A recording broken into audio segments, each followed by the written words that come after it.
Honorable members, B806 has been withdrawn.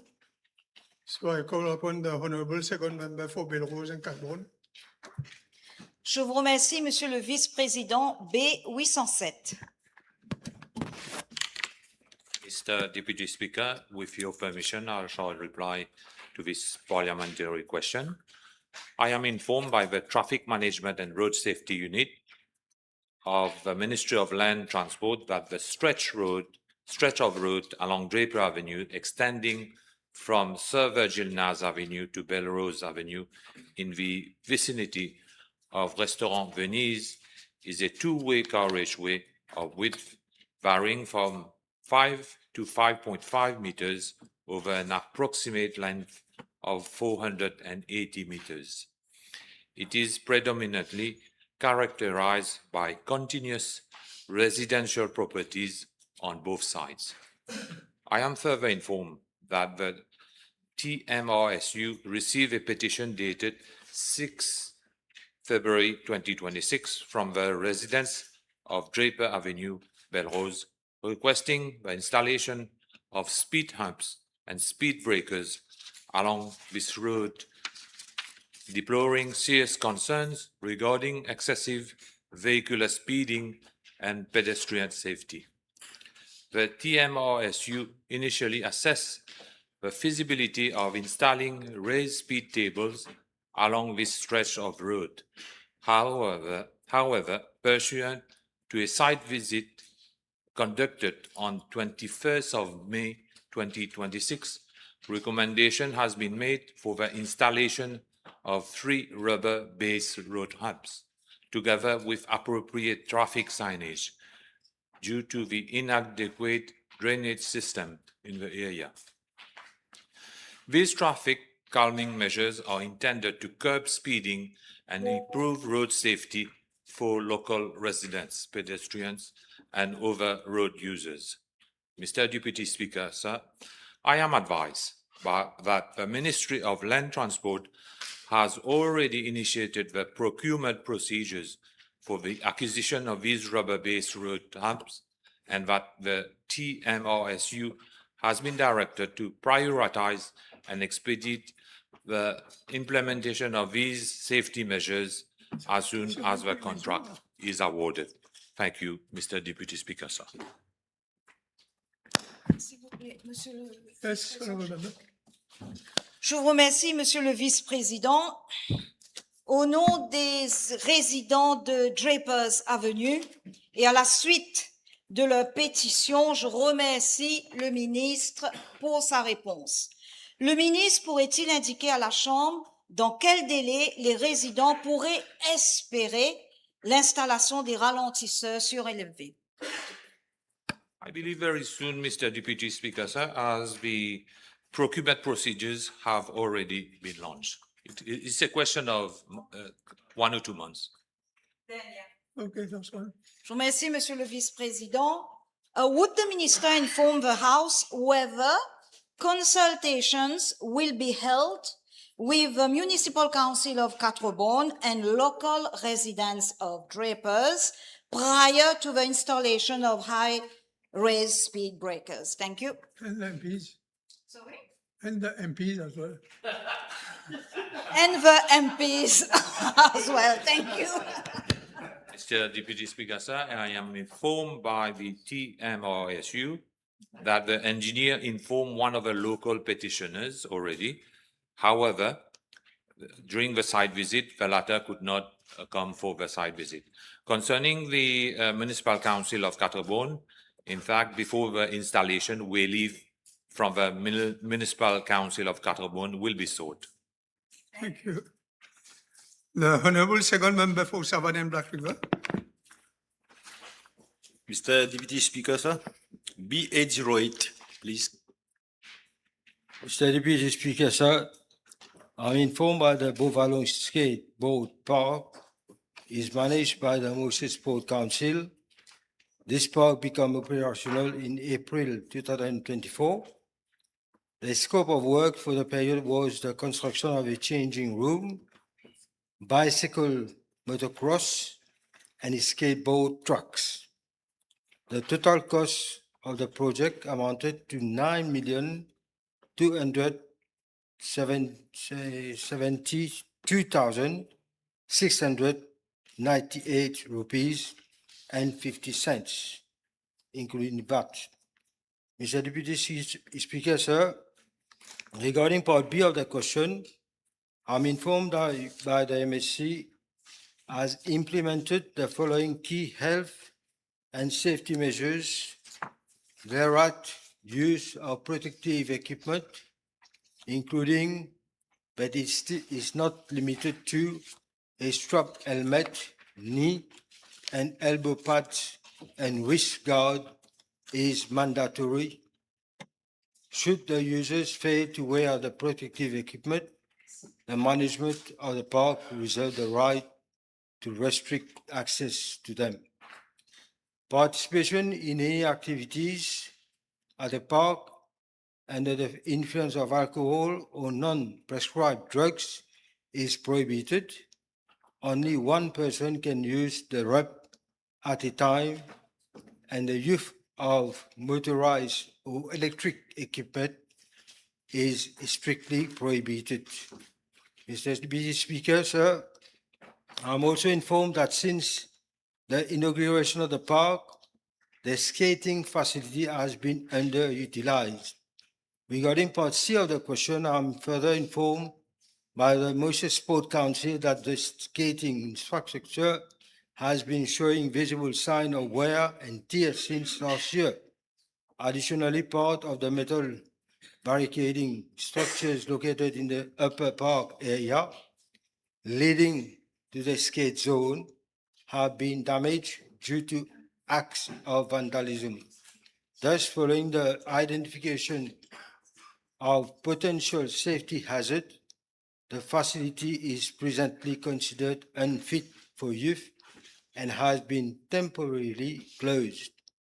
A comprehensive evaluation is being carried out by the new management at the MSC to determine the overall viability, and sustainability of the facility. Thus, at this stage, no repair works is envisaged. Mr. Deputy Speaker, sir, as public safety is our sport facilities remain one of our primary concerns. Access to the skating park will remain closed pending the outcome of the ongoing assessment.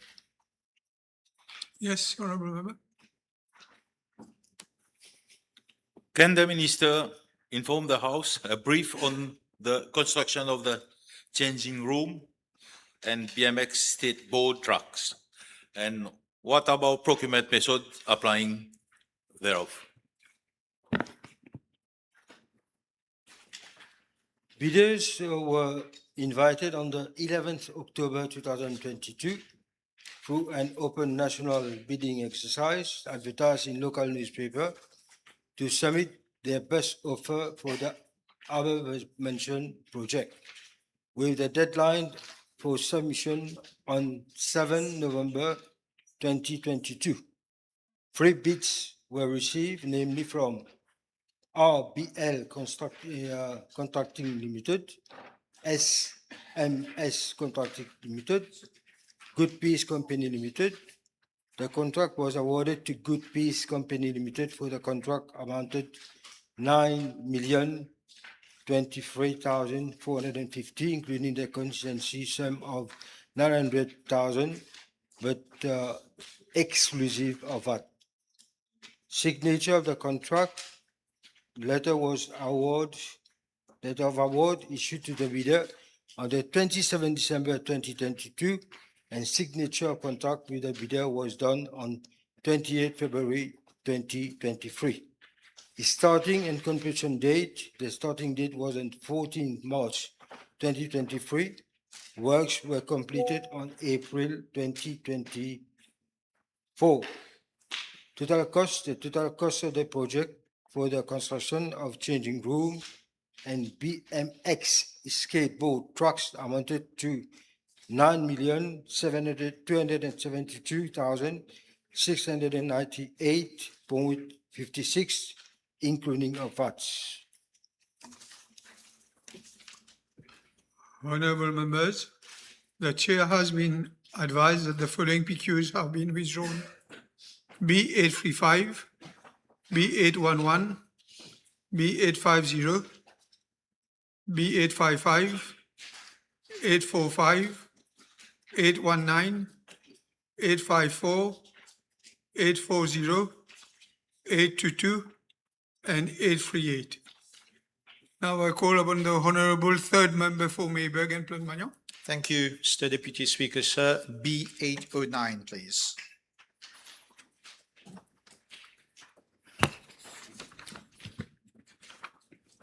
Mr. Deputy Speaker, sir, I am informed by the District Council of Grand Pose that Bois d'Oiseau Road, situated at Penmagnan, is a secondary road of approximately 285 meters in length, serving around 40 households and falling under the administrative responsibility of the District Council of Grand Pose. I am further informed that the Central Water Authority, that is the CWA, carried out pipe replacement works along that road between 30th March 2026 and 14 April 2026. Prior to the installation of the new pipeline, a trench of approximately 280 meters was excavated along the road and thereafter temporarily reinstated pending completion of the final remedial and associated infrastructure works. The said works remain under a defect liability period extending up to December 2026. Following a site inspection conducted by officers of the District Council on 21st May 2026, it was observed that water had accumulated over a stretch of approximately 35 meters, located about 45 meters from the junction of the main road. The preliminary assessment of the relevant technical officers indicates that this accumulation of water is likely due to the leakage from the CWA pipeline installed during the recent pipeline replacement works. The District Council immediately liaised with the Central Water Authority upon identification of the problem.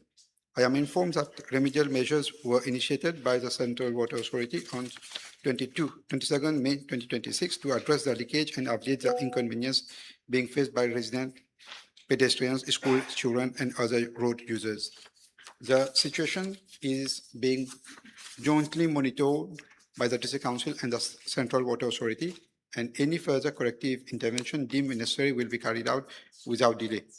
Mr. Deputy Speaker, sir, I am also informed that upon completion of the repair works by the Central Water Authority, patching and temporary reinstatement of the affected section of the road will be undertaken by the relevant authorities so as to improve accessibility and provide safer, smoother, and more convenient passage for residents and road users pending the implementation of permanent rehabilitation works. As regards longer-term infrastructure solution, discussion have been held with the National Development Unit regarding the implementation of a comprehensive project comprising both drainage works and full-width reinstatement of Bois d'Oiseau Road. I am informed that implementation of the project is subject to financial clearance and to the completion of related drainage connection works currently being undertaken along the 810 road by the Road Development Authority. Subject to these conditions being met, works are expected to commence in early 2027. I am further informed that the proposed drainage work along the Bois d'Oiseau Road are intended to complement the broader flood mitigation and drain upgrading project already being implemented in the wider Plumagnon region, whereby contributing to a more sustainable and long-term solution to drainage issues in that area. With regard to road safety, I am informed that there are presently no pedestrian crossings or road markings along Bois d'Oiseau Road, and that no road traffic accident has officially been reported there to date. Nevertheless, the District Council is liaising with the Traffic Management and Road Safety Unit for a joint technical assessment to determine whether additional road safety measures, including appropriate road markings, pedestrian crossings, and other protective measures may be required. Any measures considered necessary will be implemented accordingly. I wish to also reassure the Honourable Member and the House that the relevant authorities remain fully committed and are working in close collaboration to provide both immediate relief and long-term solution. The safety, welfare, and well-being of the residents of all users of Bois d'Oiseau remains a priority for this government. Thank you, Mr. Deputy. Supplementary. The Honourable First Member for Waka-Floreal. B810.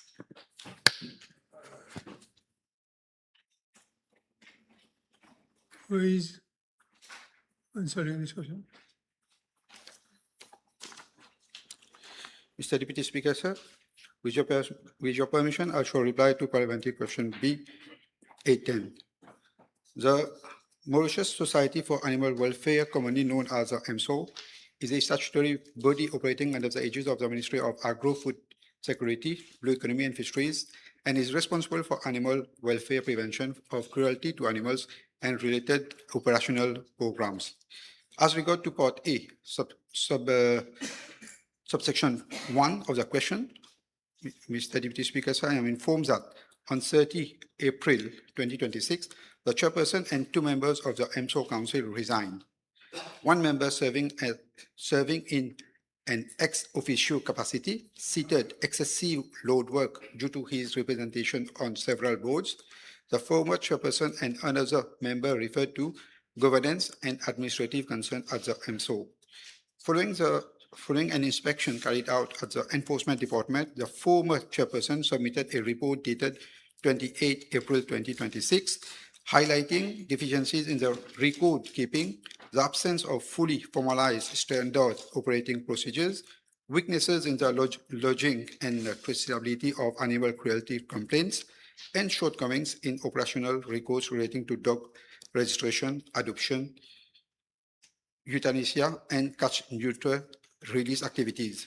Concerns were also raised regarding procurement procedures, overtime expenditure, and supervisory control. The director of the MSO was requested to provide explanations which were submitted on 6 May 2026. In his explanation, he referred, among others, to staff shortage, the absence of dedicated administrative and IT support, ongoing works to strengthen standard operating procedures and record-keeping system, and the need for a comprehensive operational review of the MSO. As regard to the request for tabling, I am advised that the document form part of an ongoing administrative examination and may also be relevant to a formal inquiry. It would be therefore not be appropriate to table internal reports, correspondence, and preliminary requisition at this stage, as this could prejudice the process. Nevertheless, the substance of the matters raised is being fully communicated to the House today. Mr. Deputy Speaker, sir, as regard to Part A, subsection 2 of the question, I am informed that the Ministry has not established that pressure was exerted on the former chairperson regarding the renewal of the director's contract. I am further informed that the MSO Council, under the chairmanship of the former chairperson herself, had already approved the renewal of the contract on 23rd April 2026, prior to the alleged telephone conversation referred to in an email dated 29 April 2026. As regard whether the appointment and renewal were in order, Section 18, Part 1 of the Animal Welfare Act 2013 provides that the Council shall appoint a director with the approval of the Minister. In the present case, the appointment of Mr. Tina Garen Govindasamy as director was approved by the substantive minister on 18 March 2025. Cabinet was informed accordingly on 4th April 2025, and the MSO Council formally approved the appointment on 29 April 2025. The one-year renewable contract took effect as from 20 May 2025, following the Council decision of 23 April 2026. The MSO formally requested ministerial approval for renewal of the contract for a further period of 1 year. Madam, Mr. Deputy Speaker, sir, as regard to Part B of the question, I wish to inform the House that a preliminary internal examination has already been initiated by the Ministry. Meetings and consultations were held by the director, the acting procurement officer, and the former representative of the Ministry of Finance on the council. The primary finding indicates that there are administrative and governance weaknesses requiring corrective action, particularly in relation to record keeping, operational procedures, procurement controls, supervision system, and overtime management. However, certain allegations remain disputed and require further verification before any definitive conclusion can be reached. Accordingly, upon the designation of a new chairperson, the EMSO Council will be requested to conduct a formal inquiry into all matters raised and to submit recommendation for corrective measures and institutional reform. The Ministry will closely monitor the implementation of improved governance, accountability, and operational system to ensure that the EMSO effectively fulfill its statutory responsibilities. Mr. Deputy Speaker, sir, I wish to emphasize that the objective of the Ministry is neither to shade nor prejudge anyone, but to ensure that all matters are dealt with fairly, transparently, and in accordance with due process and principle of good governance. Thank you. Honorable members, the table has been advised that PQ B844 will be replied by the Honorable Minister of Tourism. PQ B846 will be replied by the Honorable Minister of Public Service and Administrative Reforms. PQ A50 will be replied by the Honorable Minister of Energy and Public Utilities.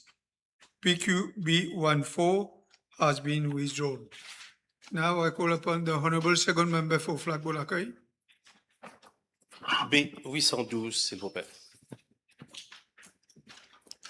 First, I wish to thank the Honourable Member for this pertinent question. As I previously informed the House in my reply to a parliamentary question, B842, at the sitting of the 7th October 2025, according to the Ministry of Public Service and Administrative Reforms, there are around 110 persons with disabilities who are employed in the public sector. 110 persons. I'm ashamed of this figure.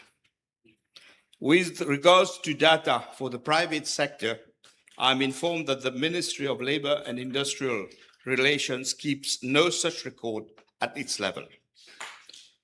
According to the Registry of Persons with Disabilities kept at the level of the Training and Employment of Disabled Persons Board, which is the parastatal body falling under the aegis of my ministry, there are only 527 persons with disabilities who are registered with the board, searching for employment or training.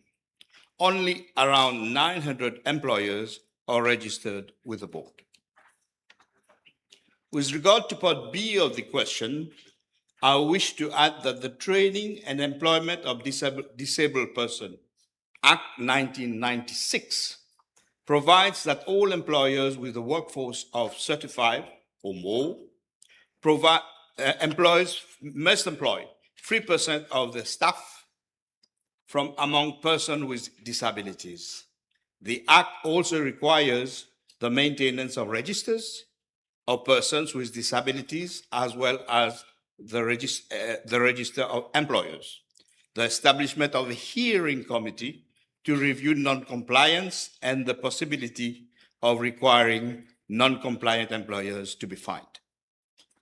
Although the above-mentioned framework was made with good intention, it was a structural failure in terms of implementation. This was the first assessment I made when this government and me and the junior minister took office. No employer was ever fined or prosecuted for not being registered. No employer was taken to task when not complying to the 3% requirement. The law and its measures could not be implemented. I'm informed that the law and its measures could not be implemented due to various reasons, amongst them our lack of staff and associated resources. The number of trainings conducted over the years has systematically declined, while reporting and compliance mechanism have in turn remained weak. This is why I call it a structural failure, and this has been going on for 30 years. Madam Speaker, when taking office at the end of 2024, I had three options, three way forward to decide. First, try to apply the existing 1996 law, the Training and Employment of Disabled Persons Boards Act, which turned to be a structural failure. Two, the second option was to proclaim the April 2024 law, the Protection and Promotion of the Rights of Persons with Disabilities Act 2024, voted by the previous regime. I opted not to pursue in this direction. Firstly, given that various NGOs and disability rights activists wanted amendments to be brought before this law is proclaimed. It's not yet proclaimed. Second, precisely the unproclaimed law merely transposes the loose enforcement structure of the previous law in terms of employment-related issues. The third option, which I chose, was to integrate the whole issue of employment and employability of persons with disabilities within the context of disability reform pursued by my ministry. First, the employability of persons with disability will be part of the new assessment panel on determining disability benefits. Two, the number of employments of persons with disabilities will be changed to be both more flexible as well as ensure social responsibility and caring of employers. Third, the law will encourage employers who meet their legal and social responsibility of caring by granting them support, whereas those who do not comply with disability employment, the disability employment section will have to pay a social responsibility contribution. Non-compliance will result in more effective enforcement structure and more penalties. The above will be included in the phase 2 of the reform, which will be implemented in 12 months after the start of the phase 1 of the disability reform. The disability reform phase 1 and 2 is presently, at this very moment, under consideration by the Ministry of Finance in the context of the coming budget. In parallel, the Protection and Promotion of the Rights of Persons with Disabilities Act 2024 will be amended accordingly and proclaimed. I understand that we are at present in a transition period. That is, we had a law which dates back 30 years. We have another law which has been voted by this assembly, not yet proclaimed, and new laws that will come out and reflect the reform that we intend to do. And so we are presently in a transition period. I do understand that we cannot have a vacuum, okay? So if the proclamation and amendments of the Protection and Promotion of the Rights of Persons with Disabilities Act 2024 will take too much time, then we'll have to take remedial action to ensure compliance, a minimum compliance with the present law. In this context, I intend to seek advice with the SLO to see what can be done under the existing law to prosecute and take action against employers, even though that the staff and the mechanism doesn't exist. And I must say that the caring responsibility towards our citizens with disability should be shared by all in a collective manner. No one should left anyone behind and unattended. Thus, we will collectively be fulfilling both our national commitments and international obligations under the United Nations Convention on the Rights of Persons with Disabilities. Thank you, Mr. Speaker, sir. Yes, Honorable. Mr. Deputy Speaker, it's outrageous that only 110 disabled, or rather I would say differently able citizens of Mauritius work in the civil service. However, the Honorable Minister there's a statutory obligation of employing 3% of the workforce beyond 35 employees, but it's also a statutory obligation that in the absence of such employment provided, be in the civil service or private organization, then in an absence of an exception provided by the Training and Employment of Disabled Persons Board, these organizations, be it private companies or the public sector or parastatal body, should pay an allowance, a financial contribution to the board for each employee they fail to employ. They would like to know whether there has been such contribution made, be it by the public sector or the private sector, for failing to employ differently able citizens of Mauritius. Our answer is no, unfortunately, to the honorable member. Yes, no, second. Honorable Minister, I wish to bring to your attention that the law compels organizations, be it the civil service, parastatal or private bodies, to provide suitable employment that fits the abilities, but also taps the capabilities of the differently able citizens of this country. I would state this case where since 1 year, I've been fighting to find an employment, a training for one of my constituents who is a deaf and mute person, but I face a situation where the management of the company, Okay. a state-owned company. Can we have your question, please? Yes, I should be able to express the briefly. problem to be able to ask the questions. Briefly. Comes forward with the argument that the criteria to recruit a mere attendant in the organization is a form 3, whereas the person I was talking about who is a deaf and mute. Therefore, there is a mismatch in the criteria to recruit, whether they are normal citizens or citizens with different abilities. So how the minister is going to tackle this situation? All the criteria will be redefined in the new amended legislation. But if you have a case concerning a state company, then just refer it to me. I will raise it with my colleague minister. Because I think besides legal obligation, all the ministry and the state-run company has an ethical and moral duty of respecting the minimum, the least minimum, I would say. Thank you, honorable member. The Honorable First Member for B813. Royal.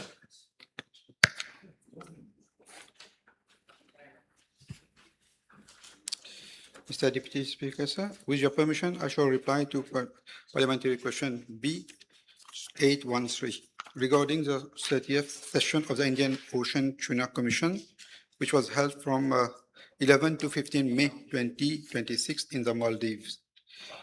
Mauritius was duly represented at the session through a hybrid delegation comprising representatives of government and private sector. At the outset, I wish to clarify that the decision for virtual participation was a deliberate and principled one, following government's decision of 27 February 2026 to suspend bilateral relations with the Maldives after that country publicly objected to the United Kingdom Mauritius agreement concerning the Sargos archipelago.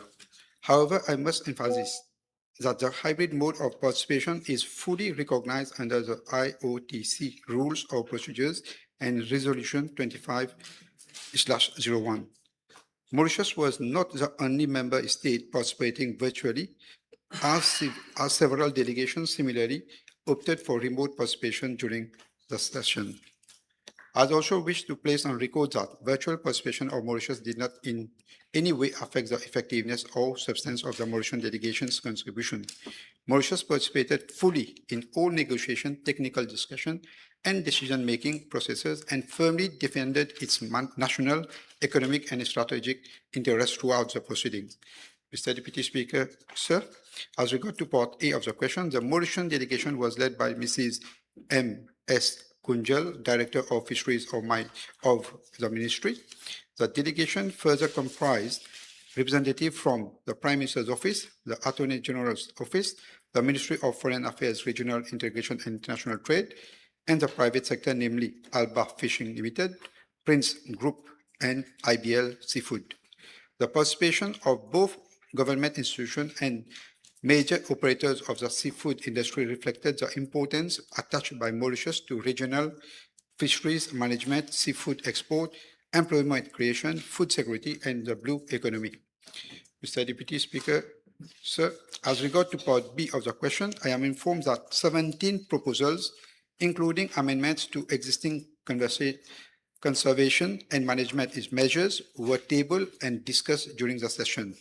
The principal issues debated related mainly to interim catch limit for yellowfin tuna, allocation criteria for skipjack tuna, interim catch limits for swordfish, and sustainability and conservation measures within the Indian Ocean region. Following extensive negotiation and consultation among members state, 8 resolutions were formally adopted during the session. I am tabling same. Mr. Deputy Speaker, sir, as regard to Part C of the question, I now come to the principal outcome and their implication for Mauritius. Firstly, concerning yellowfin tuna, Mauritius co-sponsor, together with Kenya and Tanzania, a proposal aimed at establishing interim catch limit consistent with the scientific advice of the IOTC Scientific Committee. Following deliberation and voting by member states, the proposal was adopted with 21 votes in favor, 4 abstention, and one vote against. As a result, Mauritius secured an increase of its yellowfin tuna allocation from 10,490 tons to 10,990 tons for the year 2027, representing an additional allocation of 500 tons. Mr. Deputy Speaker, sir, this increase is economically significant for Mauritius. I'm informed that the existing quota of 10,490 tons for 2026 has already been substantially allocated among licensed industrial operators engaged in purse seine and long-line fishing activities. These activities sustain important economic sectors in Mauritius, including seafood processing, export-oriented activities, employment creation, logistics and ports services, and value-added operation within the seafood hub. The increasing quota will therefore support additional economic activities and strengthen the contribution of the fisheries sector to the national economy and the blue economy. Secondly, regarding skipjack tuna, Resolution 25/3, adopted in 2025, had allocated Mauritius a quota of 13,908 tons, which will enter in force on 1st January 2028. During the present session, Mauritius submitted a proposal seeking a revision of allocation criteria applicable to small island developing states with a view to increasing the Mauritian allocation from 13,908 tons to 19,009 tons, representing an additional of 5,101 tons. The proposal was motivated by the need to better safeguard the economic interests in small island developing states, such as Mauritius, which remain heavily dependent on tuna fisheries, seafood processing, and export activities. Although consensus was not reached during this session, discussion was substantive and constructive. The proposal has accordingly been deferred to the 2027 session for further scientific and technical consultation.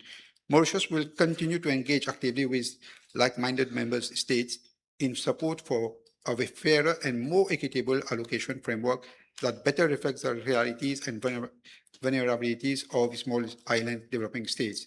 Thirdly, regarding swordfish, the proposal relating an interim catch limit was adopted in line with recommendation of the IOTC Scientific Committee. Mauritius, however, remained categorized as a small harvester based on its historical catch level of 194 tons recorded in 2024 and is therefore not subject to any specific swordfish catch limit for the year 2027 and 2028. I also wish to underline that Mauritius continues to comply with all conservation and management measures adopted by the IOTC and remain fully committed to sustainable fisheries management and responsible utilization of marine resources. In this regard, Mauritius achieved a compliance score of 87.3% for the year 2025 under the IOTC compliance framework, reflecting the country's sustained commitment to responsible fisheries governance, transparency, and international cooperation. I further wish to emphasize that the fisheries and seafood sector remain a major pillar of the Mauritian economy through employment generation, seafood processing, export, logistics, port activities, and other ancillary services associated with the blue economy. Government will therefore continue to engage actively within regional fisheries management bodies to safeguard the interests of Mauritius, secure fair and equitable treatment for small island developing states, and further strengthen the long-term sustainability and economic contribution of the fisheries and the blue economic sectors to the national economy. Thank you. The Honourable Second Member for Savannah Black River.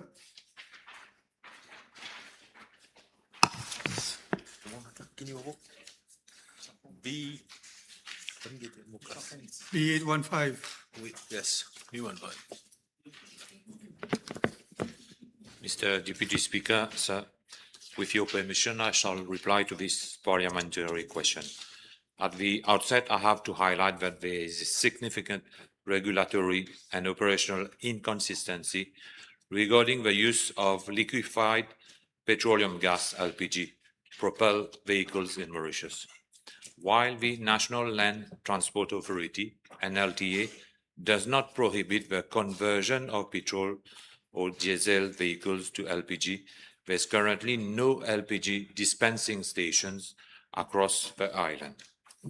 The systemic gap has inadvertently given rise to the highly unsafe and illegal practice of decanting subsidized domestic gas cylinders to refuel vehicles. Mr. Deputy Speaker, sir, with regard to Part A of the question, I am informed by the NLTA and the Commissioner of Police that to date there have been no officially reported cases of an LPG-powered vehicle catching fire as a result of a road accident.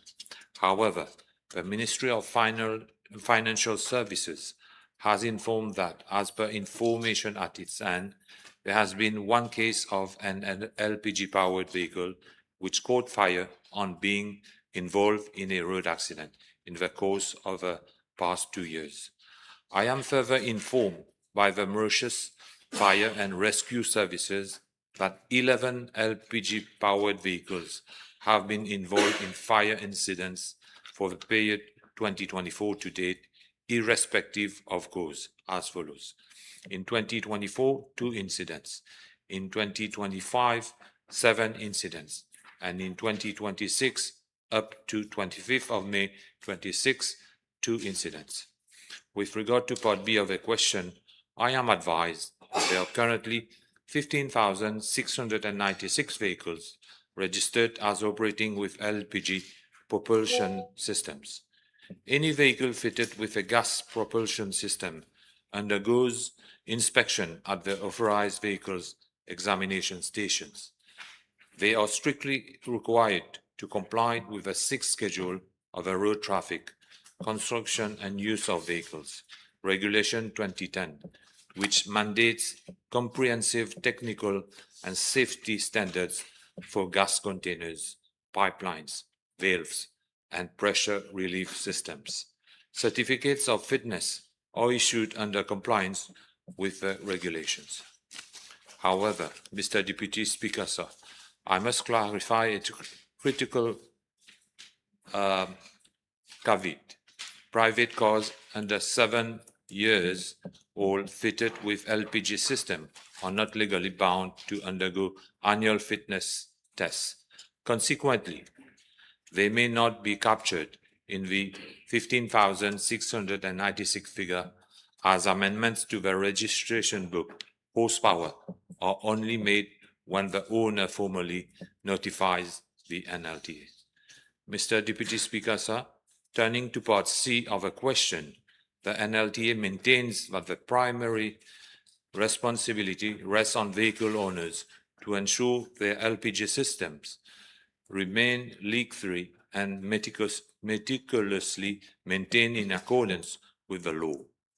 To curb the abuse of subsidized fuel, the government has in place a strict legal framework. In fact, by virtue of the Consumer Protection Fixed Penalty Notice Regulations 2020, offenders are liable to the payment of fixed penalty of 10,000 rupees for misusing domestic LPG cylinders for commercial purposes, which includes illegal decanting.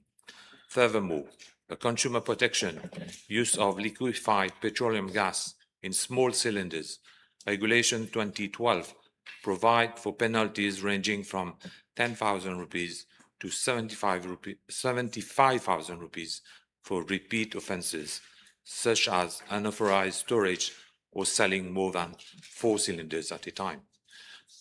Mr. Deputy Speaker, sir, despite the high volume of LPG-propelled vehicles on our roads, only 22 cases of illegal decanting have been formally reported to the Ministry of Commerce and Consumer Protection from November 2024 to date. These cases have been referred to the Mauritius Police Force for prosecutions. The Ministry of Commerce and Consumer Protection is concurrently also intensifying its field inspections, enforcement operations, and targeted awareness campaigns, particularly aimed at fuel retailers. Nevertheless, a clear anomaly remains.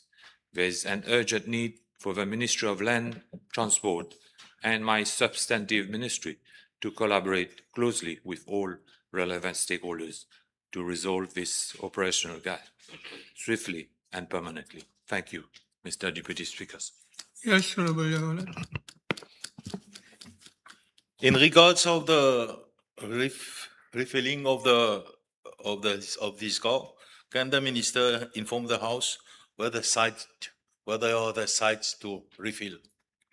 In fact, there are no sites for refilling. All these are illegal.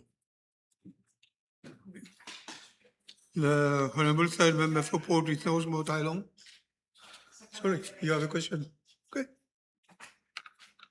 Merci, Monsieur le Président. Monsieur le Ministre, vous avez dit qu'on a 15 610 véhicules équipés avec le kit. Il n'y a pas de station pour faire le refilling. Mais comment se fait-il? Comment ils ont pu importer ce kit-là pour mettre dans leur voiture? In fact, in the past, there were filling stations who were supplying LPG gas to cars. However, let's say 5 years back, the price of LPG gas has gone down in Mauritius to the tune of 190 rupees, and people stopped going to filling station. So they went through illegal supplying of LPG gas. This is what happened. And I have to say that my ministry is coming up with a smart card so that each person will have only 2 LPG gas per month. After that, they will have to pay the regular price, which will be the cost price of the LPG gas, which will be around 600 rupees. The Honorable Third Member for Port Resource and Mount Island. Thank you, Mr. Deputy Speaker, sir. B816. Monsieur le vice-président, le CEB m'informe que la situation actuelle est de soutenir le déploiement de 11 mégawatts d'installations photovoltaïques solaires sur des bâtiments publics à Maurice et à Rodrigue. Ce projet est mis en œuvre dans le cadre du projet de Fonds vert pour le climat du Programme des Nations Unies pour le développement et intitulé « Accélérer la transition vers une économie à faible émission de carbone en République de Maurice ». Dans le cadre de ce projet, le CEB sera chargé de l'acquisition, de la fourniture, de l'installation et de la mise en service des panneaux photovoltaïques sur les bâtiments publics désignés, notamment les établissements d'enseignement. Je parle ici des écoles. Le Fonds vert, Monsieur le Vice-président, pour le climat, octroie une subvention à la hauteur de 27% d'investissement initial pour l'installation des systèmes photovoltaïques. Les 73% restants seront financés par le ministère des Finances dans le cadre du budget national. Ainsi, sur un investissement initial total de 660 millions de roupies, le gouvernement injectera environ 480 millions de roupies dans l'initiative du projet du secteur public, les bâtiments publics, notamment l'installation des systèmes photovoltaïques sur les bâtiments. L'état actuel du déploiement des 11 mégawatts de panneaux solaires photovoltaïques sur les bâtiments publics est le suivant.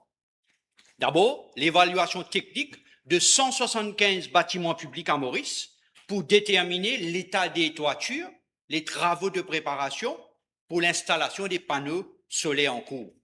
L'achèvement des installations de 5 mégawatts est prévu en septembre 2027, l'année prochaine. Deux, la lettre d'attribution, la lettre d'intention pour les installations photovoltaïques de 2 mégawatts sur les bâtiments à Rodrigue devrait être émise d'ici juin de cette année-ci. Concernant les 4 mégawatts d'installations solaires photovoltaïques restantes, l'appel d'offres a été lancé par le CPB et la date limite pour le dépôt des candidatures est fixée au 2 juin de cette année-ci. Ces installations de panneaux solaires de 4 mégawatts sont destinées aux établissements d'enseignement public, encore une fois, les écoles, et leur mise en œuvre devrait être achevée d'ici 2027. Les installations photovoltaïques, comme demandé par l'honorable membre, combinées, les 11 mégawatts, monsieur le vice-président, sur les bâtiments, produiront environ 16 500 000 unités d'électricité par an, ce qui équivaut aux besoins annuels en électricité pour 8 000 familles. Donc, ce projet de 11 mégawatts va satisfaire du moins autour de 8 000 familles. En ce qui concerne mon ministère, j'ai demandé, monsieur le vice-président, à la CWA, à la WMA, de soumettre des projets d'installation des panneaux photovoltaïques sur leurs bâtiments, CWA et WMA. Dans leurs enceintes aussi, l'objectif principal est de réduire les coûts énergétiques liés au fonctionnement des stations de pompage et des stations d'épuration. One question, yes.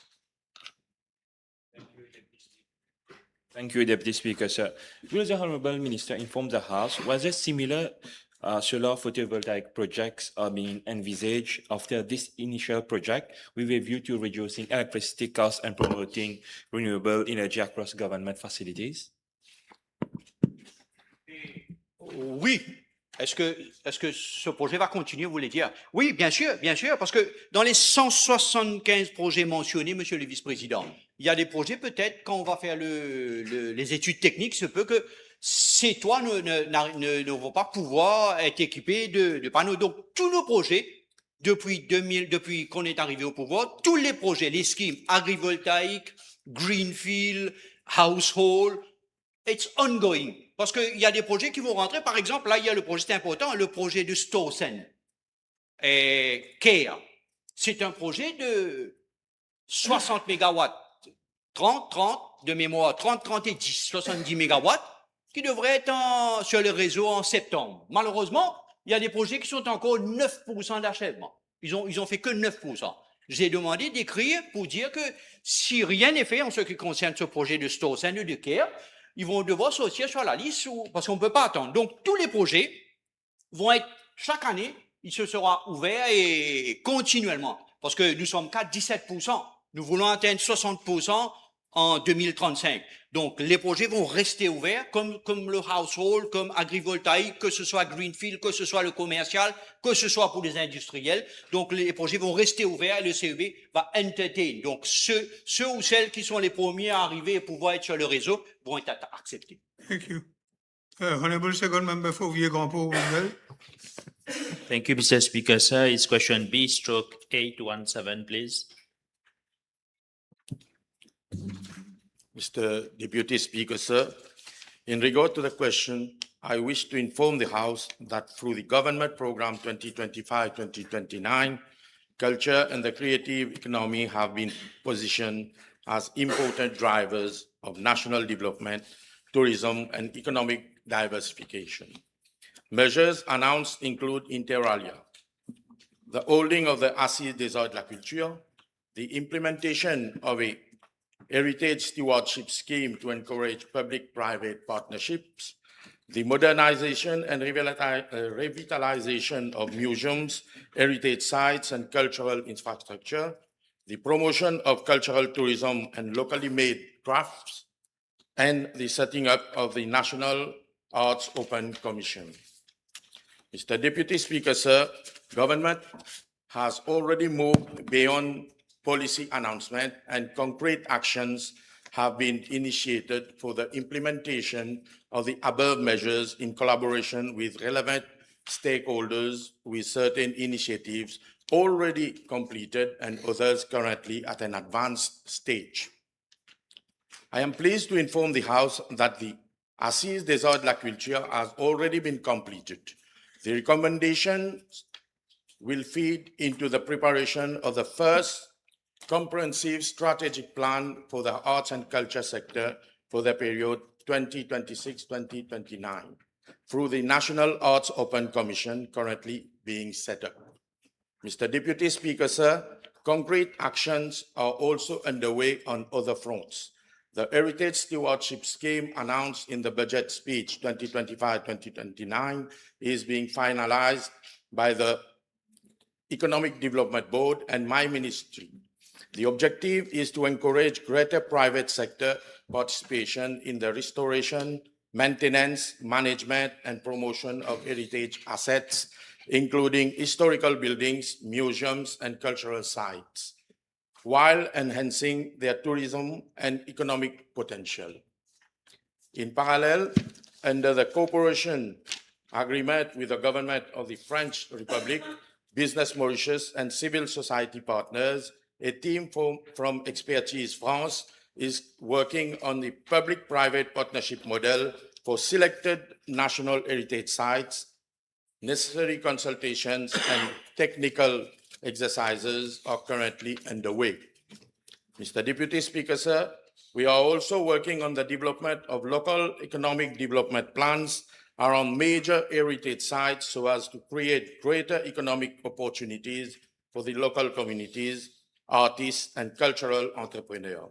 In parallel, my ministry is equally working with the Human Resource Development Council and tertiary institutions to mount specialized training programs for the creative sector. The objective is to bridge the gap between existing academic training and the practical realities on the ground, while better equipping artists, cultural entrepreneurs, and creative professionals with industry-relevant skills. Mr. Deputy Speaker, sir, it is important to underline that the present government inherited a sector which for many years lacked a coherent long-term vision and strategic direction. For nearly a decade prior to 2025, culture, heritage, and the creative economy were unfortunately not positioned as national economic priorities, despite their immense potential for tourism, employment creation, and national identity building. While certain initiatives were undertaken during that period, these were often fragmented and implemented without an integrated national strategy or measurable development objectives. Critical areas such as the modernization of museums, the structured development of heritage sites, and the valorization of local artisans did not receive the sustained attention they deserve. Yeah, being given that the minister has stated that the assizes on the Art de la Culture has been earmarked in our government program, can the minister state whether a timeline as to when this will be implemented? I've already replied that it is already completed, and now it will be sent to the National Open Art Commission. The Honourable Third Member for Grand-Peuple-de-Dau. B818, s'il vous plaît. Mr. the Deputy Speaker, sir, as the leading government agency mandated to provide strong institutional support to promote trade and investments in Mauritius, the Economic Development Board, working collaboratively with my ministry and our diplomatic missions in Africa, has organized and participated in several trade missions in Africa since November 2025 to date. I am therefore informed that by the EDB that between November 2025 and April 2026, 4 major trade missions and roadshows were undertaken as follows. Firstly, Africa Tech in November 2025, where the EDB participated in the Africa Tech Festival 2025, which was held from the 11th to the 13th of November 2025 in Cape Town, South Africa. That event had enabled fruitful discussions with many stakeholders, including tech operators from the United States. I am informed that some US firms are already in an advanced stage of incorporating their activities in the tech sector in Mauritius. Secondly, multi-cluster roadshow in South Africa. A high-level delegation of 26 companies from Mauritius undertook a business prospection mission in Cape Town and Joburg from 26th to 30th of January 2026. This mission, which was supported by our High Commission in Pretoria, has already yielded 45 million Mauritian rupees in immediate orders, with a further 440 million Mauritian rupees worth of orders currently under negotiation. 20 investment leads were identified with potential investment and trade structures estimated at 10 million USD, focused inter alia in the mining sector, commodity trading, and free-port services.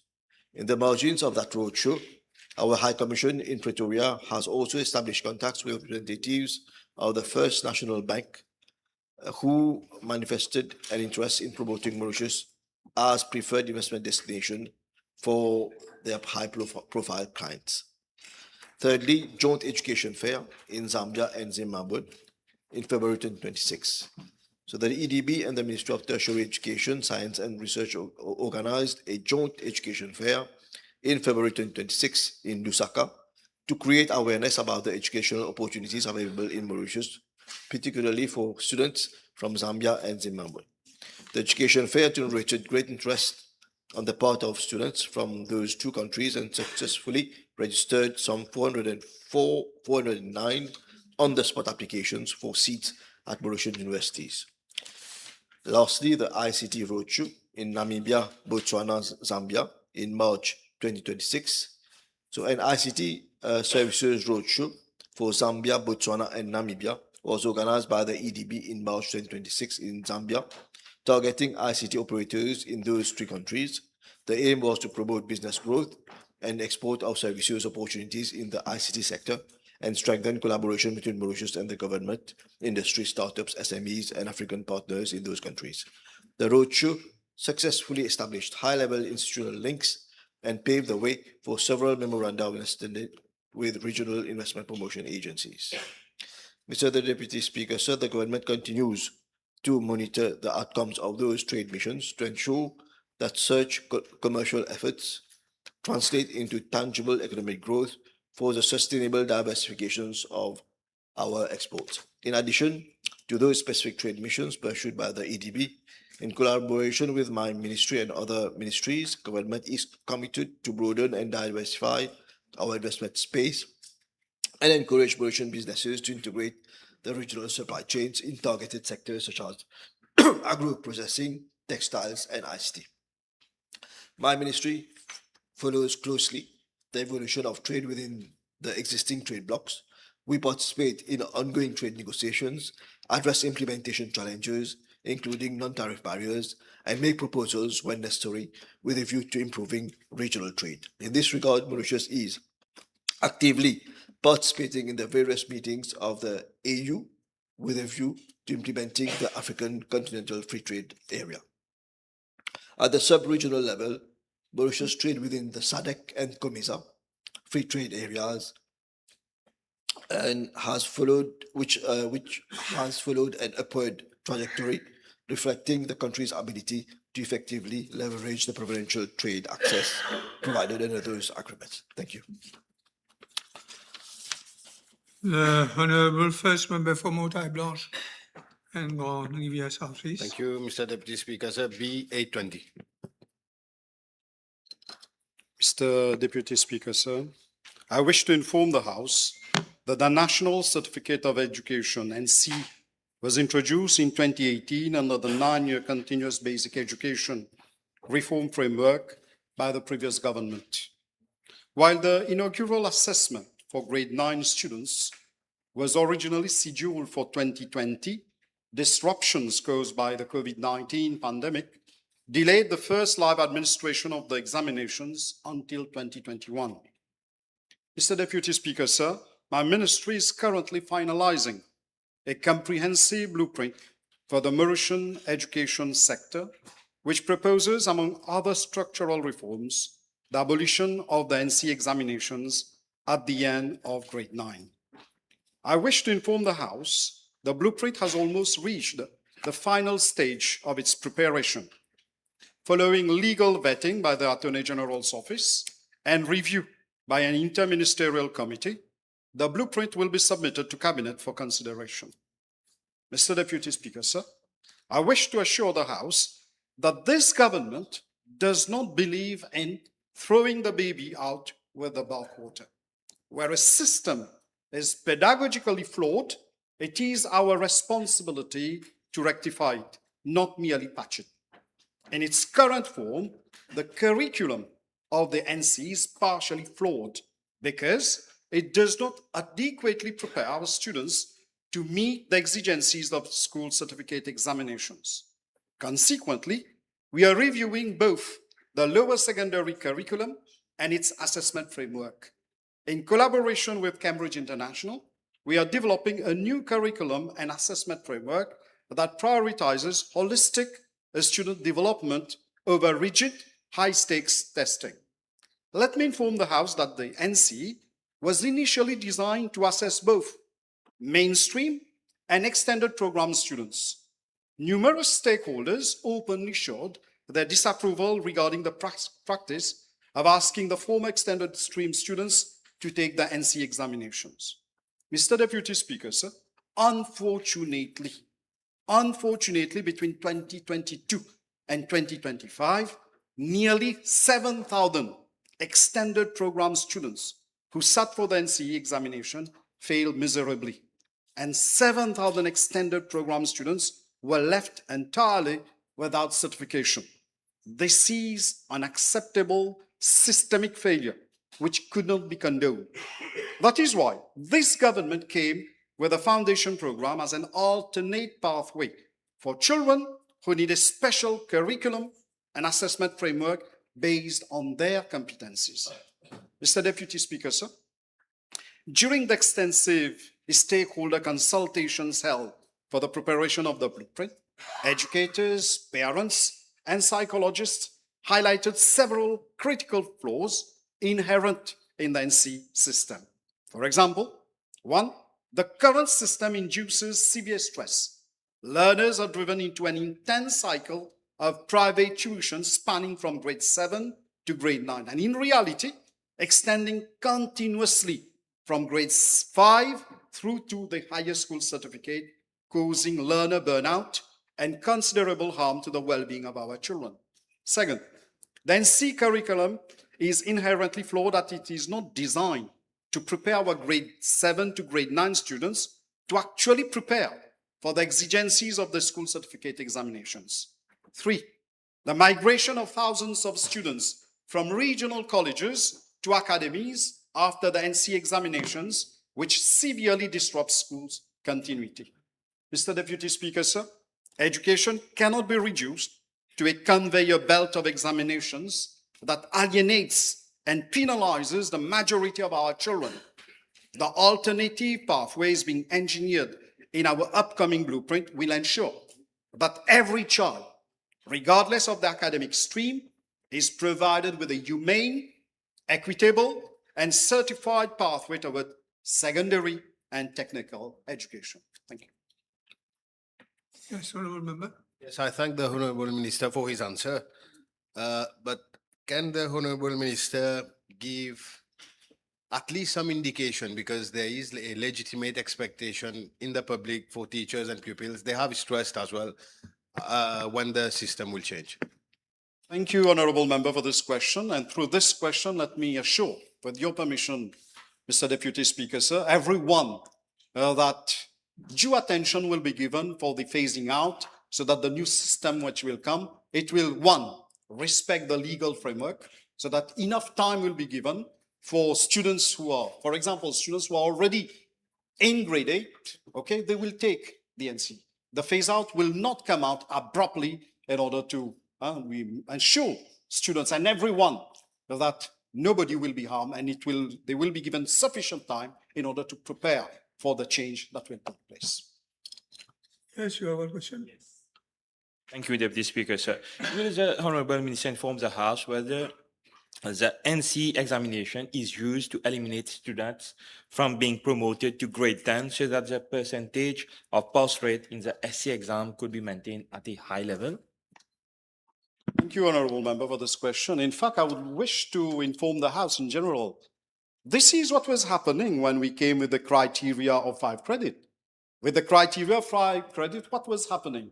The idea was to eliminate the students with 3 and 4 credits so that the HSC result could be good, the percentage could be lofty. Okay, similarly, I presume perhaps now with hindsight, perhaps that was the intention. With the NC examination, in the NC examination, what was happening? Around, from memory, I'm saying around 30% of students used to fail the NC examination. So already 1 out of 3 students used to be eliminated at the Form 3, that is the NC level itself, so that we could buttress the SC result. Our government is of a different approach. We believe in giving our kids the maximum opportunity. And coming from the sector, when a student sits for the Form 3 exam, the grade 9 examination, it is better left to the rector and the members of staff to decide whether the child can be promoted in grade 10 or not. And very often it is at this point that they opt for the stream, whether they will do science, technical, art side, or economic side, at this level. But this examination and CE examination was not doing justice to the potential of our kids. Thank you. The Honourable First Member for La Cavière Phoenix. Yes, thank you, Mr. Deputy Speaker. B821, please. Mr. Deputy Speaker, sir, honourable members will recall that 2 employees of ENS Africa Mauritius were suspended for failing to remove their headscarf. They were subsequently dismissed. The Employment Relation Tribunal found that the dismissal was unjustified, but did not order their reinstatement because, according to the tribunal, the relationship between the employees and the employer had irretrievably broken down. The 2 employees filed complaints with the Equal Opportunities Commission, alleging that they had been subjected to discrimination by ENS Africa Mauritius via its préposé based on their creed. In its report dated 8th of May 2026, the Equal Opportunity Commission concluded, amongst others, that, first, no condition, requirement, or practices existed within ENS Mauritius relating to secularity that was ever binding on the 2 employees. ENS Mauritius did not address the accusation of the 2 employees that the employers allegedly used derogatory language to refer to the employees' hijab. And 3, the facts suggest that the 2 employees were subject to discrimination by ENS Africa Mauritius.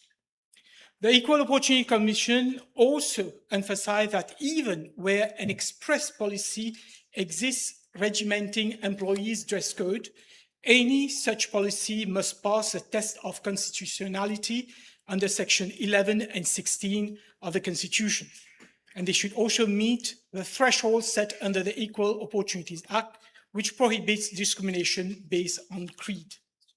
Pursuant to Section 33, subsection 2 of the Equal Opportunities Act, the Equal Opportunities Commission provided the parties a statutory period of 45 days from the days of submission of its report to inform the Equal Opportunities Commission whether the complaints have been resolved.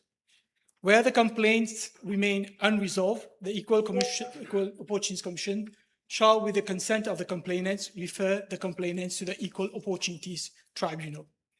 Mr. Deputy Speaker, sir, following the decision of the Equal Opportunities Commission on the 10th of May 2026 ENS Africa Mauritius issued a press communiqué informing inter alia that the termination of employment of the employees was not motivated by discriminatory practices and that its employees could attend work in a dress code which conforms to their religious practice. It also stated that in accordance with the EOC's guidelines in its report, the conciliation process will restart with a view to achieve a satisfactory solution for all parties. This communiqué, Mr. Deputy Speaker, sir, is contrary to the reply I made to parliamentary question B 794 and B 810 at our sitting of 29 July 2025.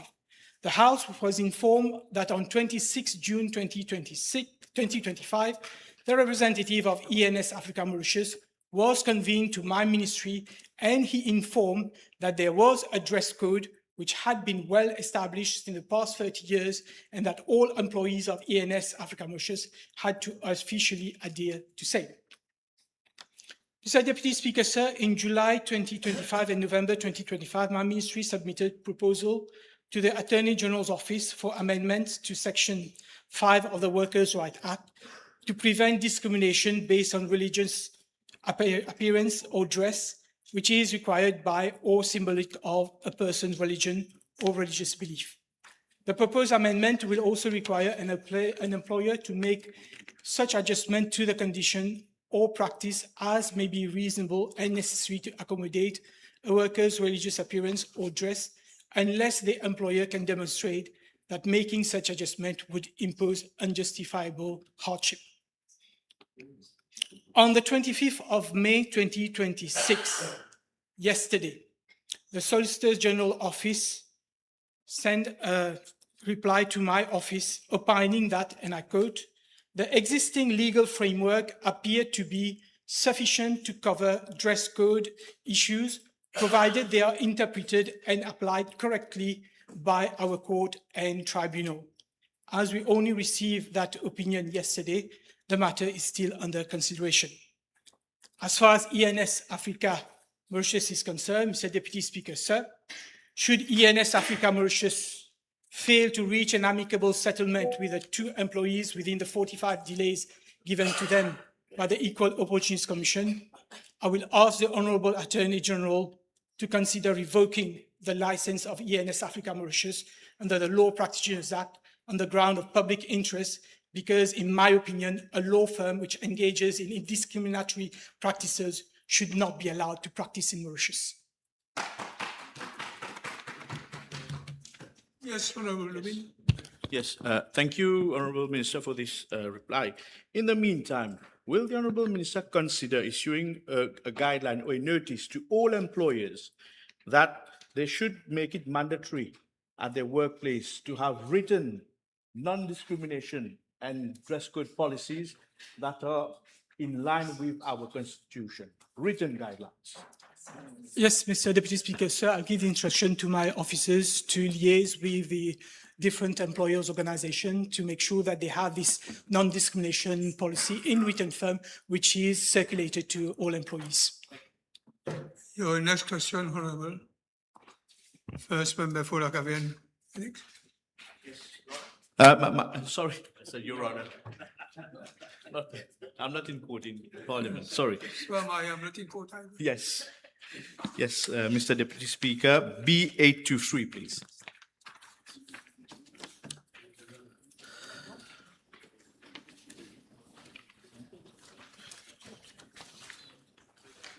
Honourable Minister of Labour.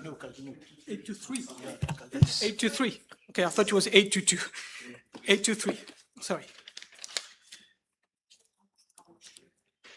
Mr. Deputy Speaker, sir, I'm informed that on the 31st of October 2020, 13 employees are employed under different entities falling under the State Investment Corporation Management Services Company Limited were suspended with pay. These entities are Sun Casino Limited, Beach Casino Limited, Le Grand Casino de Domaine Limited, and Casino de Maurice Limited. The Administrative and Human Resource Department is based at Casino de Maurice Limited, located in Curpip. According to records available at my ministry, the employees were suspended following a serious incident at Le Grand Casino du Domaine Limited, which occurred on the night shift of Sunday, 25th of October 2020 to Monday, 26th October 2020, whilst they were on duty. The incident involved, but was not limited to the following: heavy betting by punters with chips, 5,000 value chips up to 80,000 rupees, bet on one even chance, bet of up to 240,000 rupees by punters per spin, and heavy payment made to punters in excess of 1 million rupees. Management considered that the employees may have committed acts of gross misconduct and informed them that an investigation was being carried out in that respect. The employees were thus suspended with pay with immediate effect. Mr. Deputy Speaker, sir, I am informed that further to investigation carried out by the Administrative and Human Resource Department of the group, the employees were issued with their respective letters detailing the particulars of charges against them and requesting them to appear individually before disciplinary committees. The hearing of the disciplinary committees were held on different dates in 2021. I'm further informed that upon completion of these disciplinary hearings, 5 employees were individually issued with a severe warning as their acts and doing and omission at all material time were considered as serious and contrary to their work condition. However, the remaining 8 workers had their employment terminated on the ground of gross misconduct. So, Deputy Speaker, sir, 6 out of those 8 employees whose employment were terminated solicited the conciliation services of my ministry to claim their reinstatement. Despite 7 conciliation meetings held at the level of the conciliation and mediation section of my ministry, the employer, State Investment Corporation Management Services Company Limited, refused to reinstate them on the ground that the employees had been found guilty of gross misconduct. As the conciliation was unsuccessful, all 8 employees registered their complaint for termination of employment at my ministry against their respective casino employers. My ministry then conducted an inquiry into the complaint and tried to resolve the matter amicably. However, no settlement was reached. The worker was subsequently admitted to the workfare program, and between August and October 2023, my ministry lodged cases before the industrial court to claim termination dues on behalf of the 8 employees whose employment had been terminated. Subsequently, the employees decided to retain the services of their own attorney and counsel to pursue the matter further at the industrial court. Accordingly, because they had retained services of counsel and attorney, my ministry had to withdraw from all 8 cases in April and May 2024. Okay.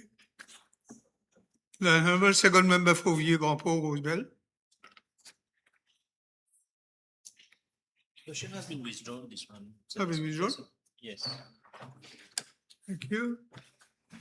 The Honourable Third Member for Bobassa Bechikidia. Honourable Kiran. B8 to 5, please. Mr. Deputy Speaker, yes, question A, whether an inquiry has been conducted by the Financial Crime Commission. Yes, an inquiry is being conducted by the Financial Crime Commission on this matter. However, I've been informed by the Financial Crime Commission that as this question relates to the inquiry being conducted by the latter, no information relating to any investigation can be divulged by virtue of Section 161 of the Finance Crimes Commission Act 2023, and that the exception provided under the law would not apply to parliamentary questions.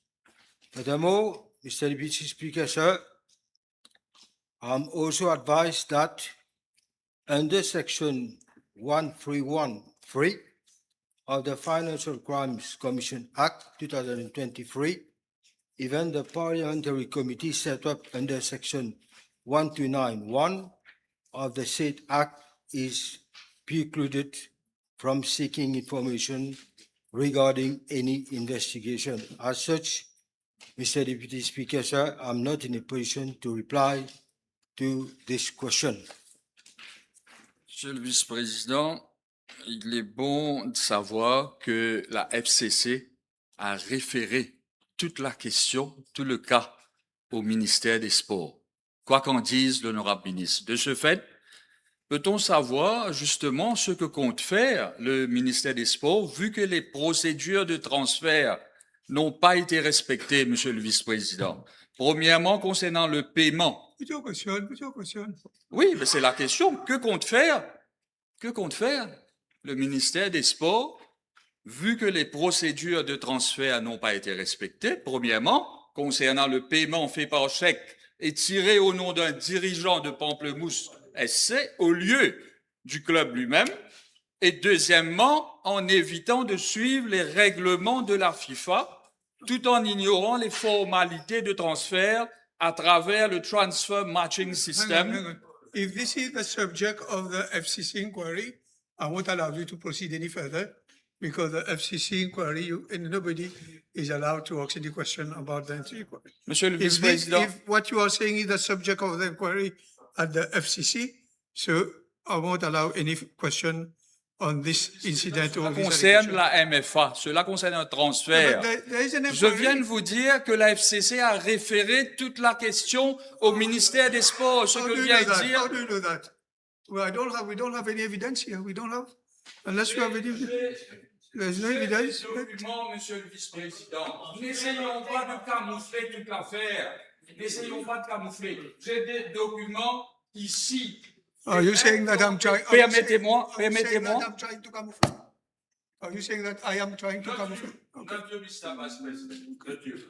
J'ai des documents en ma possession que le dénonciateur, monsieur GM, a adressés à la FIFA et à la MFA. Ce sont des documents véridiques que je vais déposer, monsieur le vice-président, à votre attention et à l'intention de l'honorable ministre aussi. Peut-être qu'il n'est pas au courant de toute l'affaire. Donc, ce que je suis en train de dire, est-ce que l'honorable ministre, à travers son ministère, ils ont l'intention d'ouvrir une enquête et de demander à la MFA de donner toutes les informations concernant ce transfert frauduleux qui a été effectué? I'm clear on that issue, Deputy Speaker. The matter is clear. Everything has been referred to the FCC, and I've got the letter from the FCC to say that this question cannot be replied in Parliament. Okay, next question. Je dépose les documents, monsieur le vice-président. The third member for Kochemiti, Honorable third member for Kochemiti. B826, please. Mr. Deputy Speaker, sir, I am informed that following completion of housing project by the NHDC, it has been the practice for my ministry to vest part of the housing estate, that is plots of land over which stand the social facilities and green spaces in the Ministry of Local Government for maintenance. As the NHDC does not have sufficient financial and human resources. However, in the year 2021, Mr. Deputy Speaker, sir, the Ministry of Local Government informed my ministry that maintenance of green spaces and amenities within the NHDC housing estates does not fall within under the purview of the local authorities as per the Local Government Act, and requested my ministry to make its own arrangements for such services. At one point in time, there was also the issue of the Local Government Act having to be amended that would have permitted the local authorities to take care and maintain those specific spaces. But as at yet, ever since 2021, nothing has been done. In a spirit of collaboration, some local authorities have, despite their limited means, been maintaining the green areas and other amenities over a number of housing estates. I'm given to understand that my ministry has had several meetings with the Ministry of Local Government and that of Finance to come up with a policy for the maintenance of green spaces and social amenities of NHDC housing estates. I wish to seize this opportunity, Mr. Deputy Speaker, sir, to inform the House that maintenance of green spaces and amenities with respect to the NSLD residential units project will also have to be looked into. I am informed that during the last meeting held at the Ministry of Finance on the 16th of September 2025, the Ministry of Local Government was agreeable to take over the green spaces, and I thank the Honourable Minister of Local Government for that, and other common amenities subject to amendments to the Local Government Act, as I said earlier. And obviously, I cannot be difficult on him and his ministry, subject to availability of funds. Residence Lavande housing project in Dagotier comprises 656 housing units on a ground plus one configuration, a football ground, a children's playground, a jogging track, a community center, a commercial outlet, and 32 green spaces. In regard to Part A, the plots of land over which stand the green spaces and amenities have not yet been vested with the Ministry of Local Government. Conversely, the District Council of Mocha has in April 2023 taken over the operation and maintenance of the community center. As regards Parts B, the NHDC is, despite the lack of resources, undertaking maintenance of the green spaces and amenities thereat on an ad hoc basis. Let me give details with regards to that, Mr. Deputy Speaker, sir, because I think it's important not only for the honourable member, but most importantly, the residents there and the constituents. The issue is as follows. The NHDC in-house team is presently carrying out the cleaning of green and common spaces at Résidence Lavande d'Agotière. Cleaning work started on the 6th of May of 2026 and are expected to be completed by the 5th of June 2026, subject to weather permitting. As at the 21st of May 2026, 50% of the cleaning works at the children's playground has been completed. The NHDC does not have the resources to ensure regular maintenance, and as I said, it's on an ad hoc basis. To conclude, I'd like to add also the following, Mr. Deputy Speaker, sir. Not only is this a problem only with regards to that particular residence, but it is quite generalized. So what we have come up at the level of my ministry is as follows. We have come up with a new scheme altogether, whereby the NHDC, myself and the officers of the NHDC, we will be visiting every single NHDC and NSLD residence in Mauritius, old and new.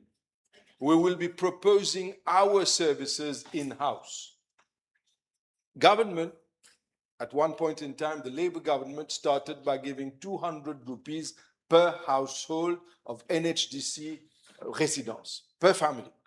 It is contributed. But we are in the process of finalizing a management plan whereby we will be able to take over the cleaning and management with the 200 rupees per household. But we will obviously, if we have to give better services, we are going to give satisfaction to all those who live in those residences. We will be expecting the inhabitants there to also contribute. So with better services and better quality of service comes also the responsibility on the part of the residents.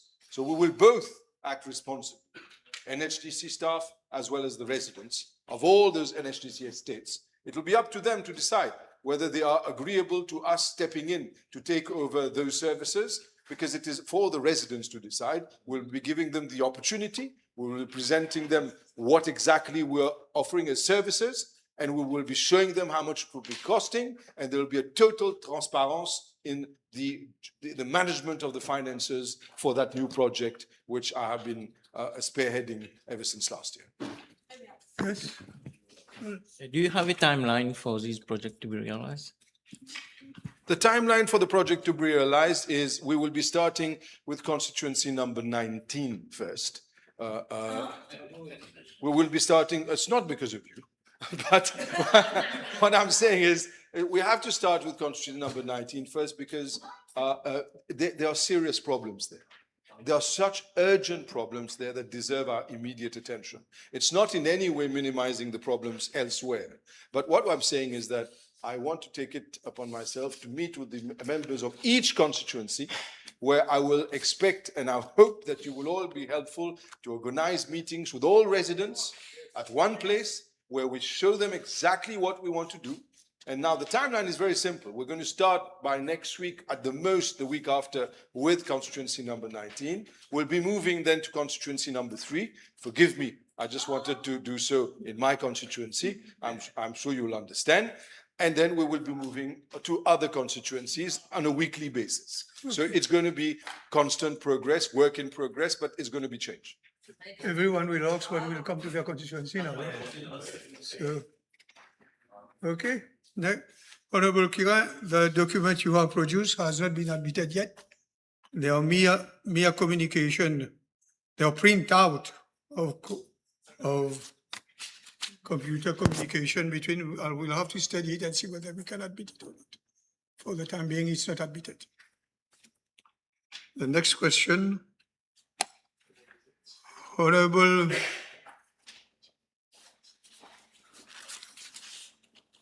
Kazian, third member for Port Ethos and Motailon. B827, thank you. Mr. Deputy Speaker, sir, in reply to part A of the question, I'm informed that since January 2021 to date, my ministry has received 1,258,913 doses of COVID-19 vaccines as donation from friendly countries, namely People's Republic of China, India, France, United Arab Emirates, Republic of South Africa, United Kingdom, and Kingdom of Saudi Arabia as follows. 100,000 doses of Covishield from India, 100,000 doses of Sinopharm from People's Republic of China, 5,000 doses of Ayat Sinopharm from UAE, 50,400 doses of Johnson & Johnson vaccine from Republic of South Africa, 1,170 doses of Johnson & Johnson vaccine from France, 151,200 doses of the Johnson & Johnson vaccine from MasterCard Foundation and Saving Lives and Livelihoods Initiative in partnership with Africa CDC, 387,270 doses of Pfizer from United States, 200,760 doses of Moderna from France, 211,200 doses of pediatric Pfizer from UK, 51,840 doses of bivalent Pfizer from United States through COVAX facility, 20 doses of Pfizer vaccine in 2025 for Hajj pilgrims, and 53 doses of Pfizer vaccine from United Kingdom of Saudi Arabia this year for Hajj pilgrims.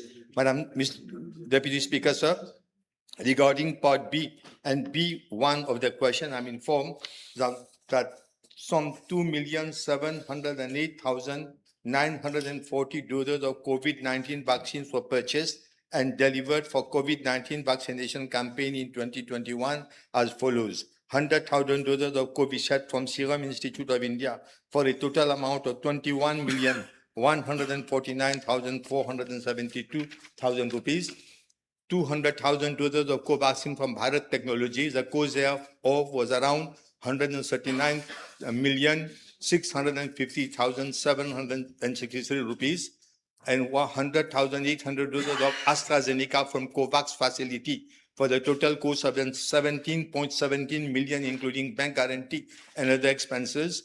1,500,000 doses of Sinopharm vaccine for total sum of 825 million rupees. 120,000 doses of Sputniks procured at the cost of 49,646,379 rupees. 288,000 doses of Johnson & Johnson vaccine have been delivered in 2 installments. Total cost incurred was 116,494,720, and 400,140 doses of Pfizer had been delivered for total cost of 264 million rupees. Mr. Deputy Speaker, sir, in regard to Part B of the question, out of 2,708,940 doses of COVID vaccines purchased and delivered. A total of 162,816 doses of vaccines have expired. The House may wish to note that a total of 987 million in respect of Johnson & Johnson's Pfizer and Sputnik vaccines was outstanding when I assumed office as Minister of Health and Wellness in 2024. Some 691,200 doses of Johnson & Johnson vaccine, which had never been delivered, but for which a contract agreement had been signed by the previous government, were expired and disposed of by Johnson & Johnson Vaccine Pharmaceuticals. Several negotiations have been carried out with African Vaccine Acquisition Trust and Afremix Bank to cancel the remaining doses. However, the negotiations were not fruitful and my ministry is bound to pay the outstanding claims. As such, part of payment to the tune of 170 million of the undelivered doses have been made during this financial year. An amount of 25 million is still outstanding in respect of Johnson & Johnson vaccine, and same will be settled shortly. Similarly, we would have to pay an amount of 277 million rupees for 599,040 undelivered doses of Pfizer in line with the contract agreement signed by the previous government. As a result, provisions are being made in the forthcoming budget to settle the outstanding claim. In case of an emergency, Pfizer will not provide any vaccine to us as no payment was effected by the previous government for the remaining doses. Yes, you got one question? Honorable Minister. One last question. Time Yes, is with over. regards to those undelivered doses for which the ministry had to pay, is the minister going to launch whatever inquiry will have to be investigated so that to bring all those who are at fault for these amount the minister had paid already? Well, this matter will be looked by the Attorney General's office, but I have to inform the House that our government has disbursed over 1 billion rupees as far as these medications are concerned, vaccinations are concerned. Time is over. Honorable members, the table has been advised that the following PQs have been withdrawn. B833, 851, 858, 843, 834, 842, 853, 839, 831, 848, 847, 837, 828, 829, 841, 857, 830, 844. Time is over. Motion. Yes. Mr. Deputy Speaker, sir, I move that all the business on today's order paper be exempted from the provisions of paragraph 2 of Standing Order 10. Seconded. Yes, seconded. The question is that all the business on today's order paper be exempted from the provisions of paragraph 2 of Standing Order 10. Those in favor say aye. Those against say no. The ayes have it. Statements by ministers. I call the Honorable Minister of Environment, Solid Waste, Management and Climate Change. Thank you, Mr. Deputy Speaker. Mr. Deputy Speaker, I wish your permission to make a statement. Following the adoption by the United Nations General Assembly of the resolution welcoming the advisory opinion of the International Court of Justice on the obligations of states in respect of climate change. On 25th July 2025, I made a statement in the House following the advisory opinion given by the International Court of Justice on the obligations of states in respect of climate change to clarify the legal obligations of states in addressing global warming and climate change. The House will recall that the request for an advisory opinion was led by Vanuatu Island State following lengthy representations made by Pacific Islands Law Suivez. On 23rd July 2025, the International Court of Justice delivered the landmark advisory opinion, clarifying that protecting the climate is not an optional diplomacy and political option, but is a legal duty grounded in treaties, customary law, and human rights.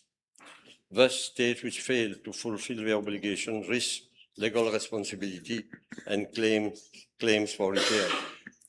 The advisory opinion was also supported the science-based temperature rise target of 1.5 degrees centigrade as the agreed primary temperature goal under the Paris Agreement. To affirm the findings of the advisory opinion of the International Court of Justice, Vanuatu, on behalf of other supporting states, including Mauritius, introduced a resolution to the UN General Assembly for adoption on Wednesday, 20th May 2026. The resolution had a resounding success with 141 votes in favor, only 8 against and 28 abstentions. The UN General Assembly adopted the resolution whereby it first welcomed the opinion and stressing on the fact that climate change is an unprecedented challenge, calls on states to act consistently with their obligations under international law and the Paris Agreement, including implementation of measures to transitioning away from fossil fuels and energy systems, and highlights that the UN General Assembly is determined to translate the advisory opinion into enhanced multilateral cooperation and accelerated climate action at all levels consistent with international law. So, Deputy Speaker, accordingly, the resolution establishes a follow-up mechanism for a report of the UN Secretary General on progress in 2027, while ensuring continued consideration by the General Assembly with a formal follow-up item on the agenda of the UN General Assembly in 2028.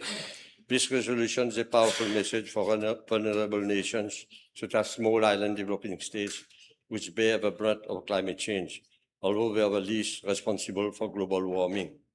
It is an affirmation that climate justice should not be in vain words, as states have now a recognized legal obligation to protect their people and future generations without distinction and discrimination.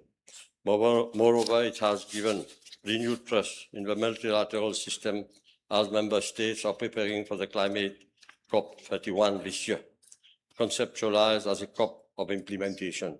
The resolution will significantly guide negotiations on key agenda items, including climate finance, loss, damage, just transitions, among others. Mauritius, as a member of the Alliance for Small States, the African group of negotiators, as well as the G77 and China, will be guided by this resolution in the preparation of its national position for the forthcoming COP31. Mr. Deputy Speaker, I thank you for your attention. Yes. The Honorable Minister of Health and Wellness. Mr. Deputy Speaker, sir, with your permission, I wish to make a statement on my ministry's preparedness plan for Ebola. In view of the fact that on 16th of May 2026, the World Health Organization declared the outbreak of Ebola in Democratic Republic of Congo and Uganda as a public health emergency of international concern, I wish to reassure the House and the population of my ministry preparedness to deal with this serious health threat. I wish to report that I have had a fruitful personal meeting with Dr. Pedros, Director General of WHO, during my participation in the 79th World Health Assembly held in Geneva from 18th to 23rd of May 2026. In addition, members of my delegation and myself participated in several daily briefings held by the Director General personally and the WHO Regional Director of African Region, Professor Janabi, on the situation of Ebola in the Democratic Republic of Congo and Uganda. Both the Director General and the Regional Director stressed the need for preparedness, solidarity among nations, and dissemination of accurate and updated information, particularly with respect to any suspected case of Ebola. Mr. Deputy Speaker, sir, Ebola is a severe, very often fatal disease in humans. It is caused by viruses including Ebola virus, Sudan virus, and the Bundibugyo virus. The average case fatality rate is around 50%, although in past outbreaks it varied from 25 to 90%, depending on the virus species, the context, and the quality and timeliness of supportive care. Ebola is transmitted to humans through close contact with the blood, secretions, organs, or other bodily fluids of infected animals, such as chimpanzees, gorilla, fruit bats, monkeys, forest antelope, and porcupines found ill or dead, especially in the rainforest. once introduced into human population, is spread from person to person through direct contact, through broken skin or mucous membranes, with blood or body fluids of infected persons, or indirectly through contaminated materials such as bedding, clothing, or needles, or as a result of unsafe burial practices. The incubation period is usually between 2 to 21 days. A person is generally not infectious before the onset of symptoms. The clinical features include sudden fever, intense weakness, muscle pain, headache, and sore throat. This may be followed by vomiting, diarrhea, rash, impaired kidney and liver functions, and in some cases, internal and external bleeding. Diagnosis requires laboratory confirmation. Mr. Deputy Speaker, sir, with regard to the current situation, the outbreak concerns Bundibugyo virus disease, the most virulent form of Ebola disease. There is currently no vaccine against the disease. The information available indicates that as 18th May 2026, the Democratic Republic of Congo had reported 516 suspected cases and 131 suspected deaths, as well as 33 confirmed cases and 4 confirmed deaths. Uganda has reported 2 confirmed imported cases, including 1 death. Overall, this represents 35 confirmed cases and 5 confirmed deaths. Mr. Deputy Speaker, sir, a public health emergency of international concern is defined under the International Health Regulation as an extraordinary event which constitutes a public health risk to other states through the international spread of disease and which may require coordinated international response. My ministry has updated and activated its national preparedness plan for Ebola virus disease, May 2026, of which I am tabling a copy. The plan covers the Republic of Mauritius, including Rodrigue and the outer island, and is structured around preparedness, mitigation, and recovery. It provides for response planning and coordination, control at ports of entry, surveillance of incoming passengers from affected countries, hospital preparedness, laboratory preparedness, passenger monitoring, contact tracing, risk communication, and recovery activities. With regard to response planning and coordination, my ministry has moved to strengthen coordination, surveillance, and operational readiness. With regard to control at ports of entry, surveillance of incoming passengers from affected countries, at our point of entry, namely the airport and the seaport, procedures for health profiling of income passengers have been reinforced. At the airport, these include verification of flight declaration forms, thermal screening, scrutiny of passport and health declaration forms, and assessment of possible exposure in affected countries. At the port, ships are boarded by the public health and food safety inspectors. Maritime declarations are verified. Health declaration forms are collected before immigration procedures. Passengers from high-risk countries are being followed up by the relevant regional health officers with initial contact within 24 hours, daily telephone contact between visits, and further monitoring over the follow-up period. The plan also provides clear protocol for suspected cases detected on board an aircraft or ship. With regard to hospital preparedness, any suspected case would be separated, assessed by a medical team wearing appropriate personal protective equipment, and transferred through a dedicated pathway to our isolation facility at Suyak Hospital with dedicated isolation based on separate quarantine bay contacts to be identified, assessed, and followed up. In the case of a ship with 1 or more suspected cases, the vessel will be directed to an isolated cave with transfer of suspected cases to the Suyak Hospital and assessment of close contact. Similarly, should there be any suspected cases from private sector, the case will be transferred according to an established protocol to Suyak Hospital. Allow me, Mr. Deputy Speaker, sir, to remind the House that it was under the Labour government that around 2013 to 2014, following an outbreak of Ebola in West Africa, that was for the first time an isolation facility was set up at Suyak Hospital. This facility was validated by WHO for isolation of Ebola cases, but can also be used for isolation of other infectious diseases. Staffing arrangement, buffer stock of personal protective equipment, stockpiling of essential medicines, intravenous fluids, blood products, medical equipment, and consumables, and training of staff in case of recognition, isolation procedures, infection prevention and control, personal protective equipment, use laboratory procedures, waste management, and burial procedures have been looked into and addressed. My ministry has also initiated actions to ensure that the relevant protocols are available and operational. This includes isolation, infection prevention control, laboratory testing, clinical management, linen and laundry services, management of clinical waste, handling of dead bodies, environmental cleaning, disinfection of transport vehicles, and guidance of 4 aircraft cabin crew.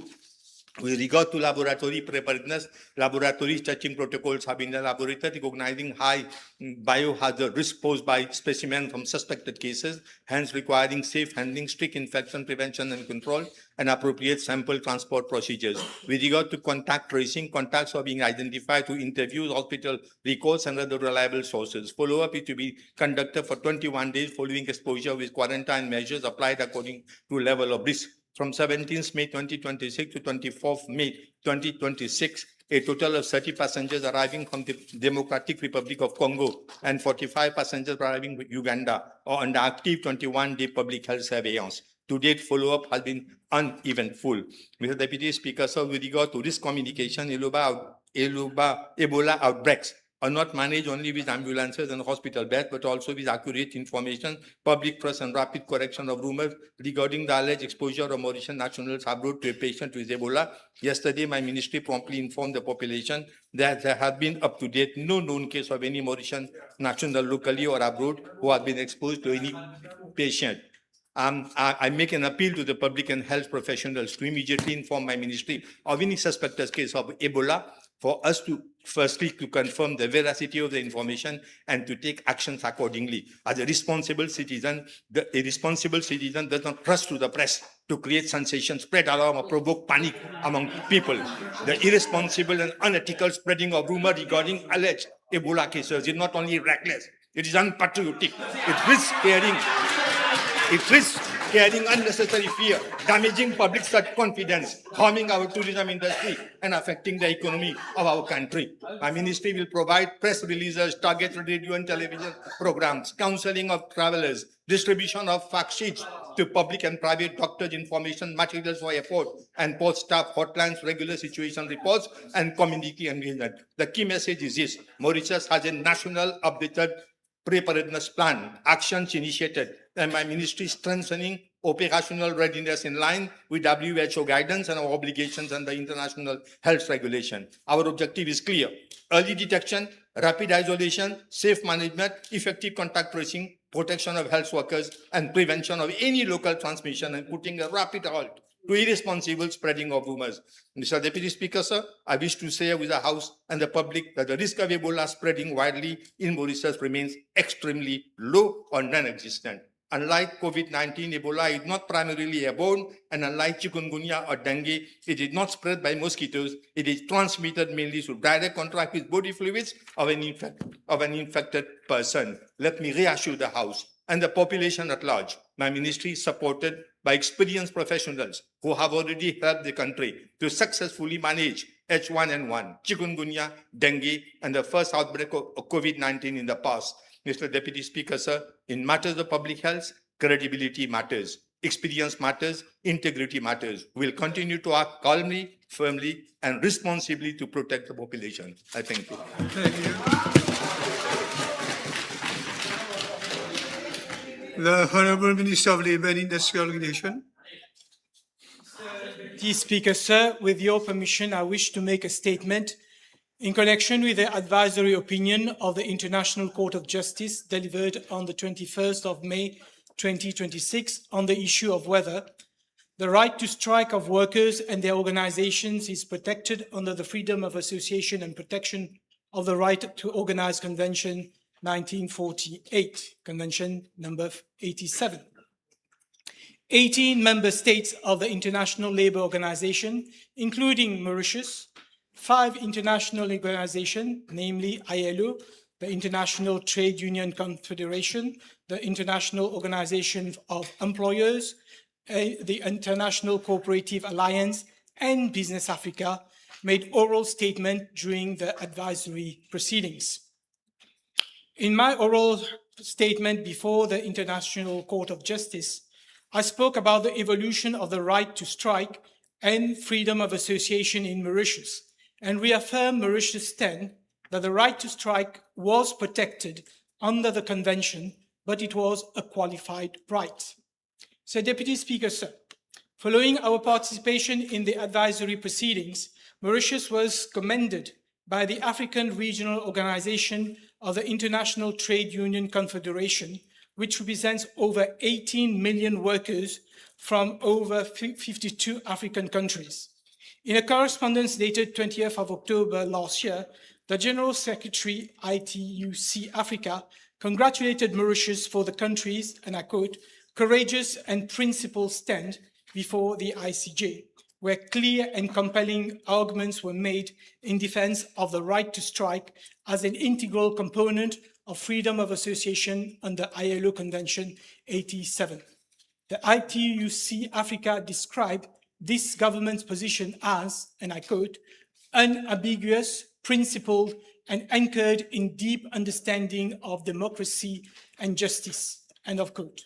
Mr. Deputy Speaker, sir, in its advisory opinion on the right to strike under the ILO Convention 87, the International Court of Justice, by 10 votes to 4, was of the opinion that the right to strike of workers and their organization was protected under the Freedom of Association and Protection of the Right to Organize Convention of 1948. This advisory opinion is of particular significance to Mauritius. Section 13 of our Constitution guarantees freedom of assembly and of association. To a large extent, Section 13 of our Constitution is similar to Convention 87, as both protect the rights of persons to form or belong to trade unions for the protection of their interests. Just like Convention 987, Section 13 of our Constitution does not expressly provide for a right to strike. But in the light of the advisory opinion of the International Court of Justice, it can be safely inferred that the right to strike in Mauritius is protected under Section 13 of our Constitution. Mr. Deputy Speaker, sir, this ruling represents an important milestone for trade unions and workers across the world, including Mauritius, who have historically fought for the recognition and protection of workers' collective rights, including right to strike for the protection of their interests. Thank you. The Honourable Minister of Commerce and Consumer Protection. Mr. Deputy Speaker, sir, with your permission, I would like to make a statement on VAT collection on petroleum products. Since the onset of the conflict in the Middle East in March 2026, compounded with the disruption of shipping routes through the Strait of Hormuz, we have witnessed significant volatility and sustained increases in global crude oil and refined petroleum prices, particularly for mogas and gas oil. Reports from the World Bank, Reuters, and the U.S. Energy Information Administration have confirmed that the ongoing conflict has not only caused one of the largest oil supply shocks in recent decades, but also warned that oil markets are likely to remain under pressure for an extended period of time in the foreseeable future. As a fully import-dependent economy for petroleum products, Mauritius has inevitably been affected by these international market developments. Nevertheless, this government has consciously refrained from passing on the full extent of increase in international oil prices to consumers. This policy decision has been taken in order to cushion households, protect purchasing power, contain inflationary pressures, and safeguard economic activities across the country. Had the full increase in procurement costs been transferred directly to pump prices, consumers and businesses alike would have faced significantly higher transportation and living costs. For instance, the calculated prices of mogas and gas oil have, as at 25th of May 2026, increased by 22.87% and 11.09% respectively. Accordingly, the retail prices of mogas should have been 78 rupees and 95 cents per litre, while that of gas oil should have been 79 rupees and 50 cents per litre. Government, however, did not pass on these increases, with the consequence that within the 3-month period since the outbreak of this crisis, the deficit of the price stabilization account has increased by more than 2 billion rupees reaching a deficit of 3.53 billion rupees today, compared to a deficit of 1.5 billion rupees on 28th of February 2026. In this context, it is important to underline that revenues collected through VAT on the sales of mogas and gas oil contribute directly to the financing of extensive social and welfare measures provided by the state in Mauritius. Unlike many developing countries, Mauritius maintains a broad welfare system which ensures universal or highly subsidized access to essential public services and social protection mechanisms such as free healthcare, free education from primary up to tertiary level, universal pensions for senior citizens, social aid schemes for vulnerable households, subsidized public transport for students and elderly persons, and numerous support mechanisms aimed at protecting lower and middle-income families. When compared to several African countries, Mauritius offers considerably broader and more universal welfare framework. In South Africa, while social grants and pensions are extensive, healthcare and education system remain uneven and highly dependent on income level. In Kenya and Ghana, access to healthcare and social protection is comparatively more limited, with a larger reliance on contributory insurance schemes and private expenditure. Namibia provides certain pension and social assistance programs, but its welfare coverage remains narrower in scope than that of Mauritius. Importantly, despite these countries capping their VAT collections on petroleum products, most of them have nonetheless increased their retail prices for these products as per the global prices, which Mauritius has not done. The prices of both mogas and gas oil in Kenya, Namibia, and South Africa are higher than the prices in Mauritius. Mr. Deputy Speaker, sir, the Mauritian social model therefore requires substantial and sustained public financing. Taxes and VAT revenues collected across the economy, including on petroleum products, constitute an essential source of funding which enables government to maintain free and subsidized services for the benefit of the population as a whole. Consequently, the VAT collected on mogas and gas oil should not be viewed solely as a fiscal measure, but also as a contribution towards preserving the country's social safety net, supporting vulnerable groups, and maintaining the quality of life and social stability enjoyed in Mauritius. Thank you, Mr. Deputy Speaker. Sir. Thank you. Honorable members, I have perused the documents Honorable Third Member for Beaubassin and Petite Rivière wished to table in relation to PQ B825. These documents are exchange of emails between two persons referring to certain third person and making mention of materials which, if made public, may prejudice the ongoing inquiry before the FCC.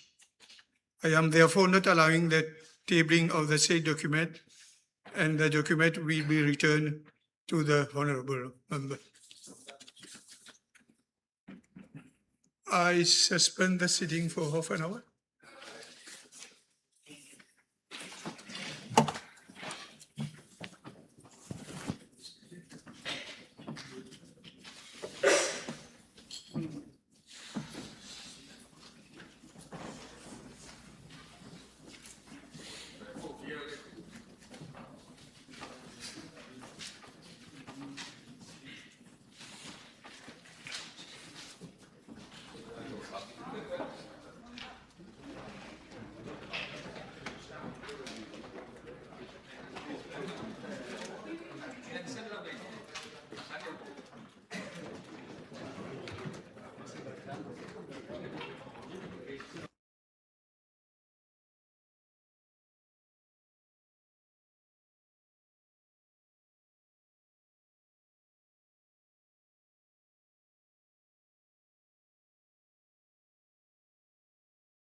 You may be seated.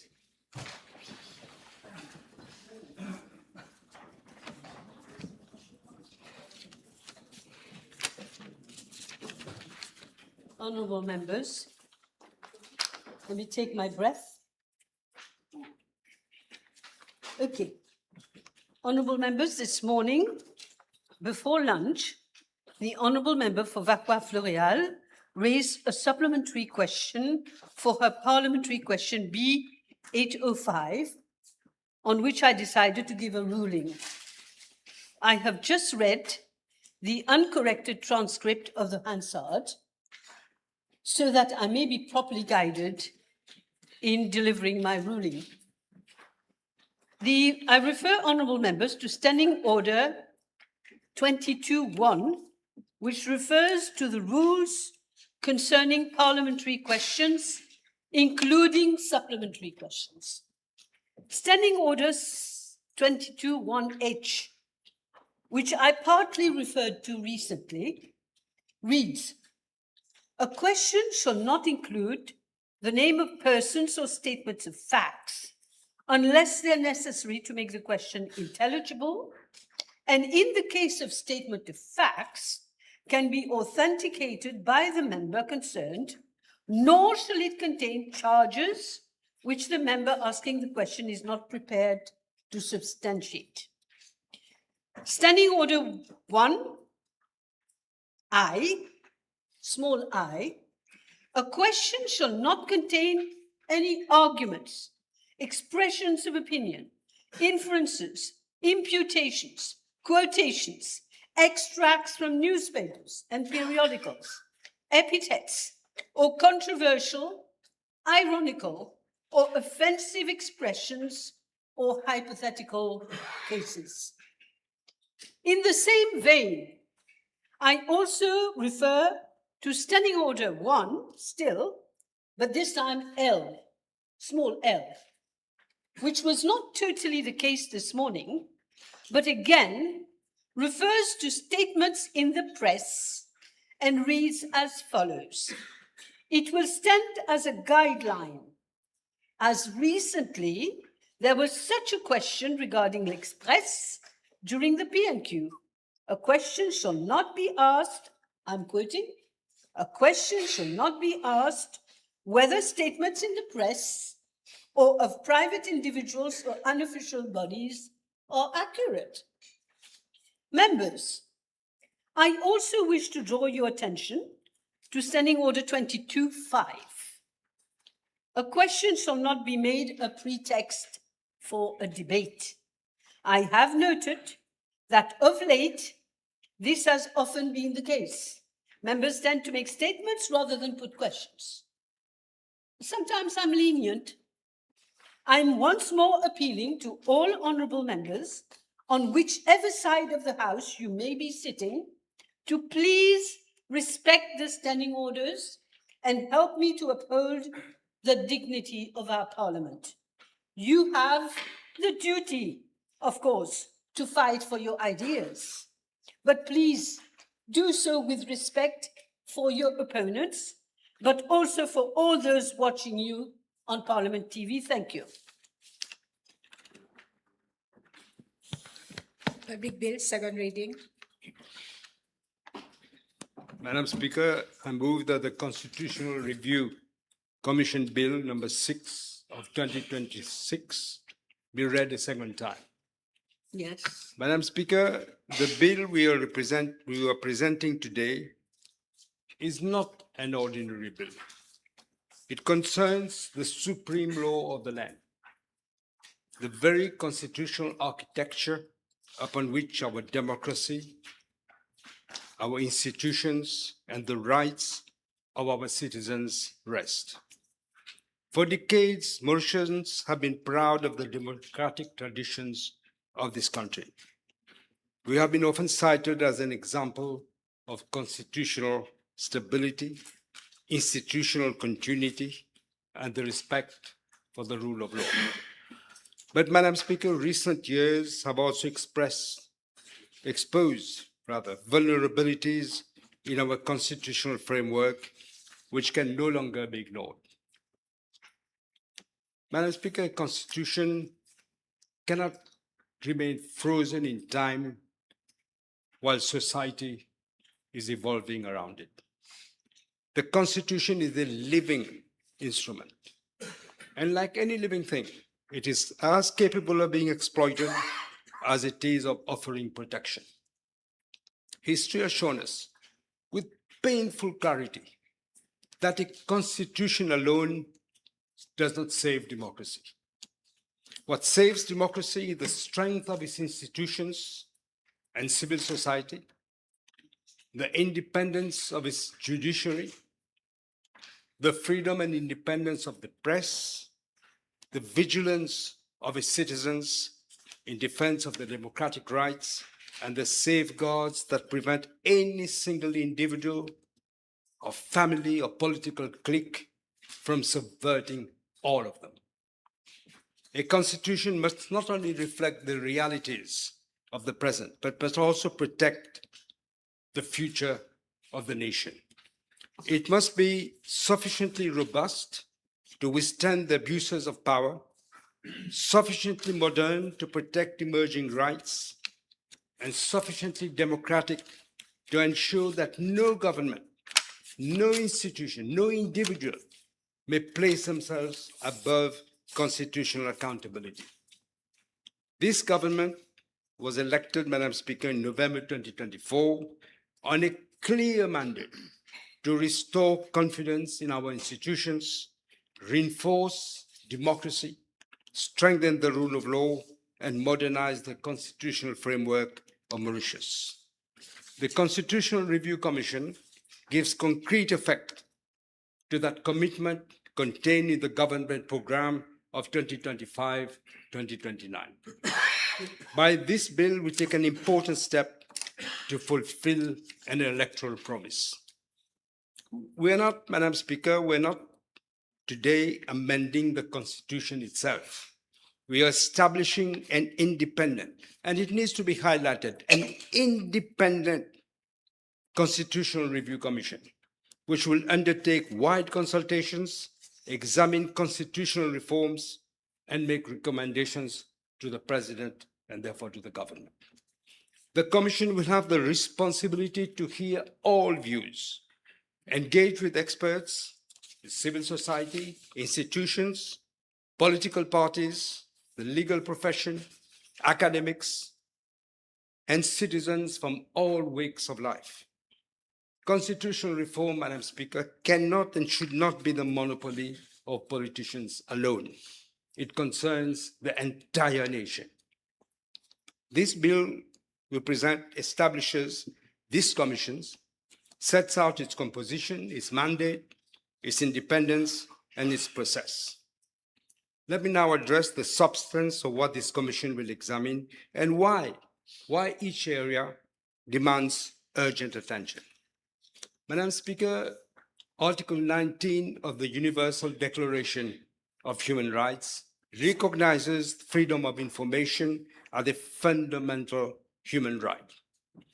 The UN Special Rapporteur on Freedom of Expression has stated that access to information is one of the most essential elements of the freedom of speech. Let me quote. He says, "Freedom will be bereft of all effectiveness if the people have no access to information." Access to information is basic to the democratic way of life. The tendency to withhold information from the people at large is therefore to be strongly checked, unquote. Transparency is not merely a governance ideal, it is the oxygen of democracy, Madam Speaker. When government decisions on public procurement, on appointments, on contracts, and concessions are shrouded in official secrecy, corruption may flourish in the darkness. The people of this country have had enough darkness in the governance of our nation. Furthermore, when the media does not have access to information, very often they speculate, and very often wrongly, and false perceptions are created, especially on the social media. Lies propagate. People very often believe what they see on social media. They don't use their head, unfortunately. And false perceptions are created. This is not conducive to the proper functioning of a democracy. A Freedom of Information Act will be introduced by this government, and the Commission will examine the constitutional principle underpinning it. Sunshine, Madam Speaker, is the best disinfectant. This country has been kept in the dark for far too long. Secondly, Madam Speaker, the Commission will examine the creation of a senior officials appointment committee, which will make recommendations to government on the appointment of heads of major public institutions other than appointments already falling under the service commissions provided for in the Constitution. We witnessed, Madam Speaker, under the previous regime, the devastating consequences when the heads of supposedly independent institutions owed their position not to merit, not to competence or integrity, but to political servility and personal loyalty to the ruling clique. The result was institutional decay on an alarming scale. The police force was too often reduced to a political instrument deployed against critics and opponents. The Mauritius Broadcasting Corporation ceased to function as a national broadcaster and became instead a taxpayer-funded propaganda machine for those in power. The former Independent Commission Against Corruption, established supposedly to fight corruption, was rendered a toothless watchdog, energetic when pursuing political adversaries, but conspicuously paralyzed when confronted with allegations touching the corridors of power. The Financial Crimes Commission, set up under the Financial Crimes Commission Act, made matters worse. It concentrated the critical powers of investigation in the hands of the handpicked Director General and removed the constitutional prerogative of the Director of Public Prosecution. As soon as we came into government, we initiated an amendment to restore the prosecutorial authority of the DPP. Madam Speaker, institutions do not just collapse overnight. They are hollowed out gradually, little by little, when appointments are made on the basis of political obedience rather than public service.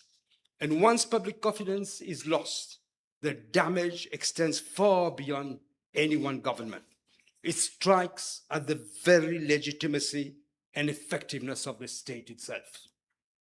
Confidence in our institutions depends not only on personal integrity of those appointed, but equally on credibility, transparency, and independence of the process by which they are appointed. A democracy cannot function where citizens believe that key constitutional and public bodies are merely extensions of the governing party. That is why reforming the system of appointments is not cosmetic reform, it is democratic repair. The objective is therefore to reinforce merit, transparency, competence, and institutional credibility in appointments to key public officers. Of course, in organizations that are central to the implementation of a government's program, it may sometimes be permissible for political considerations to play a part, but competence must always be the primary consideration. I do not pretend, Madam Speaker, that we have always got it right, but we must correct what can be corrected. We must change the culture.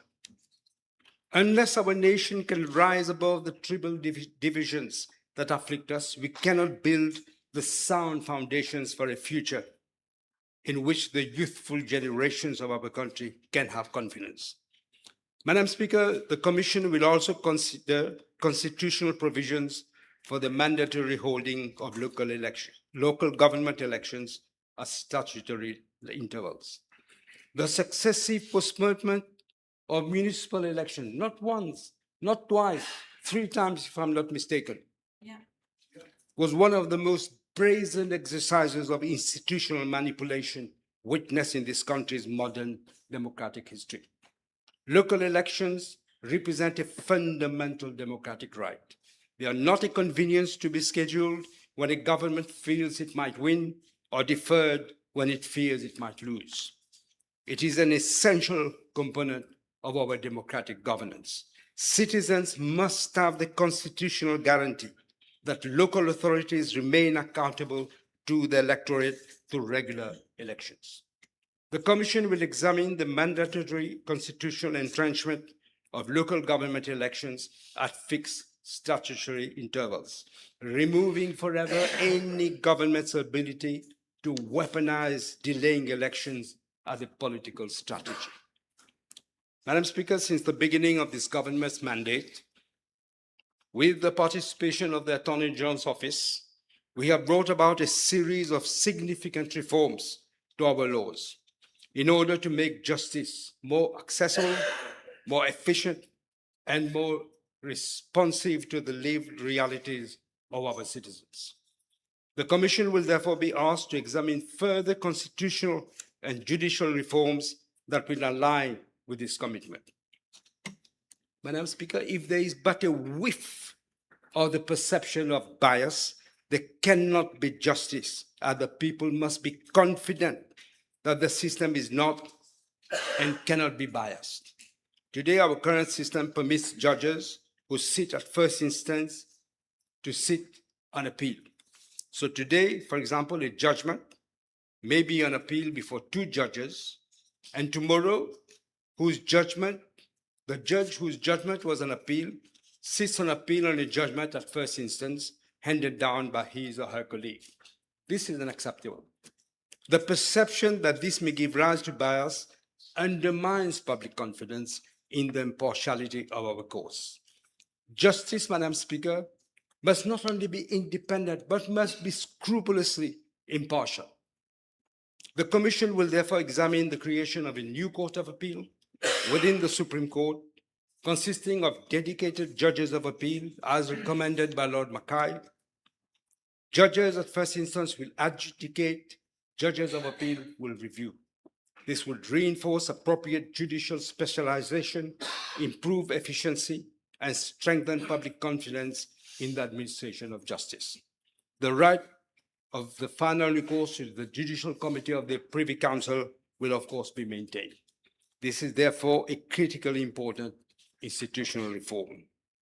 The Commission, Madam Speaker, will also examine the establishment of a constitutional division of the Supreme Court for the timely adjudication of constitutional and human rights matters. Constitutional litigation often concerns the most fundamental rights and freedoms of citizens. Delays in constitutional matters may effectively amount to a denial of justice. A specialized constitutional division will ensure greater expertise, coherence, and expedition in constitutional adjudication. It would strengthen constitutional protection and reaffirm the supremacy of the Constitution in our legal order. A good example, Madam Speaker, and I think all of us know this, concerns the electoral petitions. We have to prepare the affidavits and put in our petitions within 21 days. It's not easy when you've lost an election, because people who were prepared to come are put under pressure or threatened in this country. But you have only 21 days to prepare your petition. But we all know what happened after the 2019 elections. I'm an example myself. 4.5 years practically, waiting for the petition to be heard. But finally, we said there is no point because elections are held every 5 years. So what is the point of having electoral petitions? The commission will also look into whether there is need to reinforce further the independence of the Director of Public Prosecutions. The independent prosecutorial function of the Director of Public Prosecution is a cornerstone of the rule of law. That is why in our Constitution is giving constitutional protection.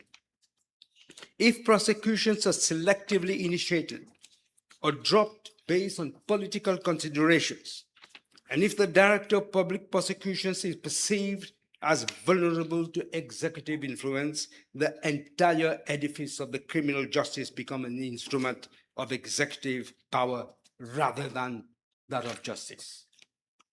I may say, thankfully, we have been fortunate that the recent occupants of that office have had the moral courage and fortitude to resist the most flagitious and brazen attempts to coerce and intimidate them.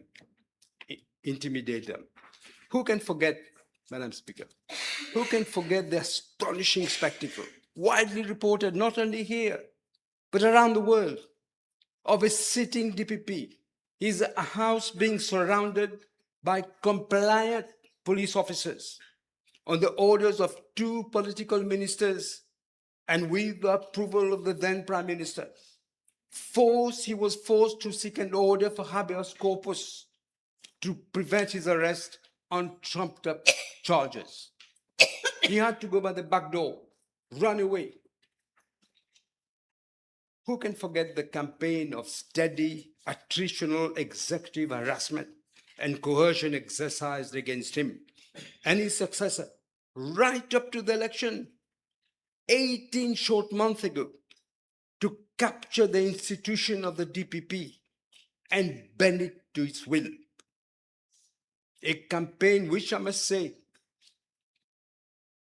to the lasting credit of the former Deputy Prime Minister, Xavier-Luc Duval, who decided to resign, who preferred to resign from government rather than accepting such a repugnant and proposed action.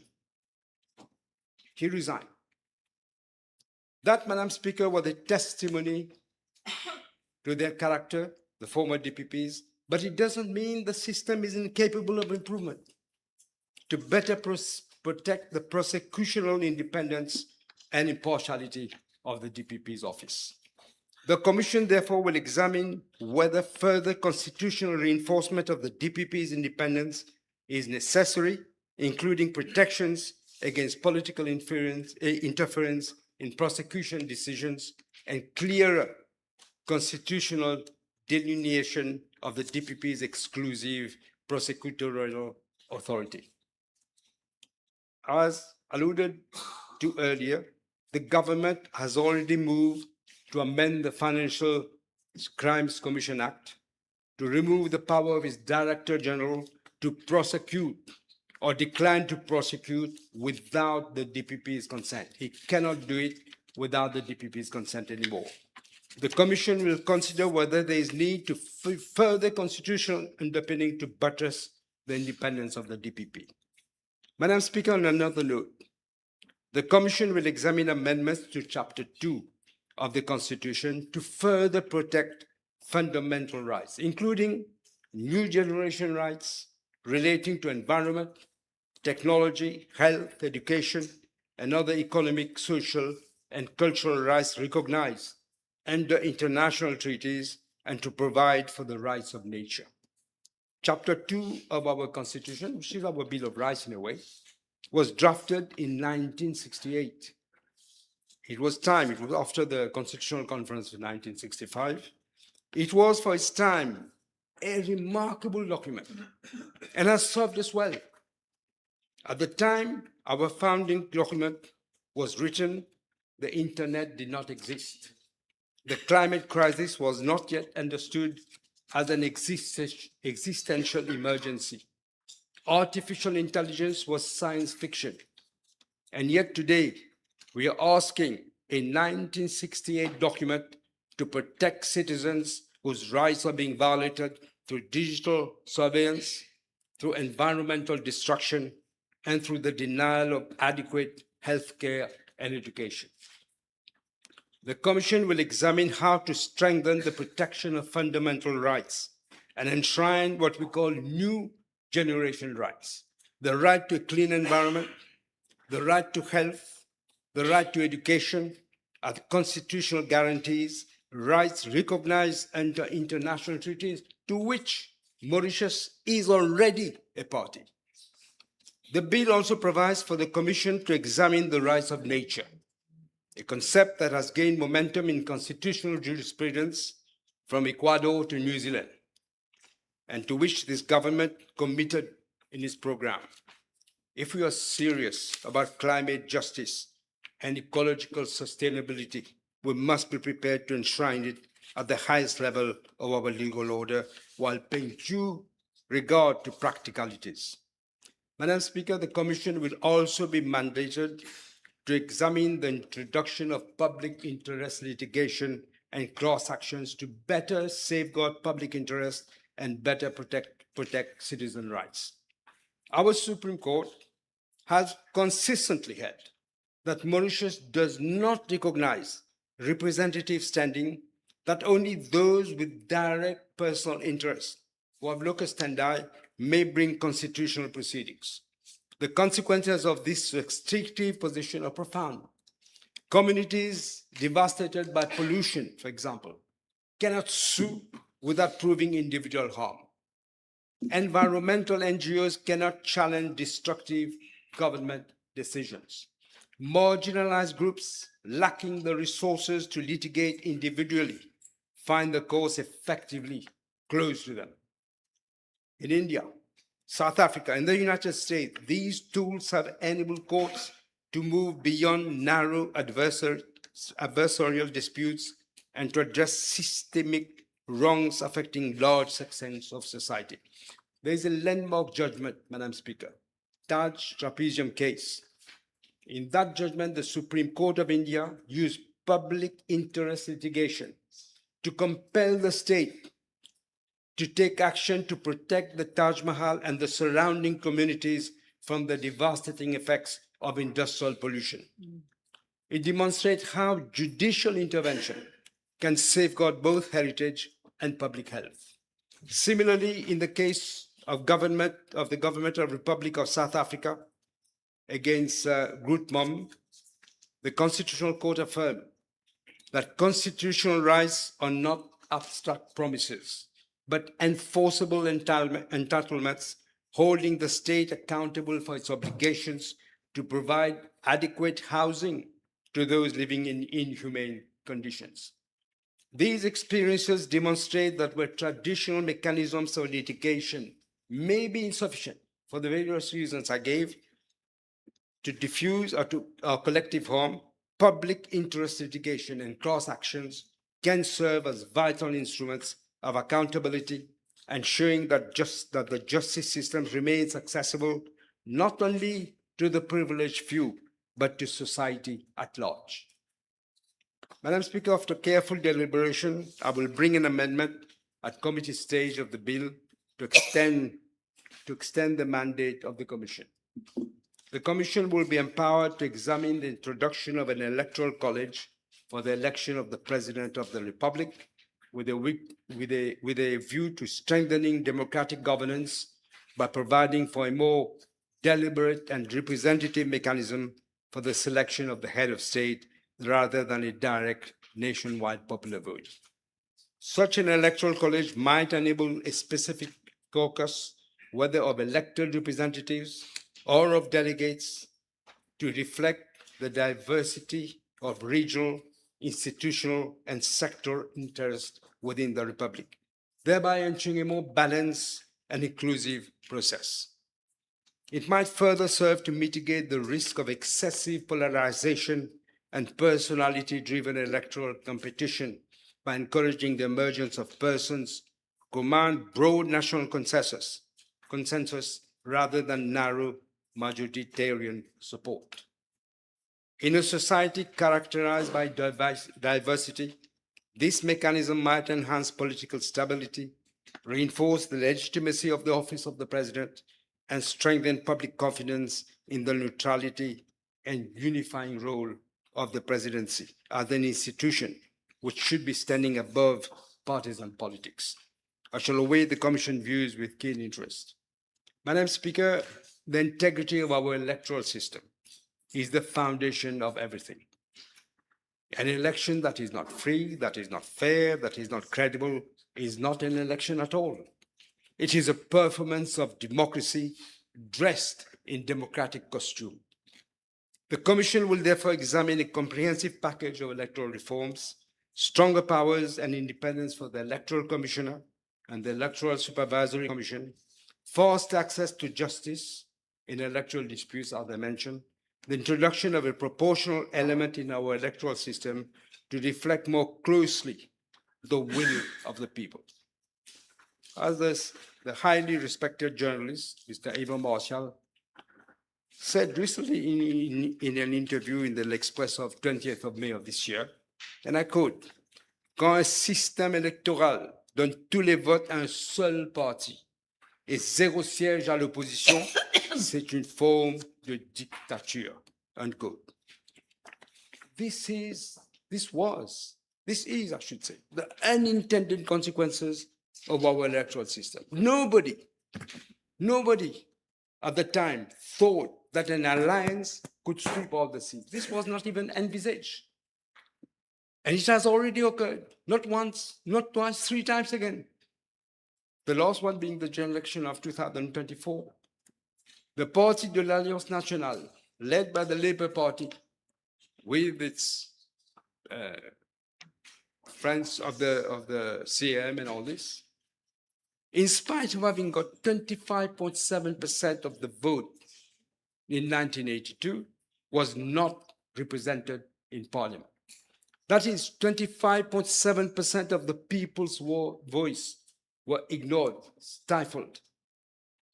I remember vividly, Madam Speaker, I'm sure many of the younger MPs do not even know this. The London Times in 1982, after the election, there was a headline, and this is what the headline says: "Unique in the world, democracy opts for one-party state." Never happens. People want democracy. Here we opted for one-party state. Unquote. This is never good for democracy. You need an effective opposition, comme chien de garde on any democracy, otherwise it doesn't work.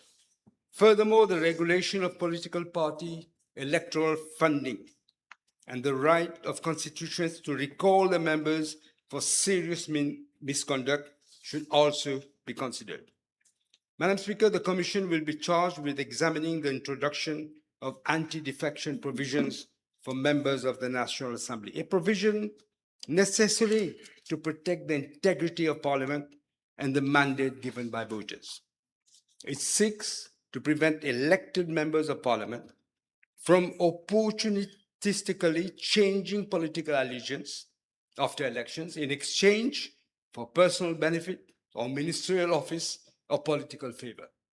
Such practices arguably undermine political stability, weaken public trust in democratic institutions, and distort the will of the electorate.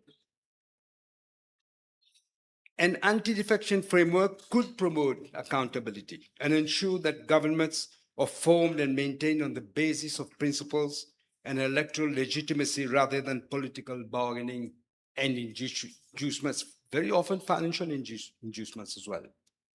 The Commission will have, therefore, to examine how best, because they must balance the freedom of conscience of the members of the Parliament with respect to the democratic mandate entrusted by voters. Madam Speaker, our national anthem calls upon us to honor the values of peace, justice, and liberty.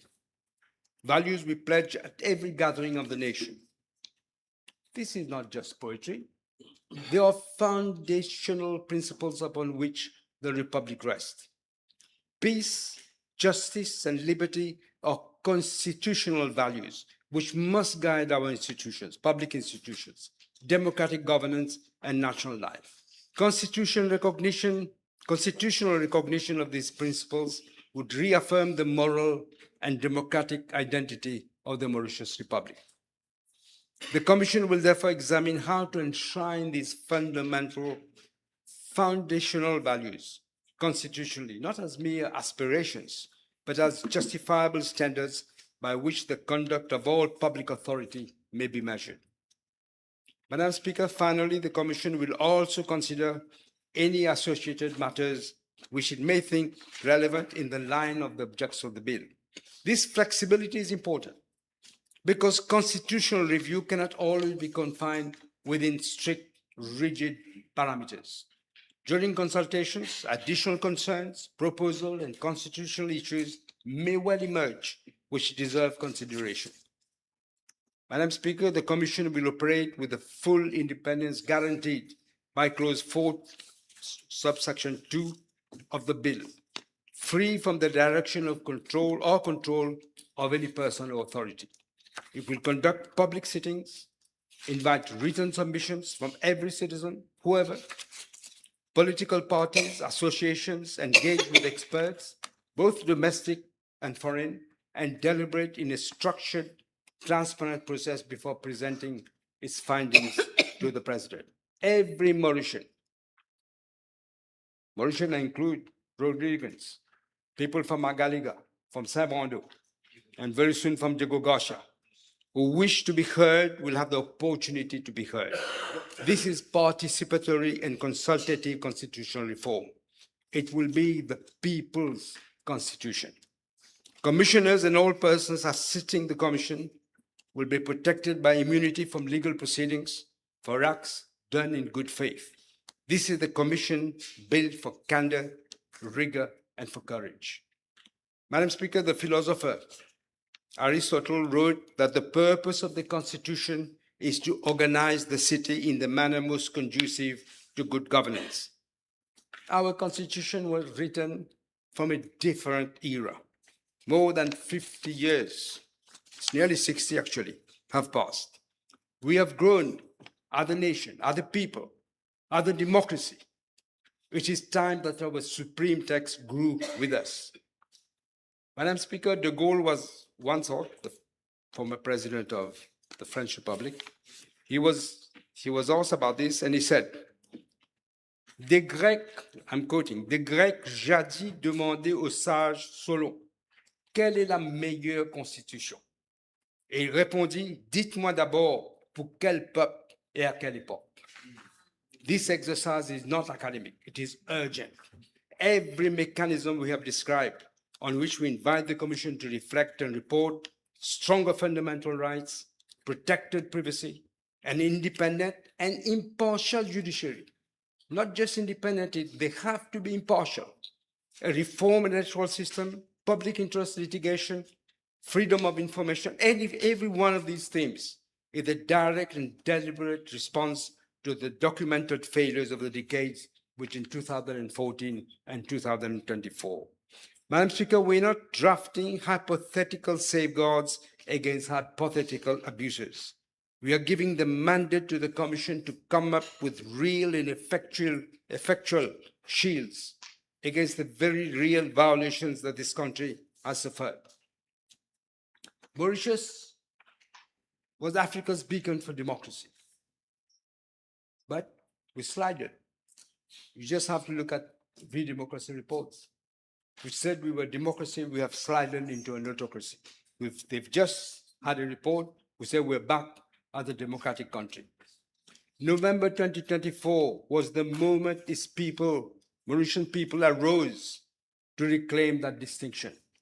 The bill forms parts of the rebuilding of the democratic architecture that will make such a reclamation permanent. Everything this government does will focus relentlessly on building the solid foundations of the bridge to a new and better future for our country. Every decision I take and the government takes must be deliberately and painstakingly calculated to restore the moral, democratic, and economic health of our nation. This bill, Madam Speaker, is part of the building of the foundations of the bridge to the future. This bill represents an act and an expression of political and constitutional faith in that future.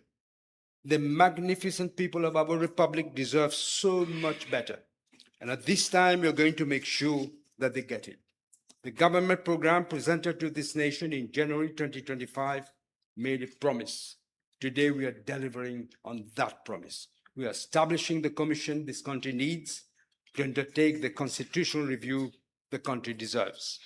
Let Mauritius never again become what it was between 2014 and 2024. Let this bill be the beginning of the guarantee that it will never be again the same.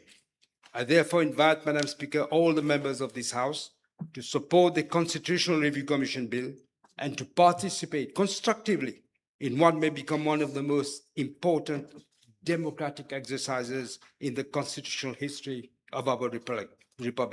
With these words, Madam Speaker, I commend the bill to the House. Yes. The motion needs to be seconded. Yes, Madam Navar. Yes. Motion is seconded. Now I call on the Honourable Leader of the Opposition. Merci, Madame la Présidente. Merci de me donner la parole cet après-midi afin d'apporter mon contribution sur le Constitutional Review Commission Bill. Avec ce projet de loi, cette auguste assemblée pose aujourd'hui les jalons des futurs amendements qui seront apportés à notre Constitution. Malheureusement, Madame la Présidente,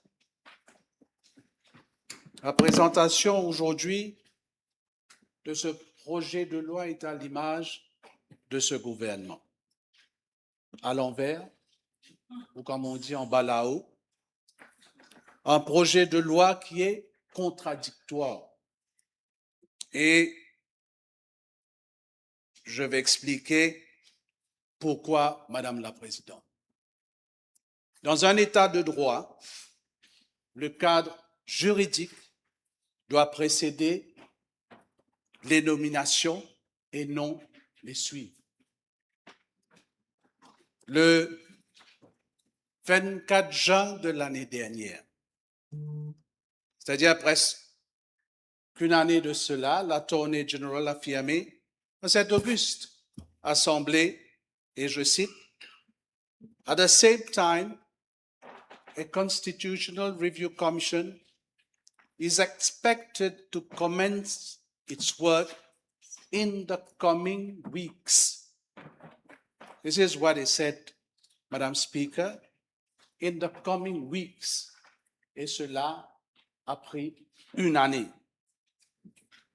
Et une année, Madame la Présidente, vous allez l'admettre, ce n'est pas quelques semaines à venir.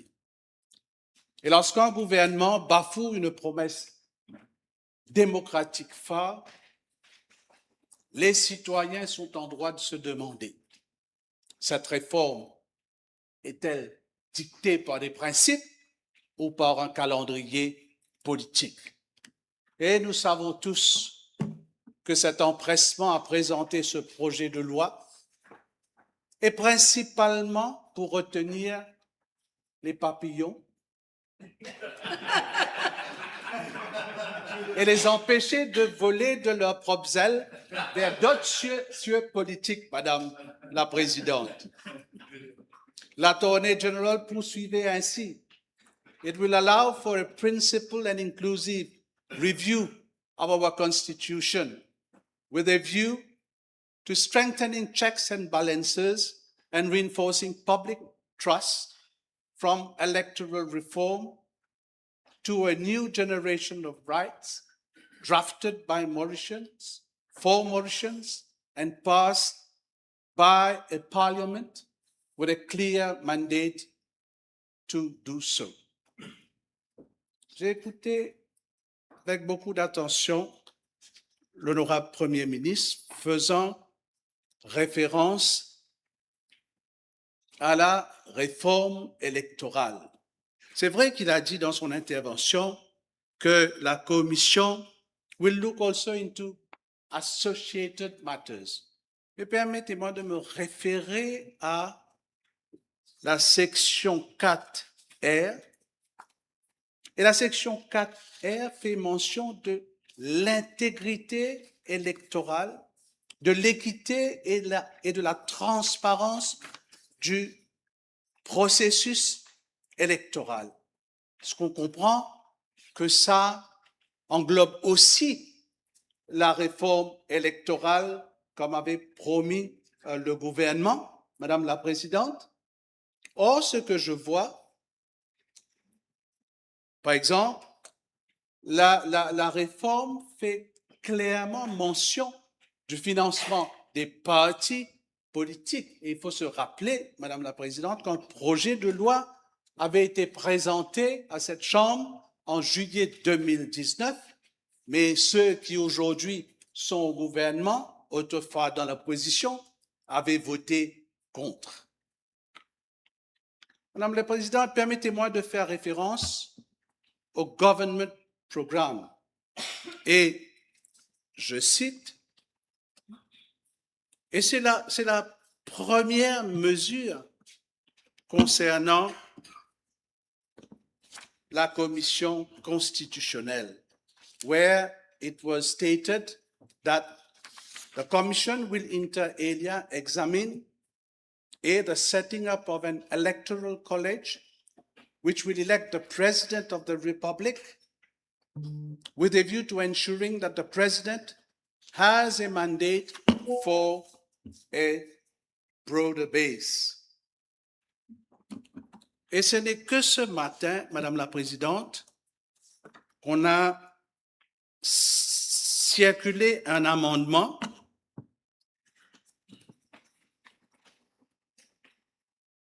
afin d'ajouter cet item dans les attributions de la Commission.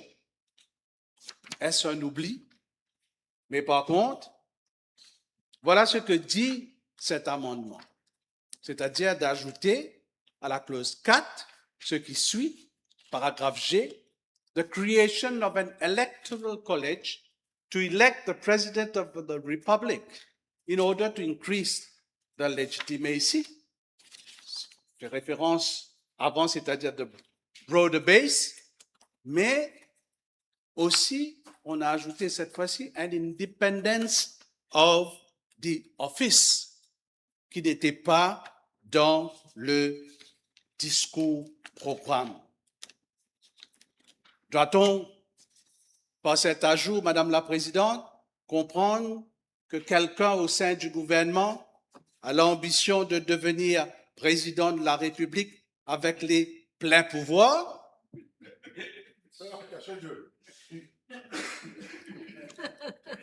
Comme je disais, Madame la Présidente, un projet de loi présenté à l'envers.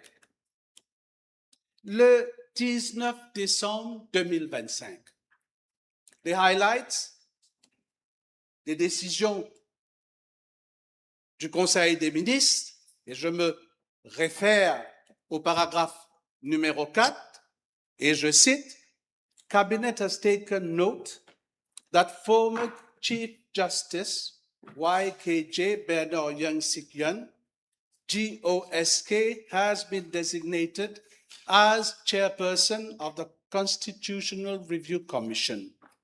Et lors des délibérations du Conseil des ministres du 30 janvier 2026, la population est informée, Madame la Présidente, que les membres de la commission sont nommés.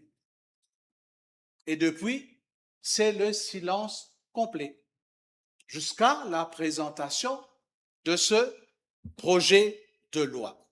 Donc, le Conseil des ministres décide de la nomination du président et des membres de cette commission et 5 mois après, ce gouvernement vient présenter un projet de loi qui a pour objectif, Madame la Présidente, comme énoncé à la première phrase de l'explanatory memorandum. Et je cite, to empower His Excellency, the President of the Republic of Mauritius, to appoint a Constitutional Review Commission. Le gouvernement avait déjà décidé légalement et officiellement ces nominations, puisque la décision, Madame la Présidente, a été prise par le Conseil des ministres. Et maintenant, vous allez demander au président de la République de nommer les membres de la commission, et cela à travers une loi. Madame la Présidente, dans la pratique, dans les pays du Commonwealth, comme par exemple, je vais citer le Kenya ou le Canada, les commissions statutaires sont d'abord créées par la loi et les nominations suivent. Inverser cet ordre, Madame la Présidente, porte atteinte à la souveraineté parlementaire et crée un déficit de légitimité dès le premier jour. Et si le gouvernement, Madame la Présidente, persiste avec ces nominations préannoncées, je demanderai à ce moment-là au gouvernement d'inclure une clause de ratification exigeant l'aval de cette auguste Assemblée, Madame la Présidente. Pour continuer dans la même veine, Madame la Présidente, en vertu de l'article 47 de notre Constitution, les nominations clés requièrent la consultation du leader de l'opposition. Ce projet de loi, malheureusement, rompt avec cette tradition. Pour une instance qui va pourtant refondre notre loi fondamentale. Ce n'est pas un simple oubli, c'est un recul démocratique. Et je pense, Madame la Présidente, tout sincèrement, du fait que cela concerne la révision de notre Constitution, non seulement il faut consulter le leader de l'opposition, il faut aussi consulter les leaders des partis politiques, du moins ceux qui siègent au Parlement. Madame la Présidente, à travers ce projet de loi, ce gouvernement démontre ses propres contradictions. Et je vais vous expliquer pourquoi. La section 4.1, qui définit les functions and powers of commission. Par cette section du projet de loi, le gouvernement définit les sujets que la Commission doit prendre en considération. It states that the Commission shall inter alia examine the following. Et le Premier ministre, lors de son intervention, il a fait référence à l'indépendance de la Commission, que la Commission will look into associated matters. Ainsi donc, Madame la Présidente, à la section 4.1, le gouvernement impose, je dis bien impose, les changements constitutionnels qu'il voudrait faire, et ensuite, on vient dire que la Commission va agir indépendamment, sans contrainte d'une autorité. Madame la Présidente, ce n'est pas seulement contradictoire, c'est constitutionnellement vicieux. Une instance ne peut pas à la fois avoir pour mandat d'examiner une liste prédéfinie et être véritablement indépendante. La véritable indépendance exige, Madame la Présidente, la liberté d'identifier les enjeux issus des consultations publiques et non de simplement exécuter l'agenda de l'exécutif. Madame la Présidente, la rédaction de notre Constitution a été faite à travers des consultations avec tous les partis politiques. Mais 58 ans plus tard, le Parti travailliste et les autres imposent déjà ces changements à la Commission constitutionnelle. Et je précise, imposer puisque cette loi va être votée et la Commission devra s'y soumettre. Madame la Présidente,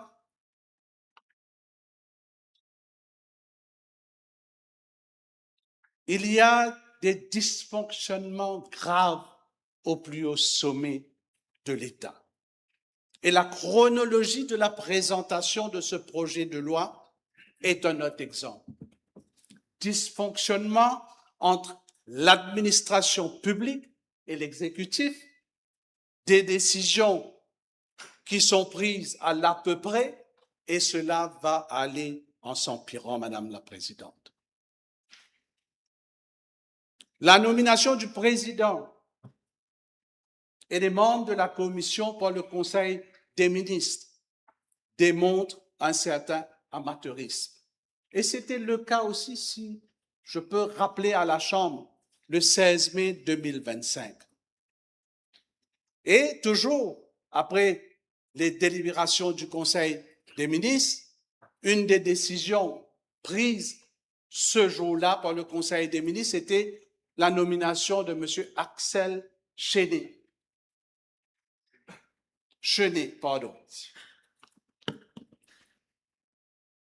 comme le Chief Executive Officer de l'ANEF.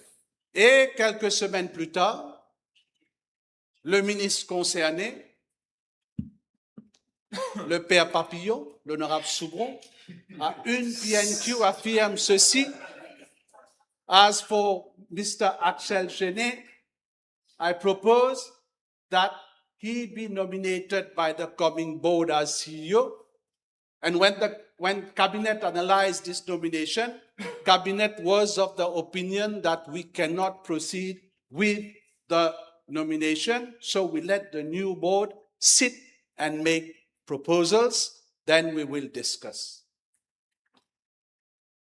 Ainsi, les délibérations du Conseil des ministres rendues publiques mentionnent la nomination de M. Axel Chenet, mais le ministre vient ensuite dire que le Conseil cannot proceed with the nomination. Et j'ai cité cet exemple parce qu'elle démontre parfaitement cette tendance. Lorsque des décisions du Conseil des ministres sont annoncées, puis retirées, puis réannoncées, la confiance du public s'effrite et la réforme constitutionnelle exige des normes bien plus élevées de cohérence et de transparence.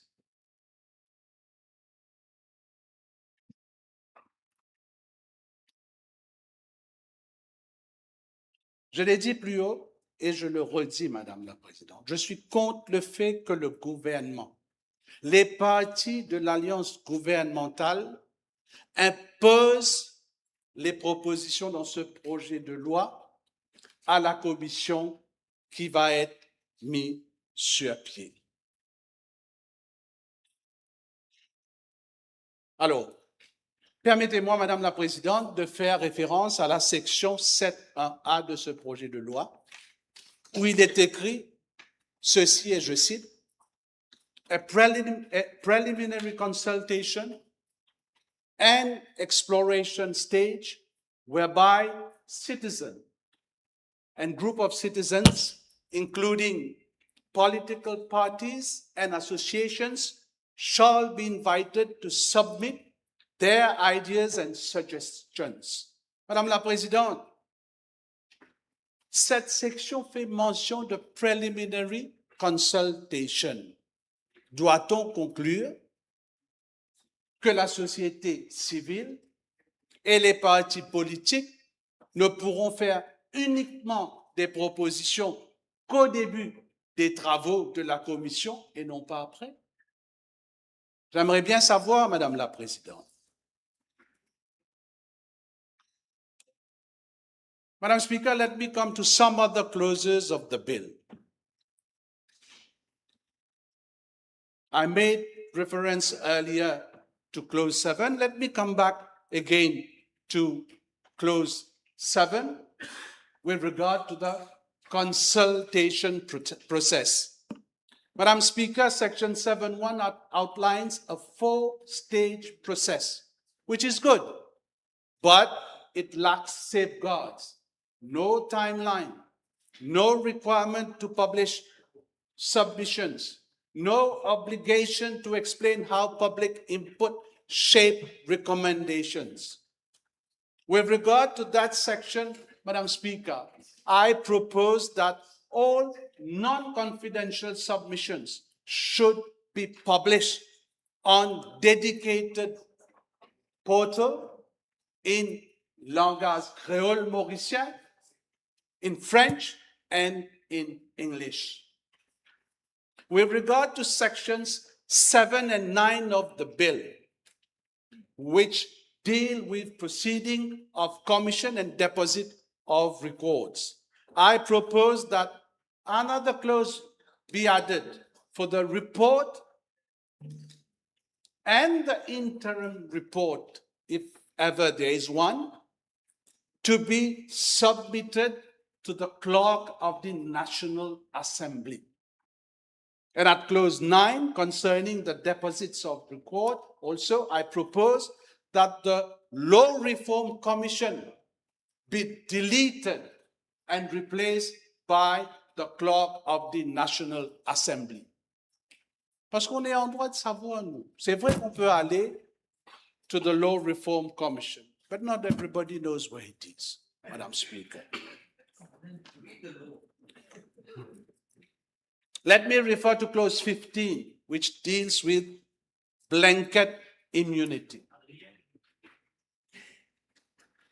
This is a standard clause, Madam Speaker, but it must be limited to good faith. I propose that immunity under this section shall not apply to acts done in bad faith, with gross negligence, or in breach of the rules of natural justice.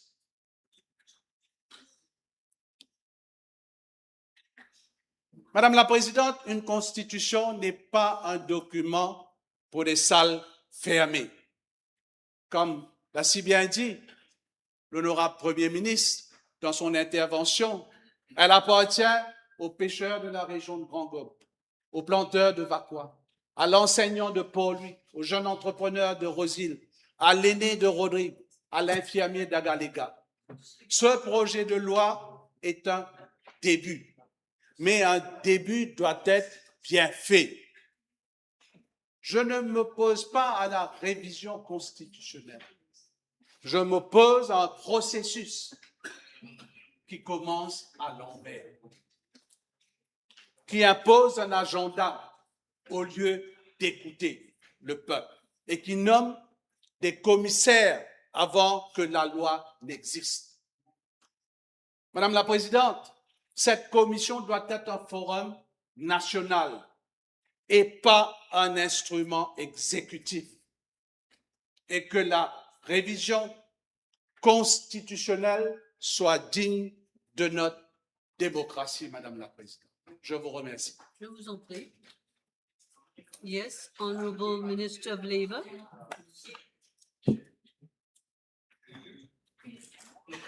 Madam Speaker, let me first of all thank the Honourable Prime Minister for bringing this historical bill in Parliament. One of the main reasons behind the formation of l'Alliance du Changement was precisely to implement the constitutional reforms that were set out in our electoral agreement between our four parties and reflected in the presidential address on the government program 2025-2029. I still remember meeting Honorable Soubron and other members of Résistance et Alternative back in November 2022. when we were discussing constitutional reform. In those days, there was question of having a transition government of national unity for the purpose of adopting a new constitution. And may I say, Madam Speaker, the MMM was fully aligned with the proposal of Resistance and Alternative, and I'm glad that these informal meeting ended up into an electoral alliance. Madam Speaker, when we look at the Constitution of Mauritius, when we open the Constitution, there's one thing that immediately struck us. Our Constitution was never voted in Mauritius. It never originated in Mauritius. It was not an ordinary act of parliament presented, debated, and voted in Mauritius. Rather, it was attached as a schedule to the Mauritius Independence Order 1968, a British order in council issued under the Mauritius Independence Act 1968, adopted by the British Parliament. This historical context is important because although undoubtedly the Constitution emerged from negotiation involving Mauritius political leaders at the time, the final constitutional instrument itself was ultimately promulgated under British legal authority and within the framework of British colonial constitutional arrangement. This is why, Madam Deputy Speaker, sir, this bill is historical, because once this independent commission, the Constitutional Review Commission, will provide its draft legislation, for the first time in Mauritius, we will have the chance to adopt a constitution by Mauritians for Mauritians. And although many governments amended constitution over the years, including the MSM, including government which had three-quarter majority, which could have made changes, could have made fundamental changes. You mean four-quarters majority? Three-quarters. I'm saying four-quarters. Yes, I mean that. I'm sorry. We have it, but the minimum to amend the constitution, they had that majority. They never previously undertook a comprehensive constitutional review to adapt the constitution to the realities and challenges of modern society. So this is why, Madam Speaker, I'm puzzled, when I hear the honorable leader of the opposition criticizing us for doing what his party never had the decency to do. Exactly. And what we're doing, we're just doing what we have already said in our electoral agreement, and which is already in paragraph 6 to 9 of our government program. So there's no surprises here. We don't need to have a never-ending mandate given to that committee, as suggested by the honorable leader of the opposition. We already know what are the areas that we want this independent constitutional review committee to look at and come up with proposition. The honorable leader of opposition talk about contradiction. He takes strong exception to the fact that as far back as the 19th of December 2025, Cabinet had decided that former Chief Justice Bernard Yen-Sikuen would head this constitutional committee, and the members of the committee were approved by Cabinet later on. So according to him, it should have been done after the act had been passed, and it should have been done by the president. And according to him, by doing the way we're doing, we are en balau. But, Madam Speaker, I think the honorable leader of the opposition doesn't even know the Constitution. And when we're dealing with a bill that is setting up a committee to review the Constitution, the least we would have expected from the honorable leader of the opposition is to read his Constitution before coming and addressing this House.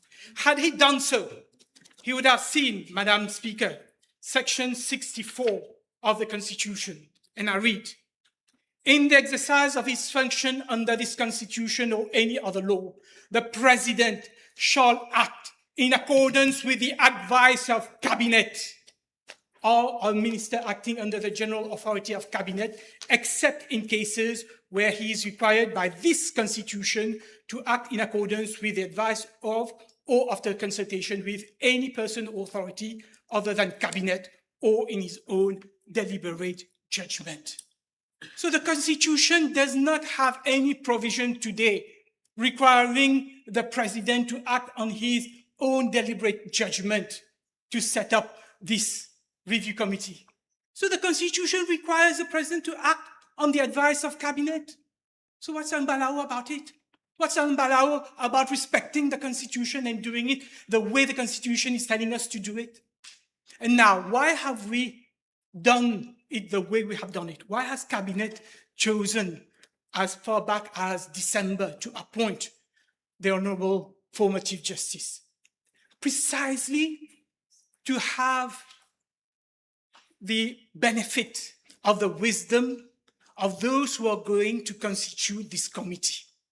We wanted that committee to have a look at the draft legislation, tell us what they think about it, tell us where they think we have to make amendment, where we have to make improvement. For example, should the hearing be held in public? Should it be in camera? What would be the mechanism? Should there be a process where there is wide consultation, or should they be just limited to whatever cabinet has asked them to do? So their involvement was extremely crucial, and I'm very grateful for the Honorable Yan Si-Kuen, former Chief Justice, and his committee. I know there is the former Director of Public Prosecution, who will be the Vice Chairperson, Mr. Ajit Boulet, and other members who contributed in reviewing and approving the draft legislation before it came to this House. So there's nothing about embalao, Madam Speaker. We did it the right way. And the right way to do it is to start by having consultation. This is why Section 7, which is rightly referred to by the Honourable Leader of the Opposition, set out the mechanism which the committee will use to come to its report. The first step is preliminary consultation and exploration stage, whereby citizens and group of citizens, including political parties, shall be invited to submit their ideas and suggestions in writing. So the Honourable Leader of the Opposition, again, take strong exception. Why is it only preliminary? But it is preliminary because the committee needs to get all the suggestions first before it moves to the next level, which is to do the research phase, to take all the recommendations they receive, all the submissions they receive from the forces vives, from the NGOs, from the trade unionists, from the political parties, including the MSM, and then move to the next stage. And when you move to the next stage, you can't go back to the first stage, because otherwise it will be a never-ending process. So the next stage is the research stage, where the Commission examines proposals received with identified expert. Identified expert, that is very important, Madam Speaker, because the provision, the law makes provision for the Commission to actually retain the services of expert. So if during the consultation phase, there is a proposal which is very interesting and which is taken from maybe South Africa or New Zealand or another constitution, so I'm sure this committee would be interested to have the view of an expert from that jurisdiction to tell us how did it work? How was that in practice, put into practice, this right of nature that we're talking here? How was that implemented in practice? What was the experience of South Africa? What is the experience of Vanuatu and other countries? So this is why this second phase is very important. Then comes the third stage, which is the deliberation stage. And this deliberation stage involves the commissioners to discuss different orientation and issues. And this is very crucial because this is an independent committee. There is no member of parliament. There is no political interference. It is those experts, those members of the committee that will sit down and make their discussion and deliberation. And finally, the final stage is the drafting stage, where a report will be prepared by the Commission on its findings and recommendation, including proposed constitutional amendment, each accompanied by an explanatory memorandum. And once this exercise is completed, that is when this document would be made public. Everybody will have a chance to see what have been the recommendation of the committee. And then we'll move to cabinet. Cabinet will examine it, and then we will come to this House with an act of parliament to implement the recommendation of that committee. So today we are not amending the constitution, we're just setting up this committee. But there will come a time where this House will be called upon to amend the constitution to give effect to the recommendation of that committee. And Madam Speaker, I hope that when we come to that point, I won't hear the leader of the opposition come up with other arguments not to ratify those constitutional amendments. Okay. May I ask for the people to understand properly, because of course the constitutional amendment is very complex.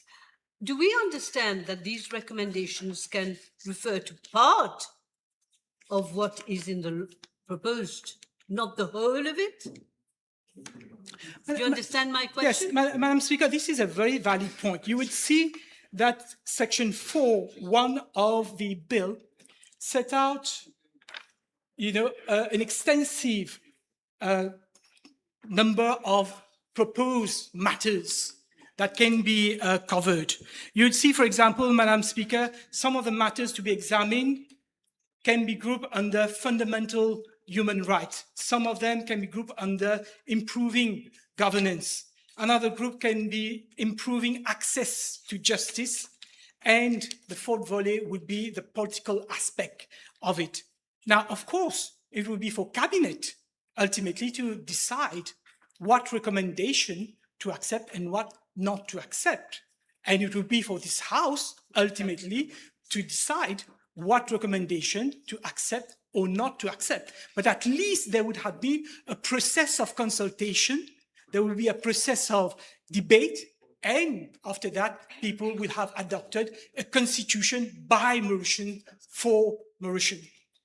And we didn't put any timeline, Madam Speaker. Deliberately, we didn't put any timeline because you can't bind this constitutional committee. You can't start by telling them, meet this deadline, meet that deadline. But what we can give you, and I'm sure that the Honorable Prime Minister will agree with me, the commitment we have to this country is that we will bring the constitutional reform during our mandate. This we can take as given. That is why we have this committee, and we will come with the necessary constitutional reform. The leader of the opposition mentioned electoral reform. Yes, electoral reform is not one of the matters to be discussed by the committee. Political financing is, powers of the Electoral Supervisory Commission is, powers of the Electoral Commissioner is, how election can be better organized is the subject of the discussion that will be held in that committee, but not electoral reform. Why? Because electoral reform, the consultation has already taken place. They've already invited the public to file all their representation. Everything has already been communicated. It is being worked by a committee at the level of the Prime Minister's office. And when the time will come, I'm sure the Prime Minister will come to Cabinet with a proposal and eventually with a bill in Parliament. So that is why we did not need to refer electoral reform to that expert committee, because electoral reform has already, consultation has already been completed. Now we are on the stage of digesting all the recommendations and coming up with a proposal for adoption. Madam Speaker,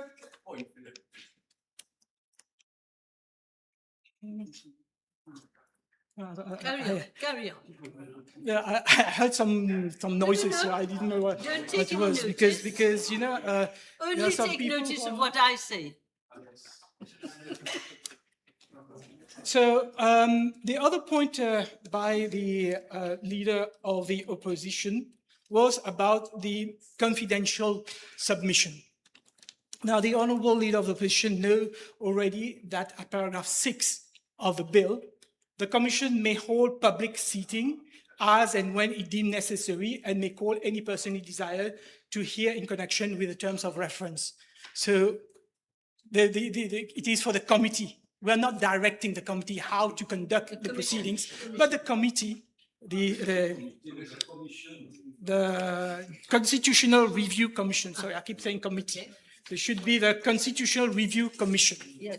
So the Constitutional Review Commission has the power already to hold a hearing in public. So we don't want to tie the hands of the commission. If tomorrow there is someone who wants and say that, you know, we have very sensitive information to communicate to the commission and we don't want people to know about it, we can't tell the commission, no, you're bound to have public hearing. It is up for them to regulate their own proceedings. That is why the commission is independent and it should be given this flexibility. Now, the leader of opposition, you know, again takes strong exception to the fact that once the commission will complete its inquiry, it will remit all its documents, all its record to the Law Reform Commission. I mean, already this is a novelty. I've never seen the record of any commission of inquiry anywhere. You know, it's only when you go to court that you have to petition, and then the court gives an order to ask the commission to bring the record so that we can have, you know, access to what was said. Now, at least we are starting somewhere. We're telling that the record will be given to the Law Reform Commission. Why Law Reform Commission? Because the Law Reform Commission is the body that is habilitated to come up with recommendation to review law. So it would serve much better purpose for them to keep that record and see what has been debated in the commission rather than put it in the National Assembly. They'll be the custodian. They will be the custodian. It will be with them.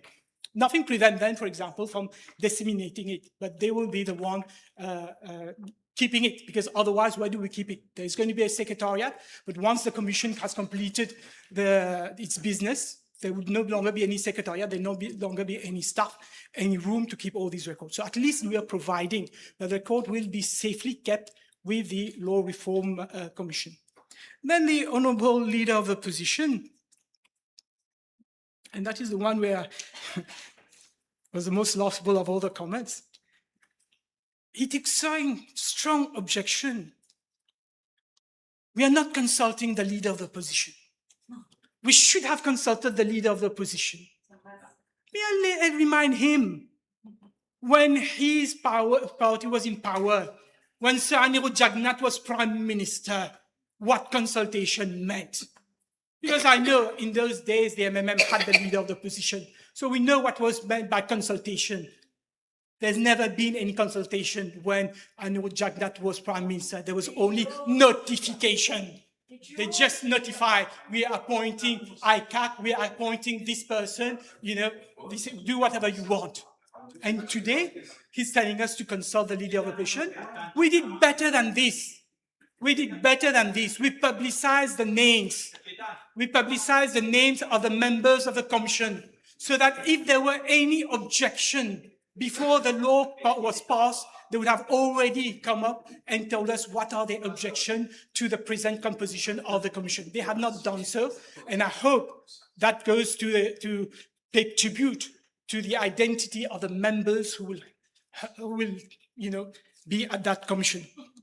Madam Speaker, I will not go and repeat whatever the Honourable Prime Minister have spoken about, and I know there's a lot of other interveners who are going to talk individually on the different matters to be covered by that commission.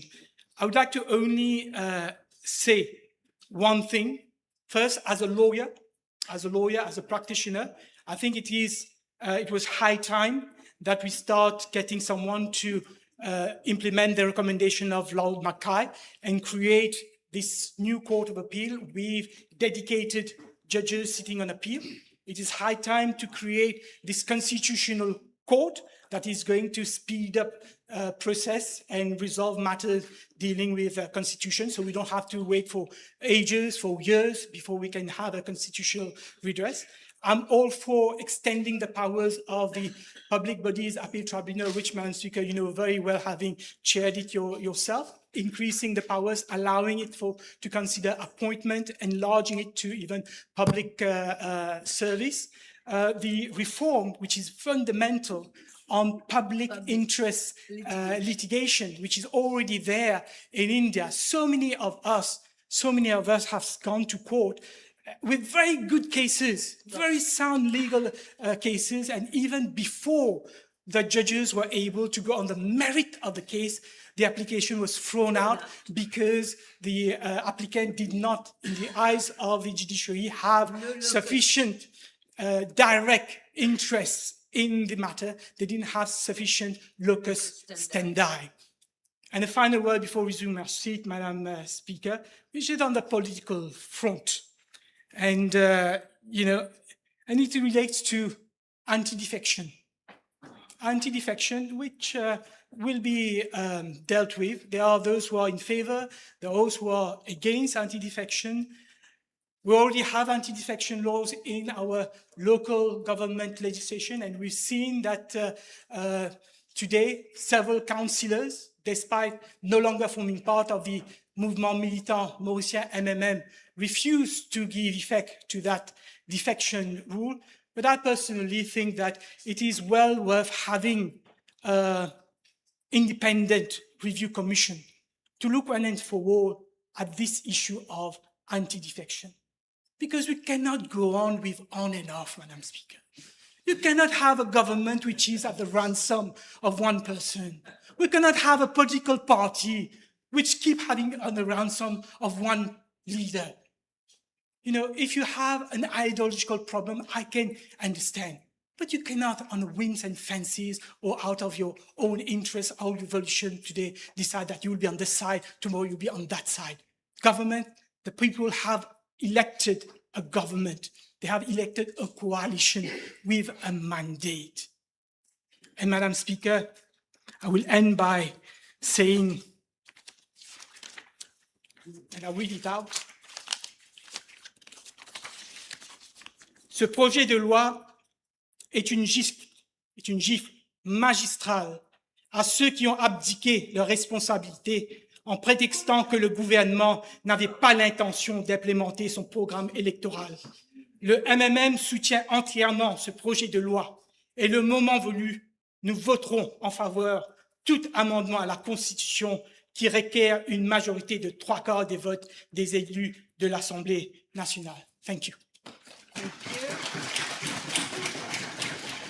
Yes, we want to hear you, Honourable François, Thank you very much, Madam Speaker. because Rodriguez is also in the news. Surely, you will hear it. You will hear it. And I rise in support of the spirit of the Constitutional Review Commission Bill number 6 of 2006 with specific proposals, challenges, and constructive engagement to its substance. Allow me first to congratulate the government, the Honorable Prime Minister, Dr. Angulan, the Attorney General, Honorable Glover, and all the teams behind this monumental piece of legislation. I will share my remarks today, and I will also lay before the House a document setting out my proposals pending the preliminary consultation and exploration stage of the Commission. Now, Speaker, 560 kilometers east of this chamber, the people of Rodriguez are watching. They are watching to see whether this parliament will tomorrow write a constitution that remembers them, or one written without them. As a Rodriguez-born citizen, I carry their voices into this House. They want to know what will this bill thereafter mean for their future, for Rodrigues, and for their children and grandchildren. This builds on our shared vision for Rodrigues, a new horizon, and it builds on what we own as a nation to the men and women who in 1968 raised our quadricolor flag over Champ de Mars with the courage and foresight to declare one people, one nation in peace, justice, and liberty. Today, when we revisit our supreme law, we are duty-bound to honor that legacy and to expand it. Now, Speaker, before I debate the clauses, let me ask the fundamental question. What is a constitution? Our constitution is not merely a legal statute. Allow me to invoke the words of former Chief Justice of South Africa, Justice Ismail Mohammed, who said, "The constitution of a nation is not simply a statute which mechanically defines the structures of government and the relations between the government and the governed. It is the mirror of the national soul, the identification of the ideals and aspirations of a nation, the articulation of the values binding its people and disciplining its government." Now, Speaker, that is what is at stake in this bill. Not a legal amendment, but a mirror, a soul. And we must ensure that mirror reflects every citizen of our republic, from Grand Bay to Plaisance, to Plaine Corail, and to Port-Maturin. We have made this journey before. Over 58 years and 25 plus amendments, our constitution has evolved from the Westminster model of an emerging post-colonial state to the proclamation of a republic in 1992 and to the Rodrigues Regional Assembly of 2001. Each amendment was a statement of who we were becoming. This review must be our most comprehensive, and it will depend absolutely on the will of the people and only the people. Let me be direct. If widespread confusion and skepticism take hold, this process is not merely at risk of failing. It will have already failed before the Commission hold its first sitting. Now, Speaker, let me turn to some substance of the bill. Clause 3.1. Invest the power to appoint every commissioner independently by the President. But one word is key, the word may. Not sure, I'm not a legal person, but may. What does that discretionary word mean for the Commission? And I note that there is no requirement for parliamentary involvement of the Commissioner's appointments. Gender parity, despite women holding only 17.9% of seats in this very House. Civil society representation, and I say this with full conviction, no seat for Rodrigues. The International IDEA Global State of Democracy report flags concerns about institutional capture in Mauritius, alongside countries facing democratic regression. We must not entrench that very risk into the body that will rewrite our supreme law. Clause 4.1J consecrates freedom of information, but immediately defers it to future legislation. And we're talking about constitutional review. Now, Speaker, Kenya Constitution of 2010, Article 45, enshrines access to information as a fully justiciable right. South Africa's Constitution, Section 32, does the same. We should not enshrine a principle and then hollow it out. The bill also does, I'm not quite sure if I'm right, does not clearly address the removal of communal classification and the best user system, despite Cabinet announcement of 24 April 2026, and I heard the Honorable Prime Minister mention a dose of PR, proportional representation. And the bill contains no clear mandate to examine women representation mechanism from a structural point of view. Here, I propose two new clauses. Clause 3A. Notwithstanding clause 3, I wish I could have read this bill earlier, Madam Speaker, to have shared my proposals. No, go ahead, go The ahead. Commission shall include at least one commissioner nominated from Mauritius, maybe by the Regional Assembly. It shall achieve gender parity and shall include civil society members appointed through a transparent public process. All appointments shall be tabled before the National Assembly and subject to parliamentary review within a reasonable period of time. Where do you want to put that? Section 3A, 3, 3, capital A. capital, oh, another one, 3A. Yes, yes. Not 3.2, not 3.2. No, 3 capital A. I circulated the document as is a reference for that, Madam Speaker. My second proposal, clause 7A, capital A. The Commission shall submit, because it's not defined in the bill, its final report to the President, I'll propose, not later, let's say 18 months from its first sitting. The report shall be tabled before the National Assembly and debated in a special committee of the whole House within reasonable period of time. I leave it open. 60 days, 3 months. As Speaker, Rodrigues is not an afterthought. Rodrigues district history and identity is a democracy within the national democracy, enshrined in Articles 75A to 75E, capital A, capital E, of our Constitution and the Rodrigues General Assembly Act 2001. And yet, this bill does not mention Rodrigues at all. Our Regional Assembly has been autonomous since 2001, and I note, Madam Speaker, that neither the RI Act nor the Constitution itself uses the word autonomy explicitly. That ambiguity has consequences. I have personally experienced those consequences. In 2006, I filed the first electoral petition to test Rodrigues Regional Assembly laws. In the case François versus Perrin, 208 SCJ 299, and again in 2022, Payendi versus Roussi, 2022 SCJ 369. We know the accounts of the years, and we were not, we OPR, in a position to have access to private counsel, which implies that justice for Rodrigues can remain just out of reach.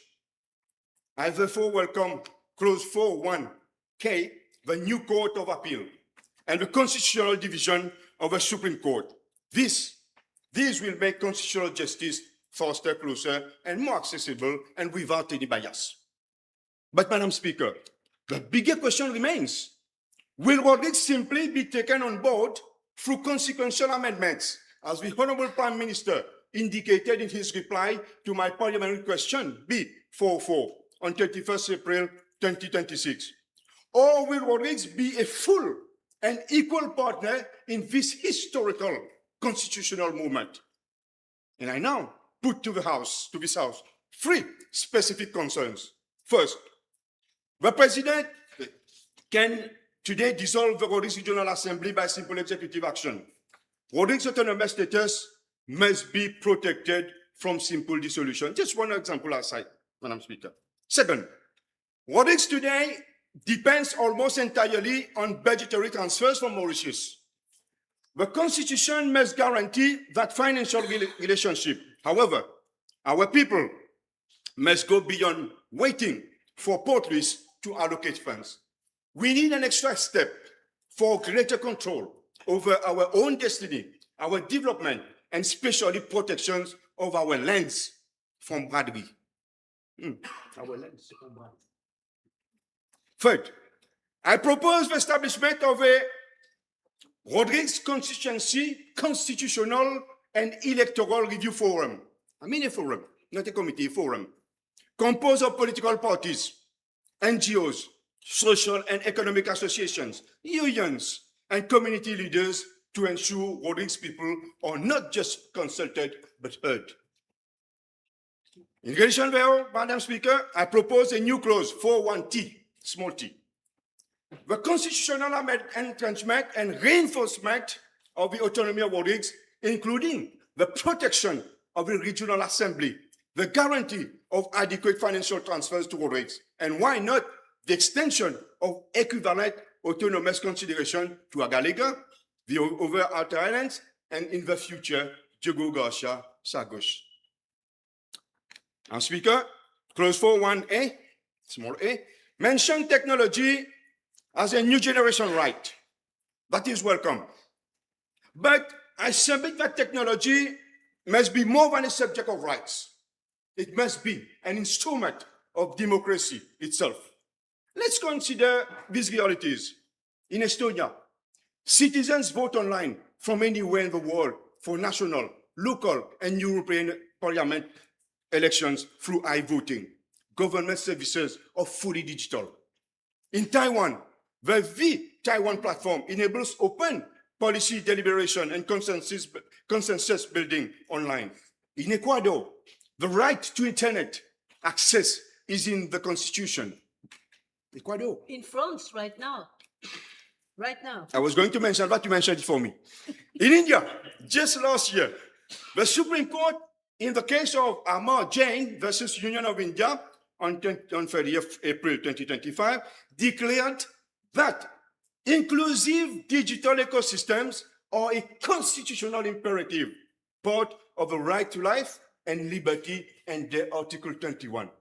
So, connectivity is no longer a convenience, it is a right. For Maurice, this is not abstract. Our people need to participate and get access to. When government services require physical presence on the mainland, our people are excluded. A constitution fit for 2026 and beyond must speak to the digital citizen, including the digital citizen of Maurice. And Speaker, open government data must be constitutional default. All public expenditures, contracts, procurement, we know that, must be published in a machine-readable format. For example, our citizens must have the right to submit representations to legislative committees. This is not being done here. We have legislative committees, but citizens don't communicate with us. They can't communicate. And here I propose, Madam Speaker, a new clause, 4.1u, that the enshrinement of a right to digital access and connectivity as a fundamental right for all citizens regardless of geography and the establishment of constitutional principle for e-democracy. I'm canvassing this for a few years. E-democracy, open government data, our government accountable, and digital participation in legislative and administrative process. Madam Speaker, let me bring my proposal together. I propose to this House 4 things for this bill before it is enacted.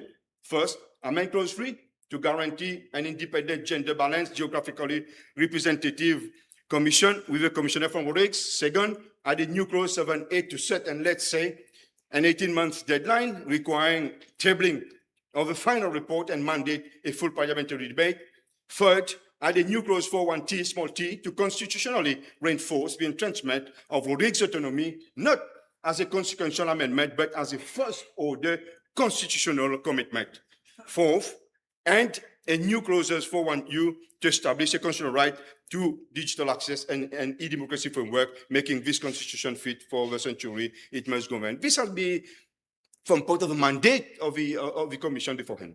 Madam Speaker, I also propose that the commission be mandated to examine the constitutional instruments of our anti-corruption institution, despite the mentioned independence of DPP, rightly said so by Honorable Prime Minister, by removing the FCC from the statutory vulnerability to executive interference, as Rwanda and Kenya have done.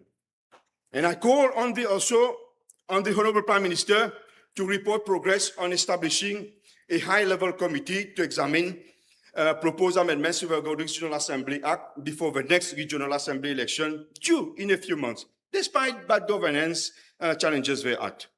The Electoral Commissioner himself has confirmed that best practice requires reform to be legislated and consulted upon well before next regional electoral contest. Madam Speaker, I acknowledge that previous constitutional reform efforts in this House have failed. because Parliament elevated partisan interests above national ones. Government proposes, opposition disposes. I have watched that cycle for 16 years from both sides of the House. This time must be different. Political consensus is not a luxury in constitutional reform. It is the minimum threshold for legitimacy. A constitution adopted by one faction over the objection of another is not a mirror of a national soul. It is a partisan statute dressed in supreme law.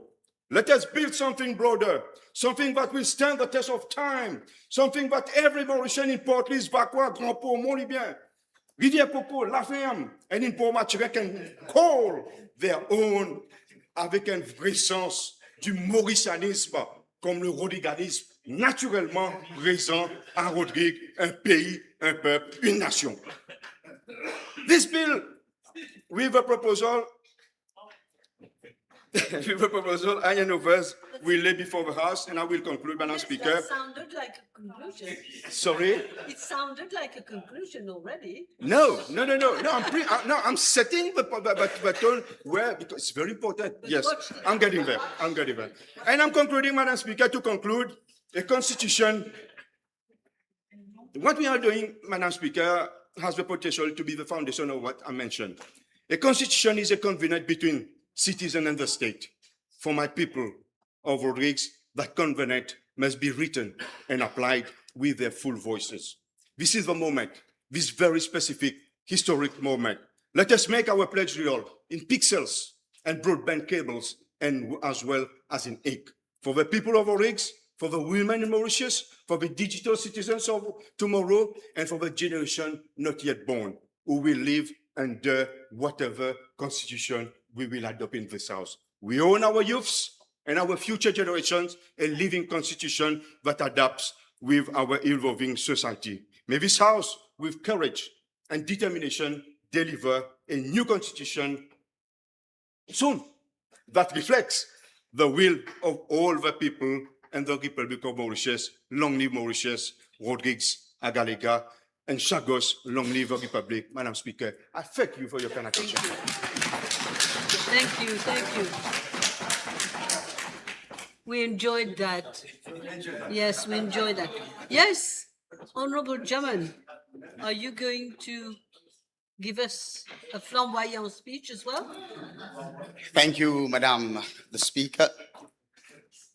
Madam Speaker, let me from the very outset thank the Honorable Leader of the Opposition for being here today.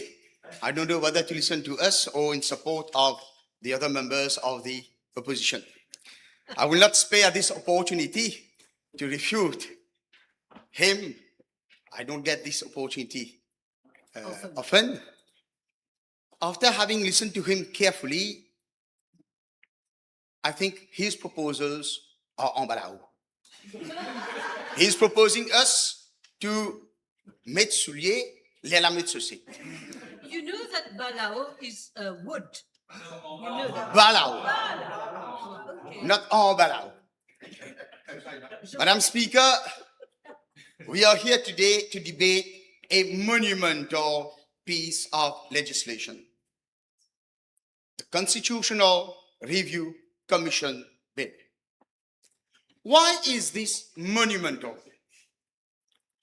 It is monumental because we are dealing with the supreme law of our country, as mentioned by the Honorable Prime Minister. Let me read Section 2 of our Constitution for those who are not well versed with it, including me. This Constitution is a supreme law of Mauritius. And if any other law is inconsistent with this Constitution, that other law shall, to the extent of the inconsistency, be void. Madam Speaker, this speaks volumes about the absolute importance of the bill before us today.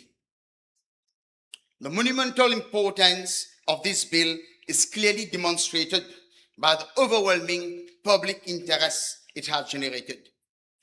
It is dominating our radios, trending our social media and debated by the bar and academia. Madam Speaker, this immense importance is equally reflected within this very chamber, where no fewer than 25 honorable members, the Honorable Chief Whip can confirm, have registered to participate in this debate. Indeed, in the government program 2025-2029, the first mission is constitutional reform. One of my friends, a constitutional lawyer, once told me, sa constitution, c'est un maman de constitution, by the way it is drafted. The British don't have a written one, but they gave such a strong constitution to us. They forged a masterpiece that has anchored our republic. However, Madam Speaker, after 58 long years since 1968, our constitutional fabric has inevitably worn out in certain areas. Even the best watchers need careful tuning to keep perfect time. We are operating today under a completely new environment, a new social and economic order, shaped by explosive technological advancement, where AI is cutting across all spheres of human life, and the threat of climate change is overriding. Madam Speaker, there's a time for everything and a time to every purpose. Today, the time has surely come for change. We cannot remain static. Only fools expect different results by doing more of the same. Madam Speaker, we are not foolish. Business as usual is definitely not the option. We need to adapt. We need to move forward. And above all, we need to walk the talk. The Constitutional Review Commission Bill is without a dint of doubt one of the most important constitutional initiatives proposed in Mauritius in recent years. Our constitution must evolve. It must reflect our present realities and future ambitions. This bill paves a historic path towards a fairer, modern, transparent, and above all, an inclusive and sustainable society. Madam Speaker, let me seize this opportunity to thank and congratulate the Prime Minister, the Attorney General, and his office for the remarkable work done since we took power, where more than 30 bills have been passed to radically transform our legal landscape and deliver on our promises to the nation. This demonstrates an unparalleled work ethic and commitment to national progress. Madam Speaker, some of these worth mentioning bills are the Financial Crime Commission miscellaneous provisions, National Agency for Drug Control, NADEC, Legal Aid and Legal Assistance, Road Traffic Amendment Bill, Law Reform Commission, the Certificate of Character, and the Anti-Money Laundering, amongst others. Where no fewer than 30 bills have been passed, yet some people are saying nothing is being done. Non, n'est pas bougé. System business en zi. Madam Speaker, if this is not systemic change, then what is it? To these people, I will simply say, patience is a virtue.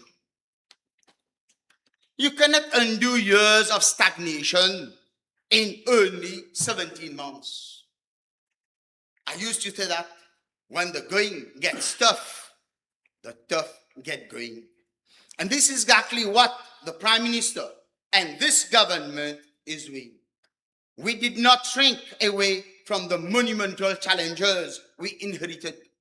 We have said it time and over again. Instead, as the Prime Minister says, nous pouvons mettre l'autre côté des autres. And we will not falter, nor will we stop until fully executed and delivered. Unfortunately, Madam Speaker, some have chosen the easy way. They have quit the government to sit in the opposition. Les pompiers d'hier sont devenus les pyromanes d'aujourd'hui. They were sent here by the population to extinguish national crises and face international challenges. Instead, Madam Speaker, they have chosen to abandon.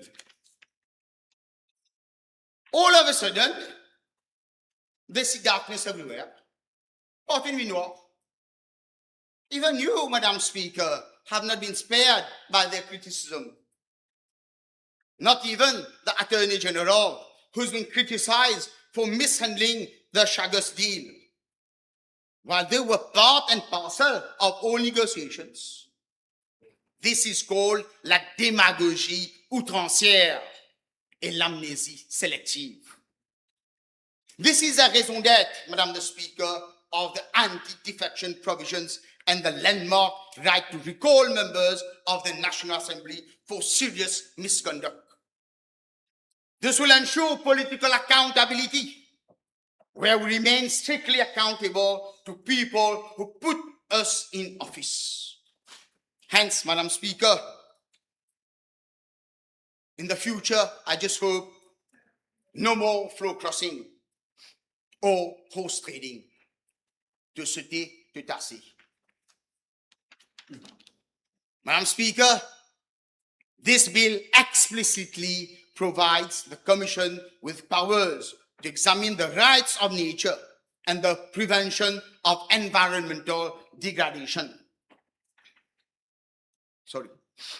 Ensuring a sustainable growth and development is one of utmost importance at a time where the world is severely hit by the consequences of global warming and climate change. Our friends from the Resistance and Alternative have been going around with their files to canvass about droit de la nature et protection de l'environnement. We all present here cannot but rejoice and welcome such proposals. Madam Speaker, while some of the proposed constitutional reforms are deemed necessary due to evolution, technological change, and climate change, yet others, like the protection of fundamental rights and the consolidation of democracy and institutions, are more necessary than ever before, after having witnessed the dérive and misuse of powers of the previous MSM-led government and their cronies. You want an example? I'll give you three, Madam Speaker. First, the setting up of a mandatory requirement for the holding of local government elections at constitutionally set intervals is to avoid the repetitive postponement of such elections by the MSM-led government. Second, Madam Speaker, the reinforcement, if necessary, of the independence of the Director of Public Prosecutions is likely to prevent attempts at hijacking the powers of the DPP, thereby prompting the former DPP to take legal actions to protect his constitutional independence and his office, where he had even to run from the back door. Thirdly, Madam Speaker, the proposal to constitutionally reinforce privacy protections and strictly delimit covert surveillance powers is particularly important in any democratic society governed by the rule of law to avoid episodes like those demonstrated by the Moustache Leaks, where every one of us were at risk of being tapped anytime and anywhere. I hope that such a proposal will reassure my good friend who is not here, Honorable Joao. Madam Speaker, it is therefore legitimate to provide constitutional protections around technology, data privacy, and privacy protections as our constitution was drafted at a time where there was no artificial intelligence, no digital surveillance, no cyber intrusion, and massive data collection. Madam Speaker, another breakthrough of this bill is in terms of new generation rights. While this framework guarantees essential protections across right to health, right to education, technology, and the environment, it opens doors to constitutionally securing basic rights to adequate housing and food. Why not, Madam Speaker? I think that we can rightly believe that one day we may have a right to food and a right to housing, which are universal human rights recognized under international law to ensure social and economic dignity.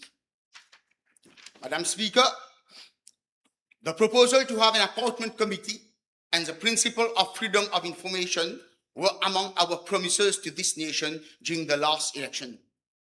This bill, therefore, addresses issues which many citizens have been demanding for years, namely greater transparency in political life and constitutional recognition of freedom of information principles.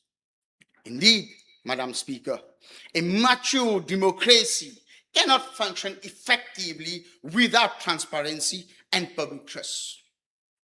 The introduction of public interest litigation, PIL, and class actions is indeed very close to my heart, as I did propose this long back in the years 2005-2006 to the then Attorney General. While he did welcome the proposal, yet he expressed some reserves. Madam Speaker, having studied in India myself, I have been fortunate enough to witness how PIL has fundamentally reshaped Indian legal and social frameworks with landmark cases in terms of speedy trial, gender equality, industrial pollution, right to livelihood, and more recently, officially recognizing transgender individuals. The traditional rules of locus standi will no more be a constraint under PIL. Madam Speaker, public interest litigation and class action can be considered a milestone in our constitutional and legal system, where ordinary citizens without any locus standi can fight for human rights like any kind of discrimination, such as xenophobia, gender issues, animal rights, or the protection of our planet, amongst others. I would also like to applaud the proposal for a new court of appeal, which was long overdue. To conclude, Madam Speaker, because this text is so strong and so vital, we cannot allow it to be amended haphazardly. If we are to modernize this Mamada Constitution, we must do it through the structured, expert-led, and serious process outlined in this very bill.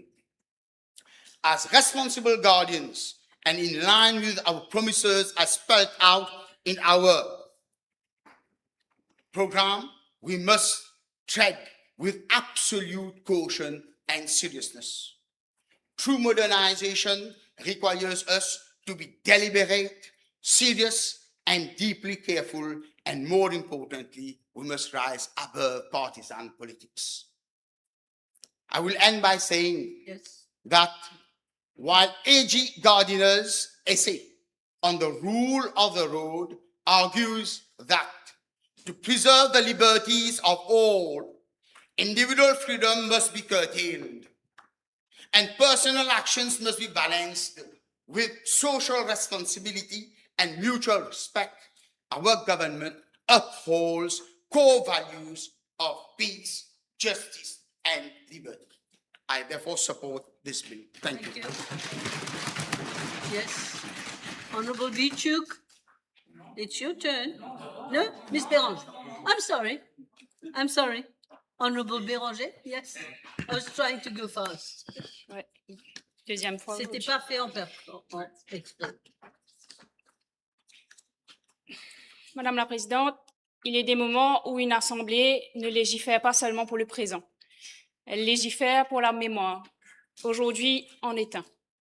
La Constitution que nous nous apprêtons à confier à une commission de révision n'est pas née d'un acte souverain de notre peuple. Elle nous a été remise. Pensée dans une autre langue que celle de nos rues, rédigée dans des bureaux d'un empire qui s'en allait, négociée pour un pays que nous n'étions pas encore. Elle nous a servi, elle a tenu. Elle a permis à une petite île de devenir une démocratie respectée. Pour cela, nous lui devons reconnaissance. Mais une constitution qui nous a été donnée n'est pas la même chose qu'une constitution que nous nous serions donnée. 58 ans après l'indépendance, le temps est venu de la reprendre en main. Non pour la renier, mais pour l'améliorer. Pas pour effacer ce qui a été bâti, mais pour y inscrire enfin ce que nous sommes devenus. Une nation qui ne demande plus la permission d'être libre. C'est cela le sens profond de cette commission. Ce n'est pas simplement un exercice juridique, mais un acte de maturité nationale. Et l'histoire nous jugera sur cette promesse d'une réforme constitutionnelle. Pas sur les discours que nous prononçons, pas sur cette loi que nous examinons ce soir, mais sur ce qu'elle devrait produire, sur ce que cette commission accomplira ou n'accomplira pas, sur le courage que le gouvernement aura eu de mettre en œuvre ou qu'il n'aura pas eu. Alors disons clairement à celles et ceux qui siégeront dans cette commission le chemin qui les attend. Le premier défi sera celui de l'ambition. Une révision constitutionnelle ne se mesure pas au nombre de ses articles, mais à la hauteur de sa vision. Inscrire les droits de la nature, les droits sociaux et économiques, le droit à la vie privée du citoyen contre la surveillance de l'État, ainsi que les valeurs de la paix, la justice et la liberté dans notre loi fondamentale. Voilà une ambition digne de nous. Voilà la promesse que nous avions faite et pour laquelle un mandat a été donné. Mais ces droits ne doivent pas juste être une liste de principes pour faire moderne. Bien pensés, ils doivent être la réponse d'une nation aux défis de son temps. Le XXIe siècle nous confronte à des questions que les rédacteurs de la Constitution de 1968 ne pouvaient pas même formuler. Une planète qui se réchauffe, des technologies qui savent tout de nous, une économie qui accroît les inégalités. Une constitution qui resterait muette devant ces réalités ne protégerait rien.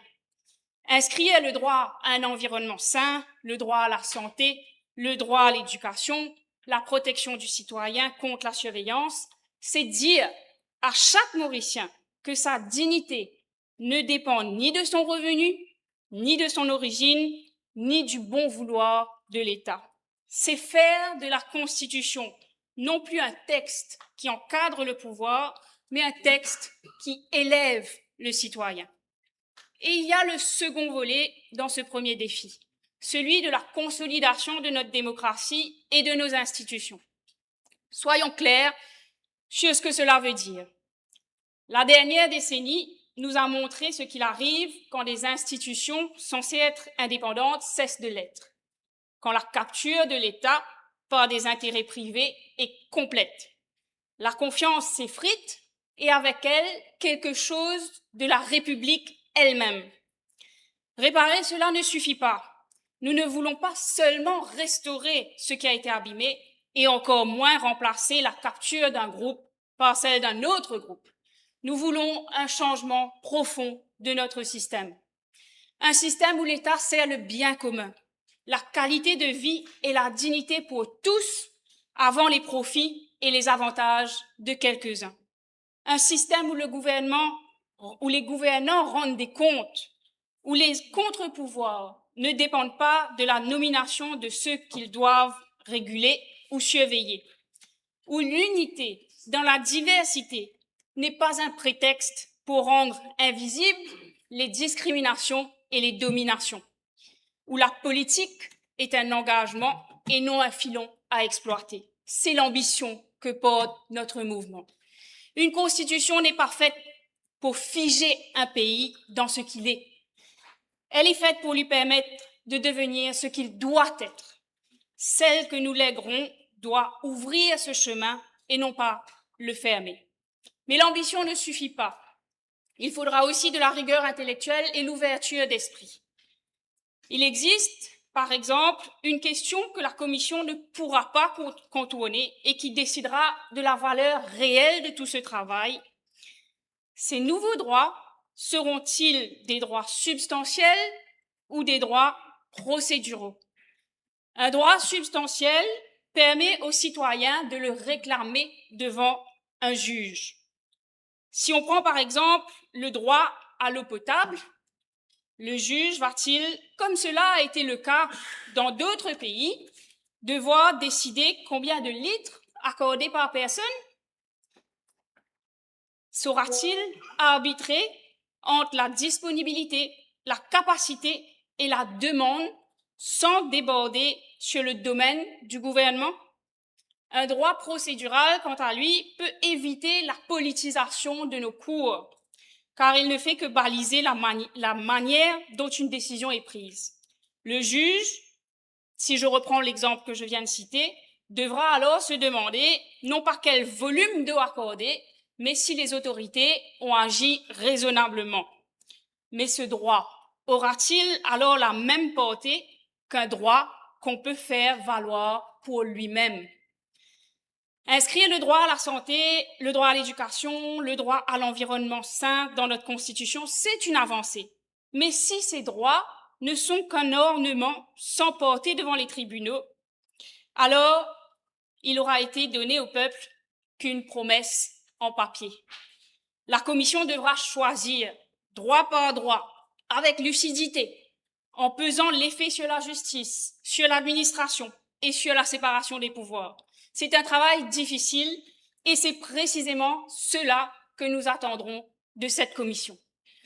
Le deuxième défi sera celui de la méthode. D'abord, l'indépendance. Cette commission ne doit appartenir à aucun camp, ni au gouvernement, ni à l'opposition, mais au pays. Le jour où ses membres oublieront cela, ils cesseront de servir la Constitution pour servir un agenda. Ensuite, la transparence. Le peuple est propriétaire de cette Constitution. Il a le droit de voir, de lire, de comprendre ce que l'on propose en son nom. Une réforme préparée loin des regards du citoyen ne sera pas une réforme démocratique, mais un espoir confisqué. L'article 7 de ce projet de loi prévoit que le rapport sera transmis au président, mais pas qu'il soit rendu public.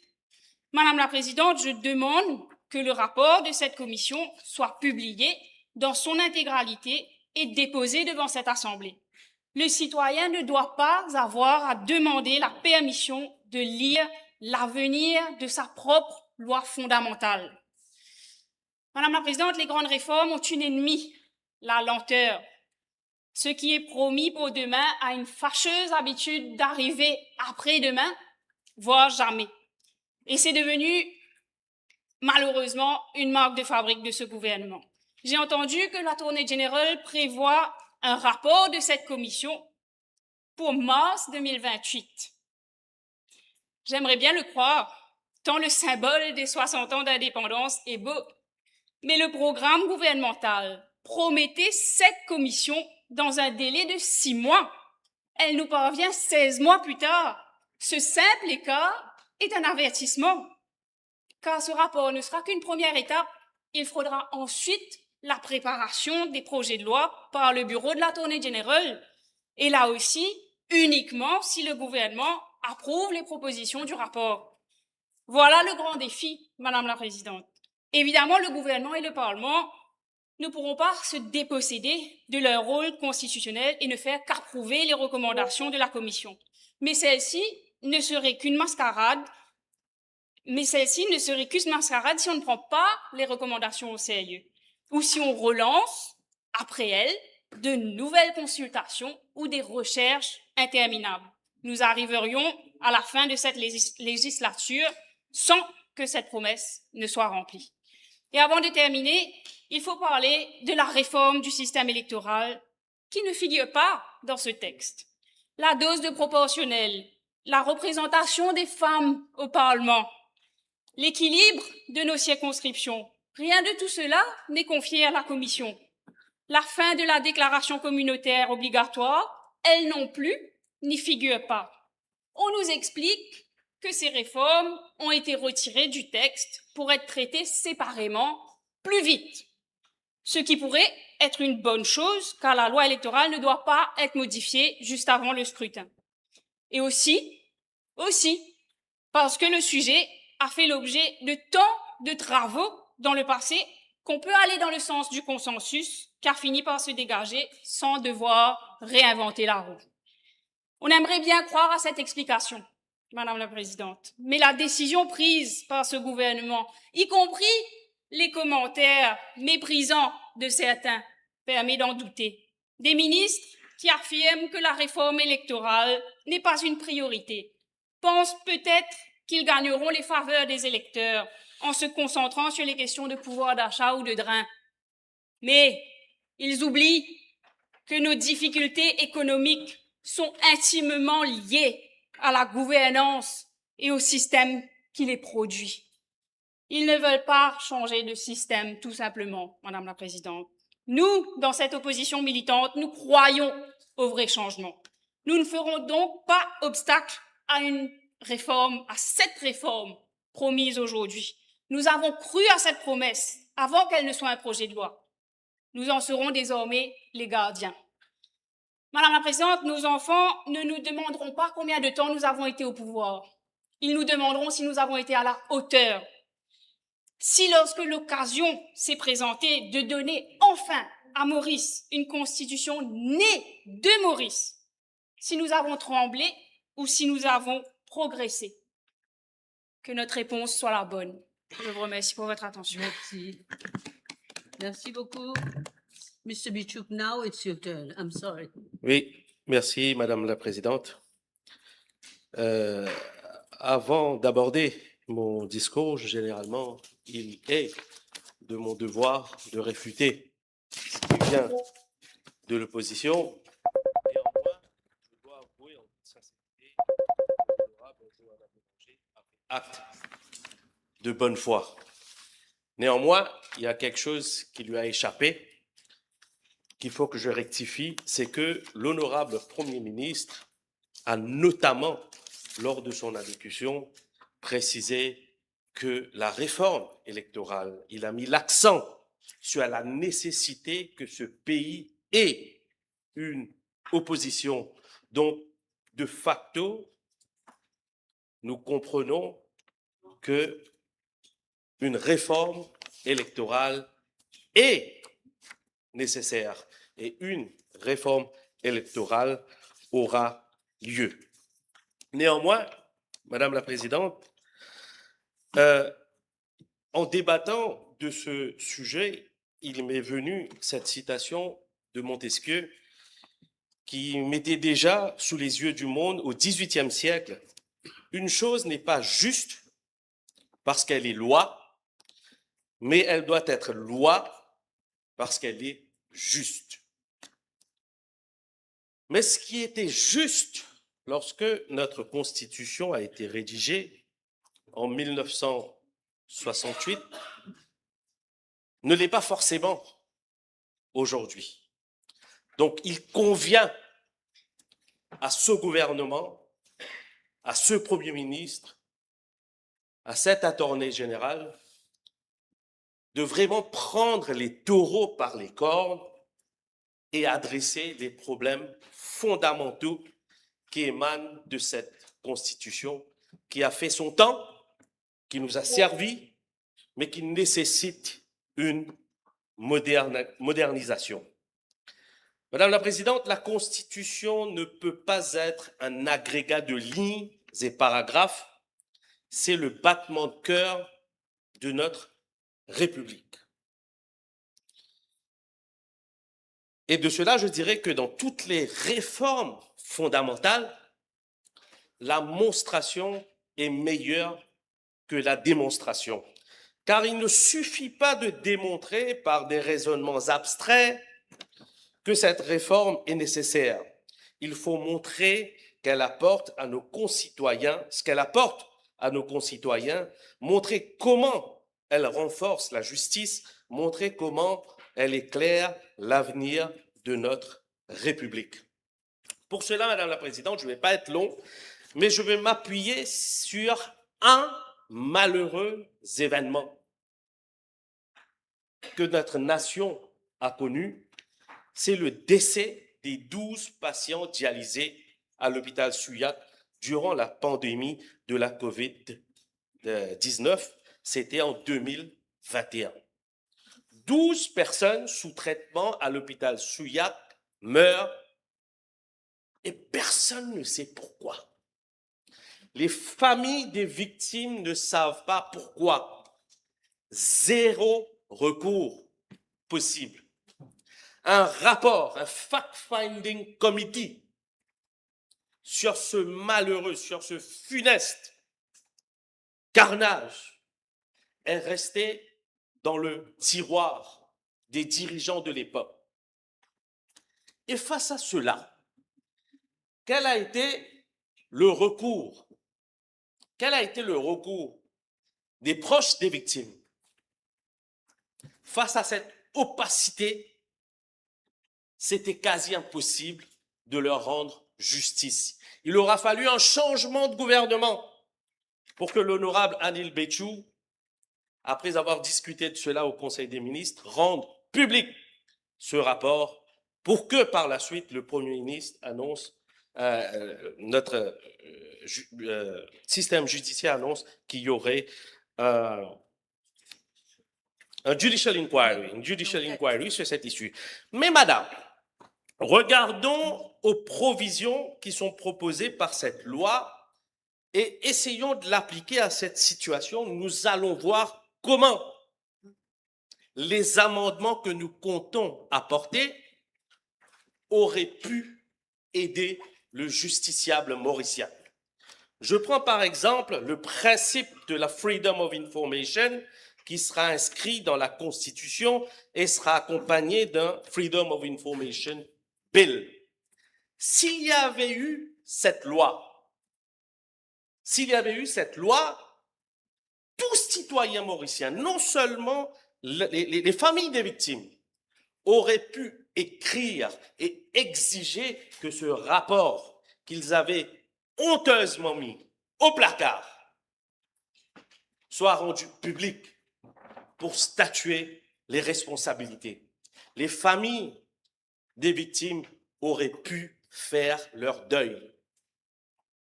Voilà comment cette Freedom of Information Bill permettra aux citoyens lambda d'avoir accès à l'information publique. Cet amendement, justement, à l'information, à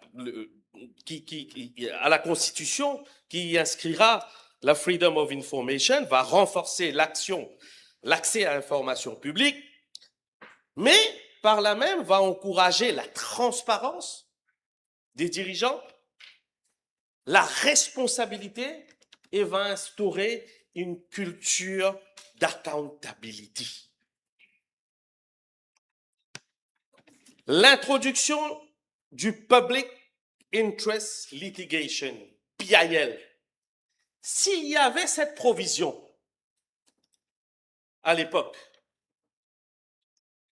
eh bien à ce moment-là, peu importe quel citoyen qui aurait un reasonable interest aurait pu entrer une affaire en cours pour réclamer jusque justice soit faite dans le cas des 12 patients dialysés.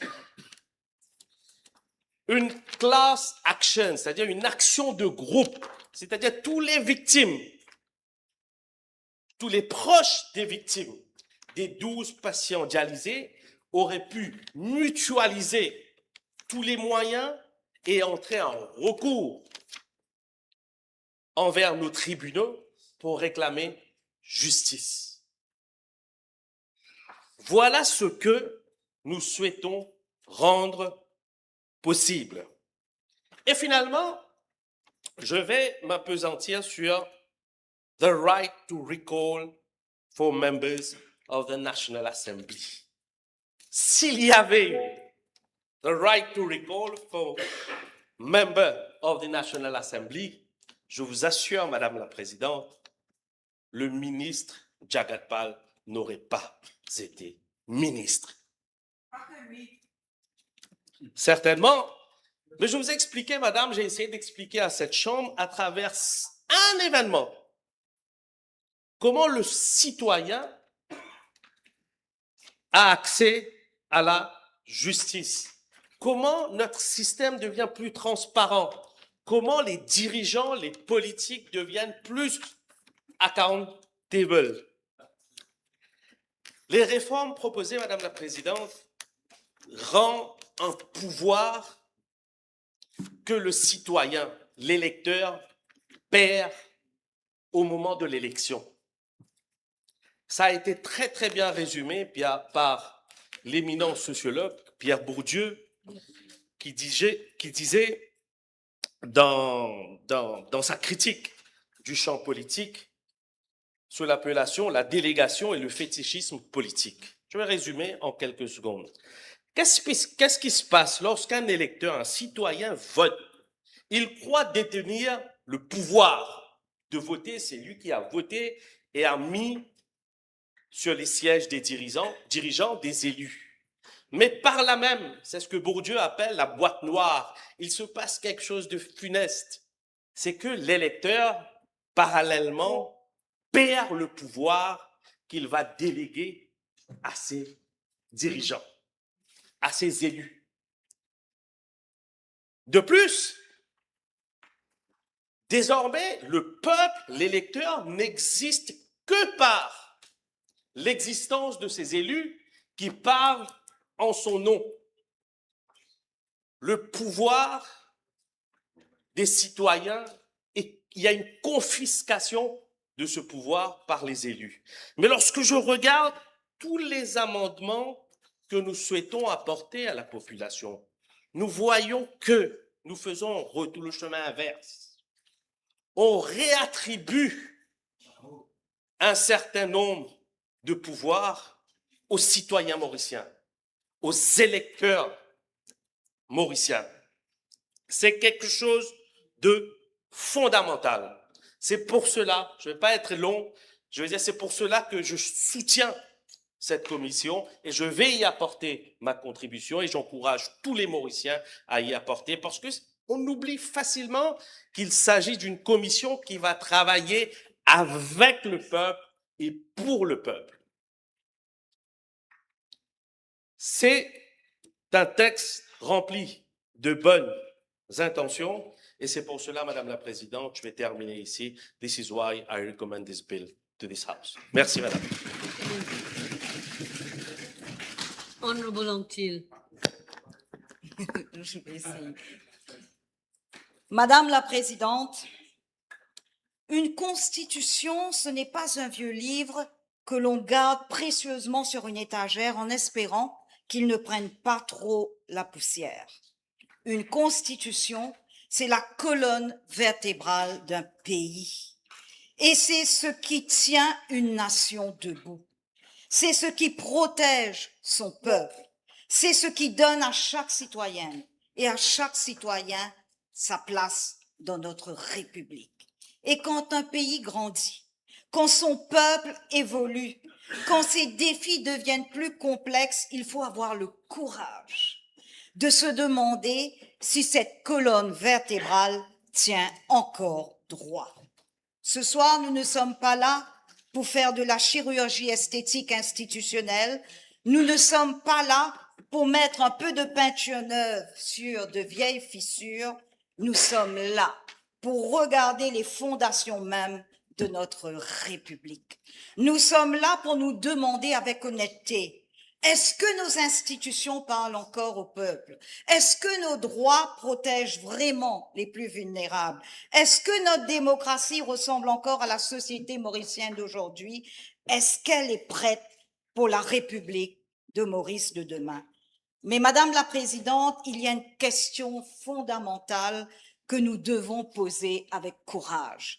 Est-ce que notre République traite réellement les femmes et les hommes avec la même dignité, les mêmes droits et les mêmes opportunités? Une démocratie ne peut se dire pleinement moderne, juste et égalitaire tant que les femmes restent sous-représentées dans les lieux de décision, doivent travailler 2 fois plus pour être reconnues à la même hauteur que les hommes et continuent de subir le poids des inégalités salariales, des responsabilités familiales, des violences, des stéréotypes et des barrières invisibles. C'est cela, Madame la Présidente, la force de ce moment.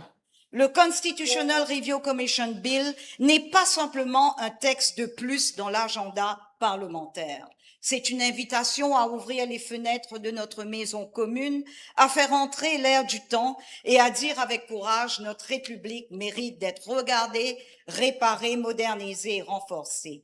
Mais cette modernisation ne sera complète que si elle permet aussi de corriger les inégalités persistantes entre les femmes et les hommes dans notre République. Madame la Présidente, depuis le 12 mars 1968, notre Constitution accompagne l'histoire de notre pays. Née avec l'indépendance sous l'impulsion de Sir Siousaga Ramgoolam, alors Premier ministre, elle a traversé avec nous nos progrès, nos crises, nos contradictions, nos espoirs, tout en posant les bases d'une nation libre, souveraine et résolument tournée vers l'avenir. 58 ans plus tard, c'est le docteur Navin Ramgoolam, Premier ministre, qui vient poursuivre cet héritage en ouvrant une nouvelle page de notre histoire constitutionnelle. L'histoire retiendra que dans les grands moments fondateurs de notre nation, les empreintes du Parti travailliste ont toujours marqué le destin de notre pays. En 1968, pour donner naissance à une nation libre. En 2026, pour donner un nouveau souffle à notre démocratie. Et ce nouveau souffle doit être celui de l'égalité réelle, car une république qui avance sans ses femmes n'avance qu'à moitié. Et une démocratie qui ne donne pas aux femmes pleinement leur place demeure inachevée et déconnectée des réalités de notre temps. Madame la Présidente, une République qui veut inscrire dans sa Constitution les valeurs de paix, de justice et de liberté comme boussole nationale, mais surtout une République qui comprend enfin que la démocratie ne peut pas être complète sans égalité réelle. L'égalité réelle ne se limite pas au texte de loi. C'est une égalité vécue au quotidien où chaque femme peut accéder aux mêmes responsabilités, à la même reconnaissance et aux mêmes opportunités sans obstacles liés à son genre et où chaque jeune fille grandit en sachant qu'aucune ambition ne lui est interdite. Madame la Présidente, je prends la parole ce soir dans cette auguste assemblée en tant que femme.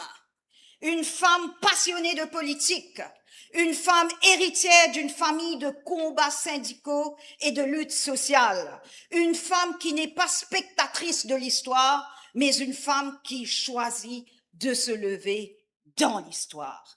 Et quand une femme parle de constitution, Madame la Présidente, elle ne parle pas seulement d'articles, de procédures ou de mécanismes institutionnels. Elle parle de place, elle parle de dignité, elle parle de reconnaissance, elle parle de justice, elle parle de ces portes qu'il a fallu pousser, parfois avec le sourire, parfois avec la patience, parfois avec la colère, mais toujours avec détermination, parce que nous, les femmes, nous savons très bien ce que cela veut dire être présente, mais invisible.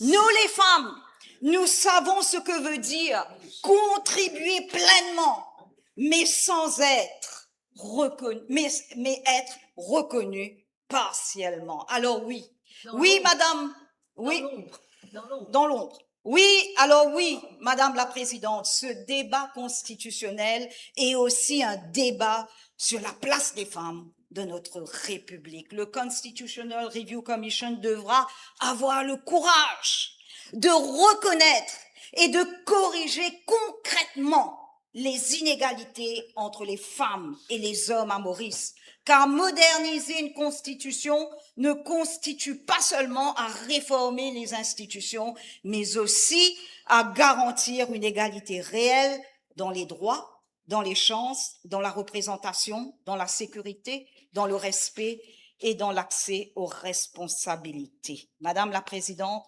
au fond, la question est simple. Dans la République de Maurice de demain, qui aura vraiment sa place à la table? Pas seulement les puissants, pas seulement ceux qui parlent fort, pas seulement ceux qui ont toujours eu l'habitude d'être écoutés, mais aussi celles et ceux qui tiennent le pays debout en silence. Les mères, les travailleuses et travailleurs, les jeunes, les familles modestes, les personnes vulnérables, les citoyens que l'on applaudit parfois dans les discours, mais que l'on oublie trop souvent dans les décisions. Une constitution digne de ce nom doit parler aussi pour eux. Madame la Présidente, cette réforme parle des droits fondamentaux et c'est essentiel. Le droit à la santé, le droit à l'éducation, le droit à la dignité sociale, le droit à un environnement sain, le droit à l'information, le droit à une justice accessible. Il faut rajouter avec force le droit à l'égalité réelle entre les femmes et les hommes. Mais soyons clairs, un droit écrit dans une constitution ne doit pas rester une belle phrase pour un discours officiel. Un droit doit changer la vie des gens. Le droit à la santé, ce n'est pas seulement une ligne dans un texte, c'est une mère. C'est une mère qui ne doit pas choisir entre soigner son enfant et payer ses factures. Le droit à l'éducation, ce n'est pas seulement une promesse, c'est une petite fille dans chaque quartier qui doit grandir avec les mêmes chances, la même confiance et les mêmes rêves qu'un petit garçon. Le droit à l'égalité entre les hommes et femmes, ce n'est pas un slogan, c'est une femme qui n'a pas à s'excuser d'avoir de l'ambition. Le droit à l'environnement sain, ce n'est pas un slogan vert pour décorer un programme. C'est l'eau que nous buvons, c'est l'air que nous respirons, c'est la terre que nous laisserons aux générations futures. Et si la Constitution ne parle pas de la vie réelle des gens, alors elle devient un beau texte enfermé dans une vitrine. Or, une république ne se construit pas dans une vitrine. Elle se construit dans les écoles, dans les hôpitaux, dans les maisons, dans les lieux de travail, dans les quartiers, dans les villages, dans les villes, dans chaque espace où une citoyenne ou un citoyen attend de l'État, non pas des promesses, mais du respect. Madame la Présidente, il y a aussi une question profonde. Qui sommes-nous comme nation? Pendant trop longtemps, notre démocratie a porté les marques d'un passé où l'on classait les citoyens dans des cases communautaires, des cases héritées de l'histoire, des cases parfois devenues trop petites pour contenir la richesse de notre peuple. Aujourd'hui, la République de Maurice peut avoir le courage de dire, avant d'être enfermés dans une catégorie, nous sommes des citoyens. Avant d'être divisés, nous sommes Mauriciens. Avant d'être comptés séparément, nous devons apprendre à avancer ensemble. Ce n'est pas effacer notre diversité, c'est lui donner une dignité nouvelle. Ce n'est pas nier nos racines, c'est refuser qu'elles deviennent des murs. Dans ma famille, on m'a appris une vérité simple. Aucun droit ne tombe du ciel. Les droits, ça se gagne, ça se défend, ça se transmet. Madame la Présidente, je pense ce soir à celles et ceux qui se sont battus avant nous. Je pense aux syndicalistes, je pense aux travailleurs, Je pense aux femmes qui ont mené des combats sans micro, sans caméra, sans reconnaissance. Je pense à nos grands-mères, je pense à nos mères, je pense à ces femmes qui n'avaient pas toujours leur nom dans les livres d'histoire, mais qui ont écrit l'histoire dans la chair de notre pays. Et je crois qu'elle nous dirait aujourd'hui, n'ayez pas peur du changement quand il sert la justice. Ne reculez pas lorsque l'histoire vous demande d'avancer. Madame la Présidente, une république qui n'écoute plus son peuple devient une institution froide. Une république qui ne protège pas les plus faibles devient une machine administrative. Une république qui ne fait pas de place aux femmes, aux jeunes, aux oubliés devient une promesse inachevée. Mais surtout une république qui ne corrige pas les inégalités entre les femmes et les hommes reste une république incomplète.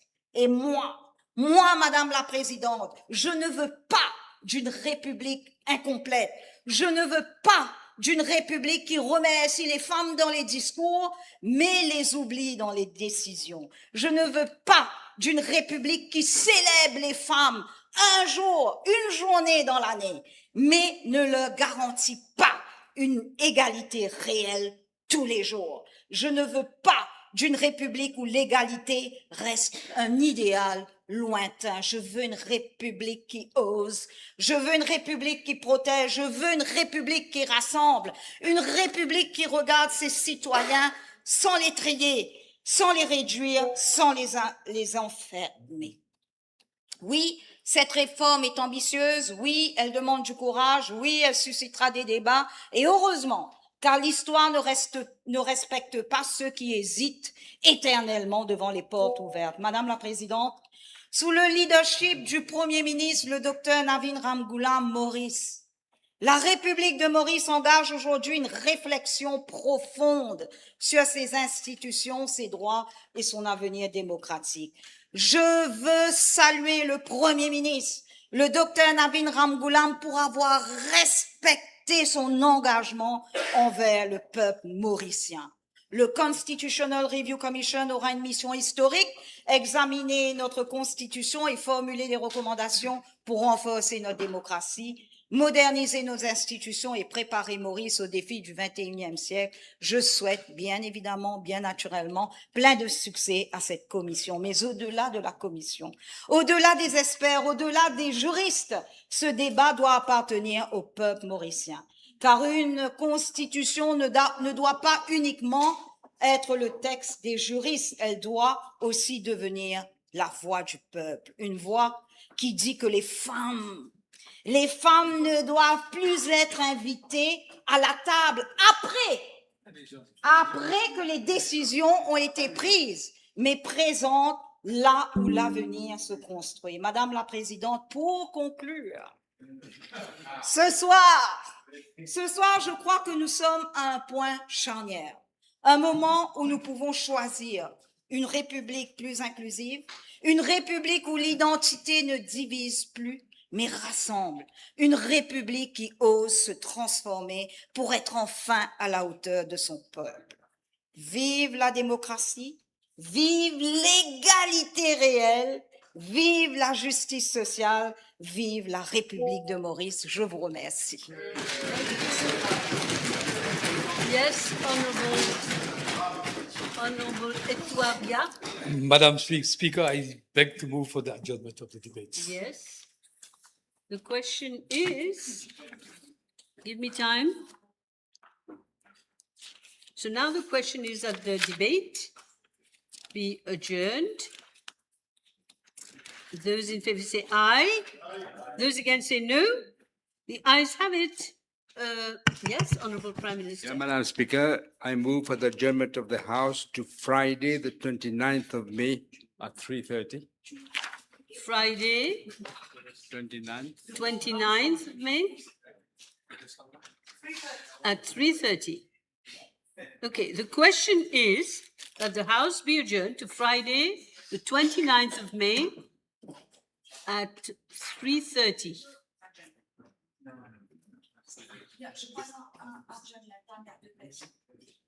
Oui, oui, j'ai pas fini. Those in favor say aye.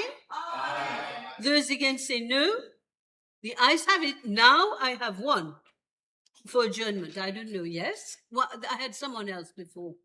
Just one moment. Yes, he reserved. Ça va. You will speak afterwards. Yes. Merci. Go ahead. Merci, Madame la Présidente, Madame Speaker. May I raise a matter of concern and draw the attention of the Honourable Minister of National Infrastructure to an ongoing project, the upgrading of a bridge along B28 Road, Grand Sable, also known as Ruisseau Pares Bridge.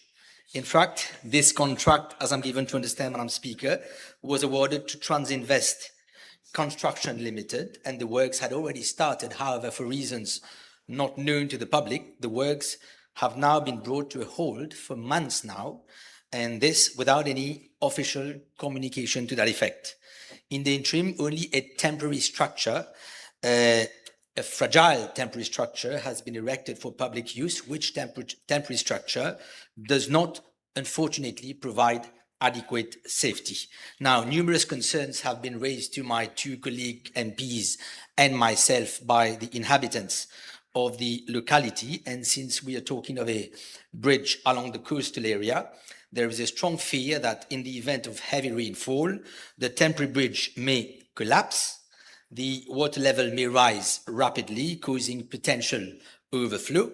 Soil, mud, and debris may be carried into nearby residential areas, and houses and properties may be flooded and damaged. In view, given this state of affairs, which poses a potential threat to the safety and health of the inhabitants, I would humbly invite the Honourable Minister to kindly look into as a matter of celerity, please. Yes, Thank you. Minister. Urgent. Yes, Madam Speaker, in line with the recommendation of the Land Drainage Authority, the existing bridge opening of approximately 13.54 square meter is being replaced by a new reinforced concrete structure having an opening area of approximately 15.75 meters square. The project, we undergone some delays, and the reasons for the delays are normally new traffic diversion scheme adjacent to existing bridge, obtaining additional land for traffic diversion, major works for traffic diversion in marshy lands, relocation and protection of utility services, MT, CEB, and CWA, provision for pedestrian crossing using steel structure. In view of the substantial unforeseen works associated with the implementation of the temporary diversion, the contractor has submitted claims for additional costs incurred in relation thereto. Following disagreements on the matter, the contractor has suspended construction works on site as from February 2026. The RDA maintains that as per the contractual obligation and conditions of contract, the contractor is not entitled to suspend the works. The authority are therefore engaged in discussion with the contractor with a view to resume work at the earliest possible. And in the same vein, Madam Speaker, I am calling a meeting between the RDA, the contractor, and myself on Thursday, the day after tomorrow, in my office to sort out the matter and to decide on the way forward. Okay, thank you. Yes, Honorable Béranger. Je vous remercie. Ma requête s'adresse à l'honorable Premier ministre et concerne les travaux d'agrandissement du pont Takamaka à l'avenue John Kennedy. Au-delà du fait que les habitants soient dans le flou concernant la date de fin des travaux et que les petits commerces souffrent de la fermeture de la route, les habitants subissent aussi les énormes embouteillages dus aux travaux. Il avait été convenu qu'une présence policière assurerait le trafic, surtout au niveau de Sadali et de l'avenue John Kennedy elle-même, mais ce n'est malheureusement pas le cas. Donc, je demande à l'honorable Premier ministre de bien vouloir s'assurer d'une présence policière quotidienne, en particulier le matin et l'après-midi, pour soulager les habitants de la circonscription numéro 16. Je vous remercie. It's with regard to police. Tiens, je remercie l'honorable membre. Je me demandais pourquoi Oui. m'adresser quand Moi j'étais, aussi. je croyais que c'était, mais je comprends maintenant, c'est le La trafic et sécurité. la police. Je Question vais de certainement pas le commissaire de police. You will do the needful? Oui? I'm sorry, I couldn't hear. You will do the needful. Thank you, everybody.